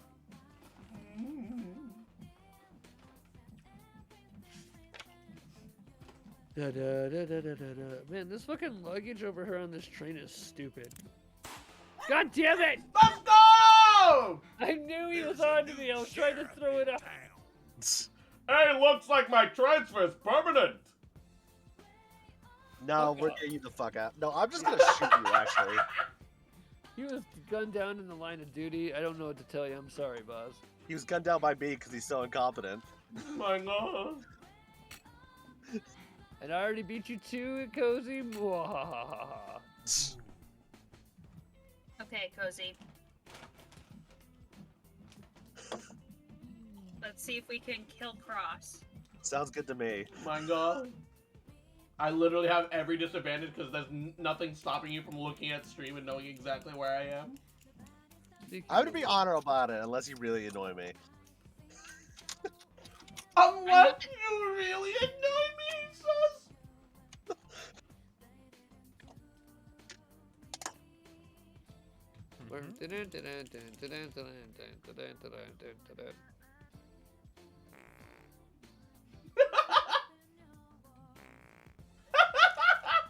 I can fart. Man. Oh god. My man's What's eating the some whistle button? motherfucking beans. Wait, why do I have the outlaw missions showing up as a sheriff? Because you see what they can do. I didn't Yeah, have you, that you before. see the mission list, you just don't see the mission objects highlighted. Hmm. I think that the sheriff should also see the objects highlighted through the map, even if they can't see the other cops and like even if they can't see like the robbers and Oh my which God. ones are the yellow objectives. So gassy. What? I took a guess there, and also I'm glad it was you. What? Okay then, I'm now by Oh, myself. so I got one that told me you were stealing medicine. Then you were doing another. No, well, which one was it? Izzy's by Rescue? the train station. Okay. But basically, I kind of guessed you were gonna go that way, which way, so you could stay to the alleys. There were like Well 3 other people in the water. alley. Healing goods. Oh come on! Fuck you! Hell yeah! Cause that looking Nice. sus as fuck. What? Fuck you. Where'd the walls come from, Koza? You shot that guy and then me like, yeah, I know you're over here.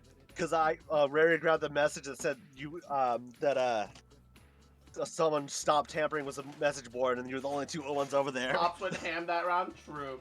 And Sarah, Okay. mwah, adorable little fuck, little two-faced little shit. Izzy, hop over there, and Kozak Fucking hop remember? over there. Okay.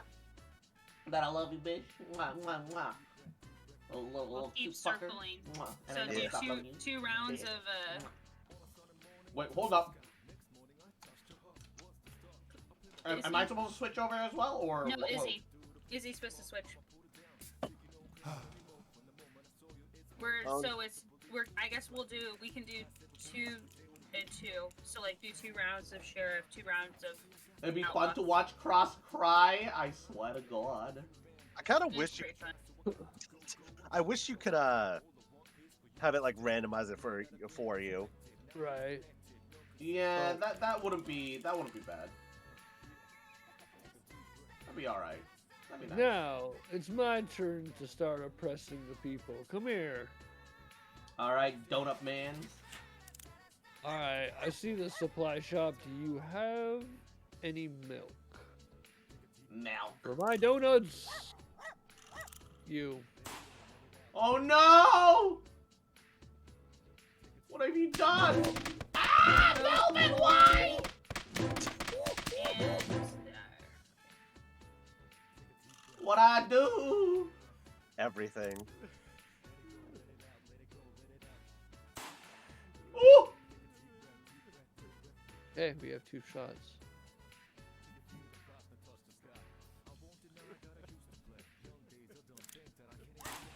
Ooh! Ooh! We have a shot.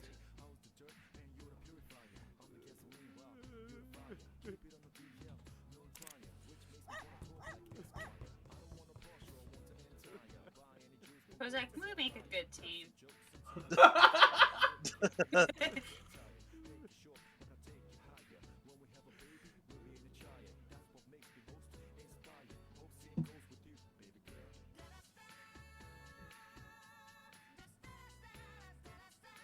Da, da, da. Undertaker. Ba, ba, ba, ba, ba, ba, ba, ba. All right. Make Cross cry before 20. Why? Because today's a Thursday? Yeah, well, I didn't get $50. I don't have to turn on the redeem until morning. Don't worry about it. Okay,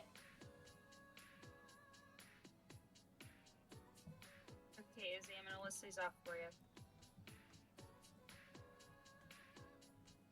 Ooh, train station and the bank. In the bank? God damn it. In the You were bank? the chick, weren't you? No! I was gonna get gutsy by purposely going towards you instead of like away. No! The attempt was made. Hell yeah! There we go. That's what we're talking about, gamers. That was on me. I took a shot in the dark. I knew it. I knew it. I knew you were the chick, Cozy.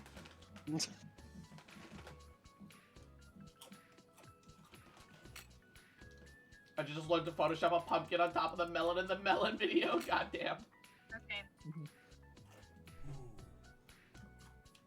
Alright. Cross, you were supposed to stay over there. Oh, my bad. Because weren't you? No. Am I a cop or not? This is gonna be my last round. Have you done 2 outlaws yet already? I'm honestly blanking. I don't Okay, know. well, whatever. It's fine. Cozy. Should I switch? No, it's fine. Okay. I switched the map for us, so we can just switch it up a little. Yeah. Also, so Rare can actually see the third map too. All right, partner. We're gonna have to do some searching in this here town. What do you say there? Cross? Yes. Oh, hey! Hey there, pal! You got transferred here too, huh? Yeah, Yeah, we you went to. two new beat cops on the job. We're the Beatsy Boys. Let's go, baby. Yeah, you missed my whole bit that I was trying to do, but I'm gonna be honest. I kind of fell asleep for like a half second. I'm kind of falling asleep right now. If I'm gonna be entirely honest. Oh, hey, somebody did some shenanigans over there at the bank. You there? You've got a suspicious mustache. Oh my god. this is great. This is Cross trying to stay awake. Yeah, like legitimately, yes.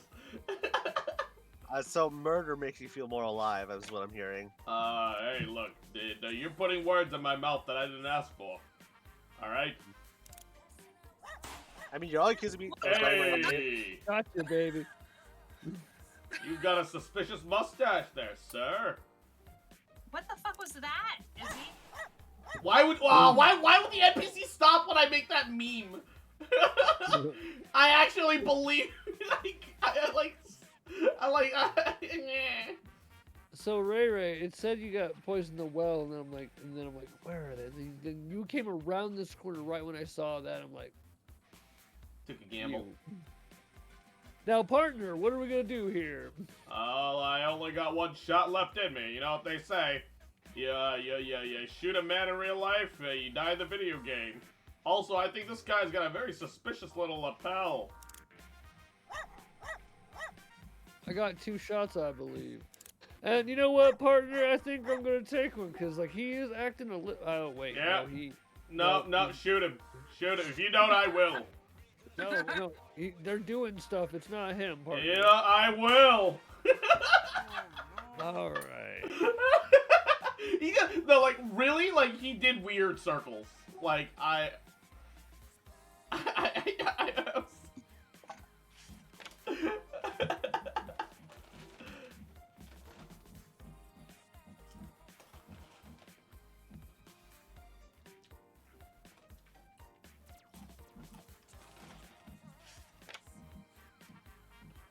Okay, well now Cross can fall asleep. Oh.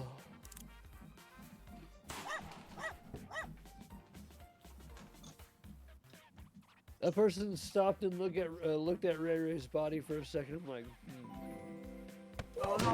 Una! Thank you for the raid. How you doing, cutie? Mwah. Hey, Una. I'm falling Hello, Una. asleep. We're gonna have to transfer over to we're only sleeping pretty soon. But how you doing, best bear? Mwah. How are you? Welcome, bear raiders. Bear enjoyers, nodders, cultured. Do it.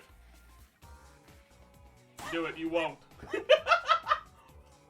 oh, I still have 1 more shot to go. Yay! Murder the innocent. I mean, you have a bullet left.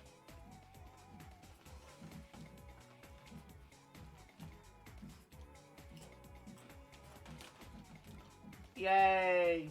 We bully Cross every day. I love you. I love you too, baby. Mwah. You got this, Cozy. Thank you for the photo confidence.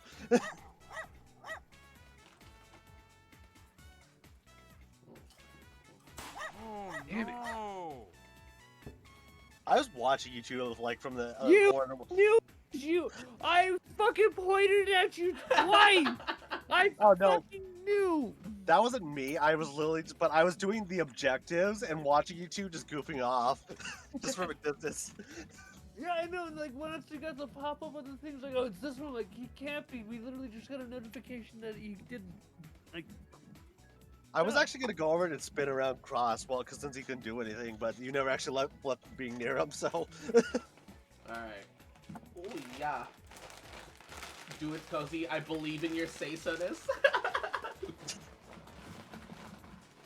Kozak's at least got some decent level on the say-so scale. Nodders.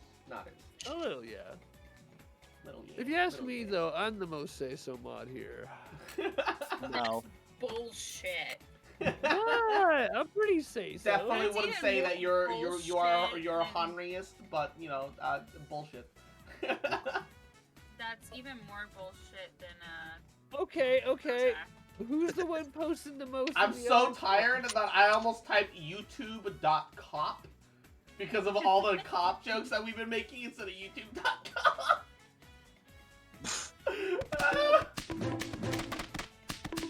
Also, Cross, you're fired. Oh, Holy mama. shit! It's midnight. Yeah, it's late. We're gonna It's 1 a.m. we're gonna swap over to the We're Only Sleeping stream now. I need And to add... who are you lying to? Yeah. I saw it. Where's my image? Indom knows I would Is say this so thing though. dead? Oh, that's bullshit too. She said I believe in your say so ness. You get infected, damn fuck.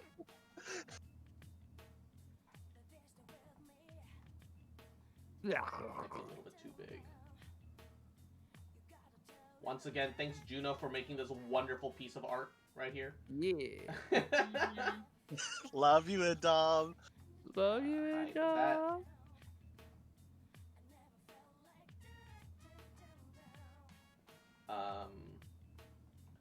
Add some Ouch. text. I love that the no is in all caps. Yeah. I mean, you did say I would say so, Indom. Like you said, where was that? I believe in your say so ness.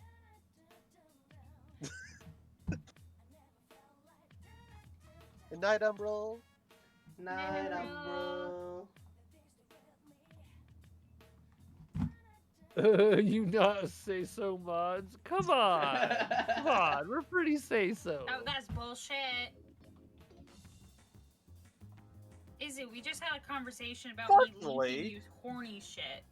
Fortunately, I'm Yeah. wounded. So Kozak, I'm pretty sure. Oh, I was just about to ask if you want. Oh, if you wanted to play something.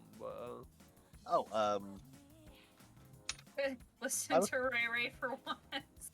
I listen to Ray Ray. I listen to Ray Ray all the time. Excuse me? What? I do. No, it's more though for once. Oh.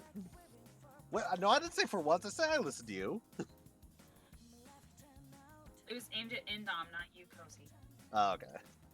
What is gradient in this context? Yeah, you Oh, don't no, mess with not- Ray not Ray. gradient. She's the one with the whip. Outline. That's what I want.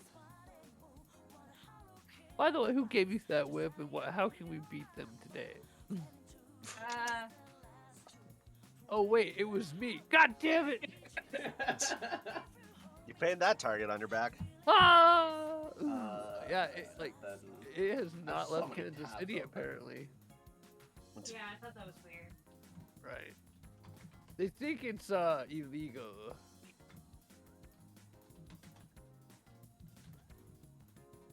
I'm only sleeping. There we go. Wait. Oh.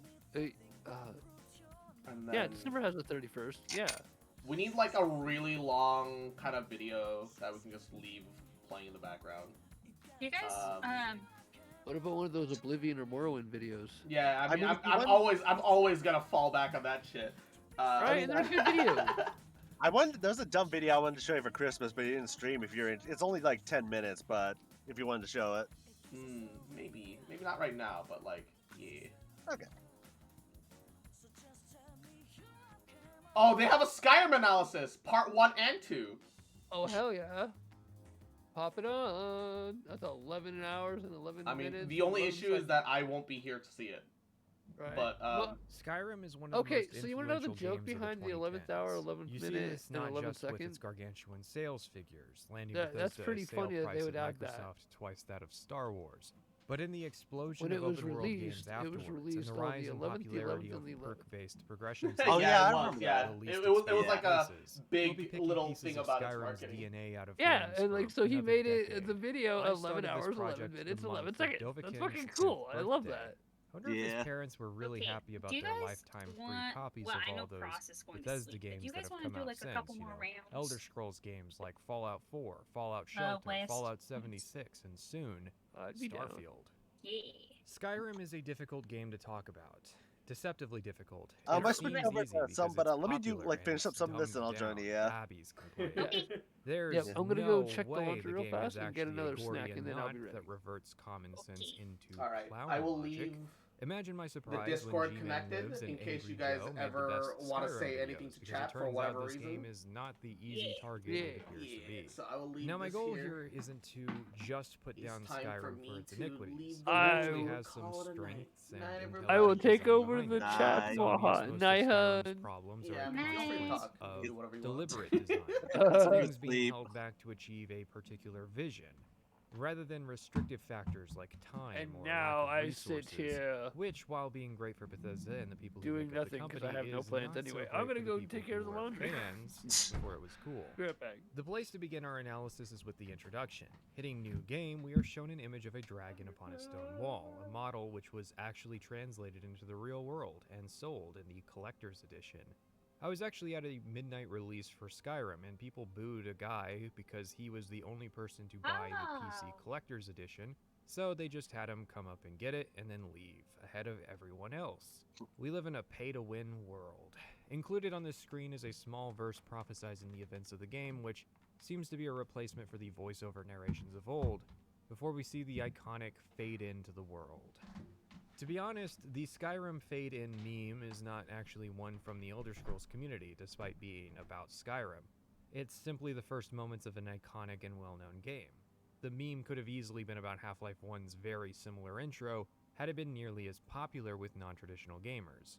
We are greeted by a man who is beaming a massive smile at us before he begins to preach to us information about the setting and our current situation. I'm gonna get a I have to custom say, one going. I hate preachers. That is not a statement of hostility towards religious groups that use that term. I've known many academics, corporate workers, and entertainers who were also preachers. Rather, I dislike the idea of a person who only wants to step up to a podium and dictate their ideas to a captive audience, without being willing to entertain a reply. I'm rather a big fan of dialogue, of options and engagement being presented to the audience. I say all that as an explanation of my decision to begin these videos with discussion. Gotcha. Let's make a deal. If my intro is longer than Skyrim's, then it is too long. Also, yes, I am a VTuber, and this is the only time I will ever mention it in this entire video.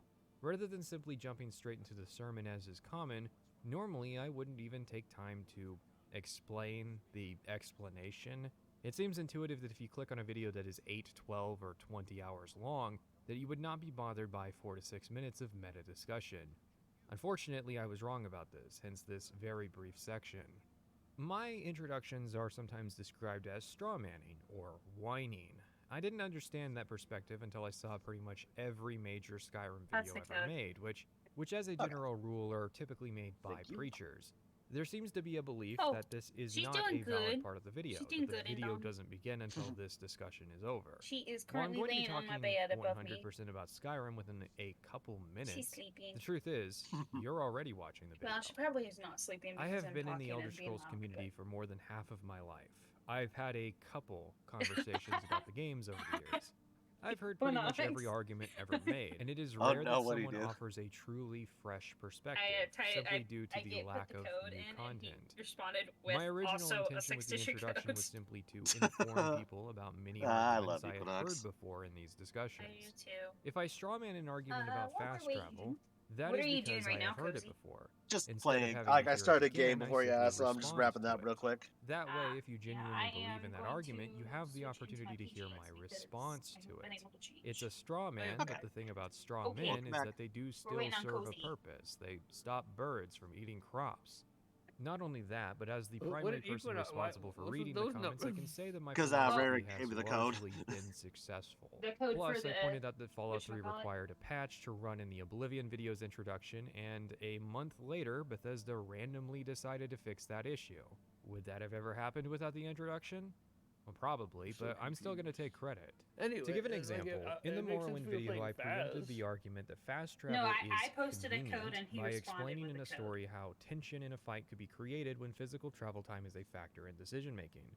I chose that argument because it's often made, and I guess that if I did not address that point, then many people would make it again, despite me already knowing it. Instead of having to hear about how fast travel is convenient, I instead heard a less common argument. Yes. That fast travel is Yes, necessary you're because welcome. some players You're do welcome. not have the We will always real-world bully time to the shit out spend of crops, so traveling don't- in we a don't need video game. encouragement for that. We It enjoy was something already. new, things developed. Not In wrong. the Oblivion video, I always. discussed I love this Banana response, Dance, but I'll explaining always that I believe. believe this to be invalid, Exactly. because 1 hour of travel in Morrowind is the same, if not oftentimes better, than 1 hour of instantly teleporting between dungeons and quest locales in Oblivion. As you can see, there was a dialogue. Now, what would happen if I did not do that? If I took the common road of simply preaching with an authoritative Izzy. voice? In Join that instance, whenever then you're I would ready. simply dictate my perspective on fast travel as though it were the Oh, no, one you correct can join opinion the to have, custom. and then move on.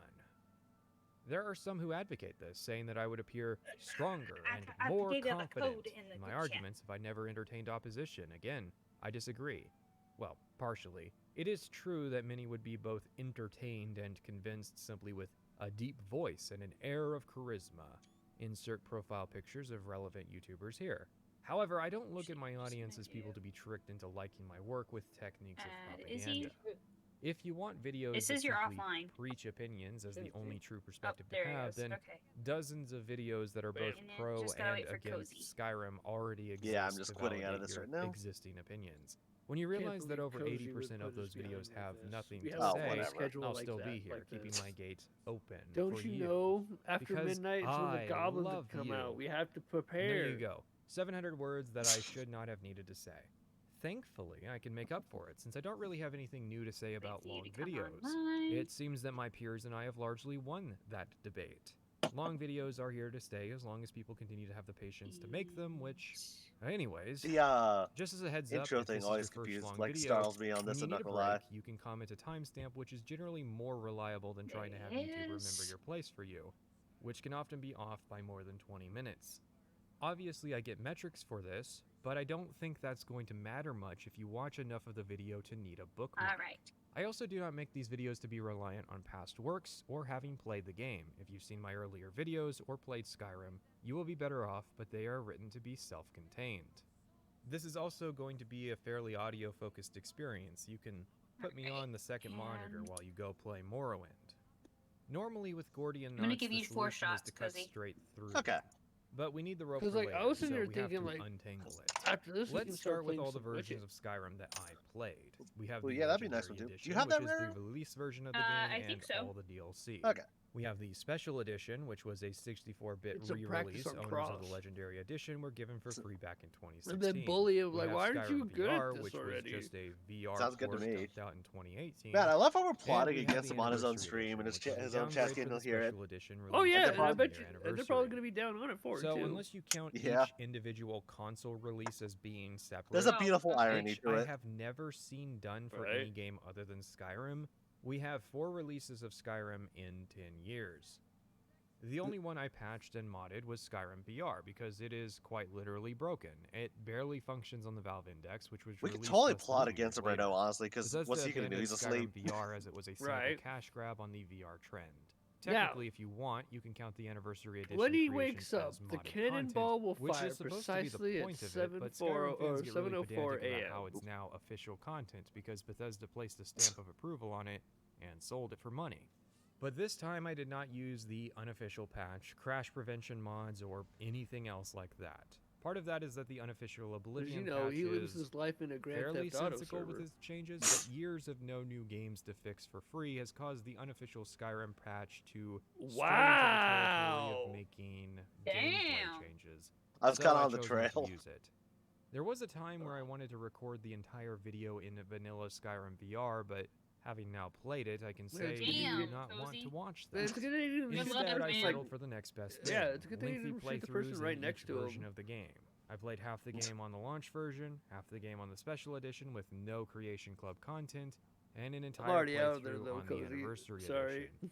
It is pretty Sorry, funny not to sorry. try and say I hate these games when I played over 200 hours of Skyrim just to make a Also, I'm video definitely as my long as 2 computer on just workshops. this entire process Obviously, we streaming have so to I start can with just find the Helgen, points. since that is where the game For real. begins. Back when I And made Dom the said I'm Morrowind the only video, I hated one Helgen. here. It's just such a Yes. long and Hey, boring I'm Sade. introduction I sequence resent that that. makes replaying the game miserable. Since then, however, I have played so many You games forgot that do the important introductions part about much that worse statement that I've started there, to gain an Kozak. appreciation for it. Mhm. Why do a 30-minute There's a forced part of tutorial that word cave you're when you can missing, make the it's called introduction in. last for 3 hours? How dare you? Skyrim does have a more cinematic approach than Oblivion. I'm standing however. right in At the front of very you, least, you can Kozak. say Fucking that you shoot got me. straight into the game as soon as the cutscene was over. You know what? I'll shoot this Skyrim person just because I replaces the can. pre-rendered No, cutscene not with a Kevin. cut No.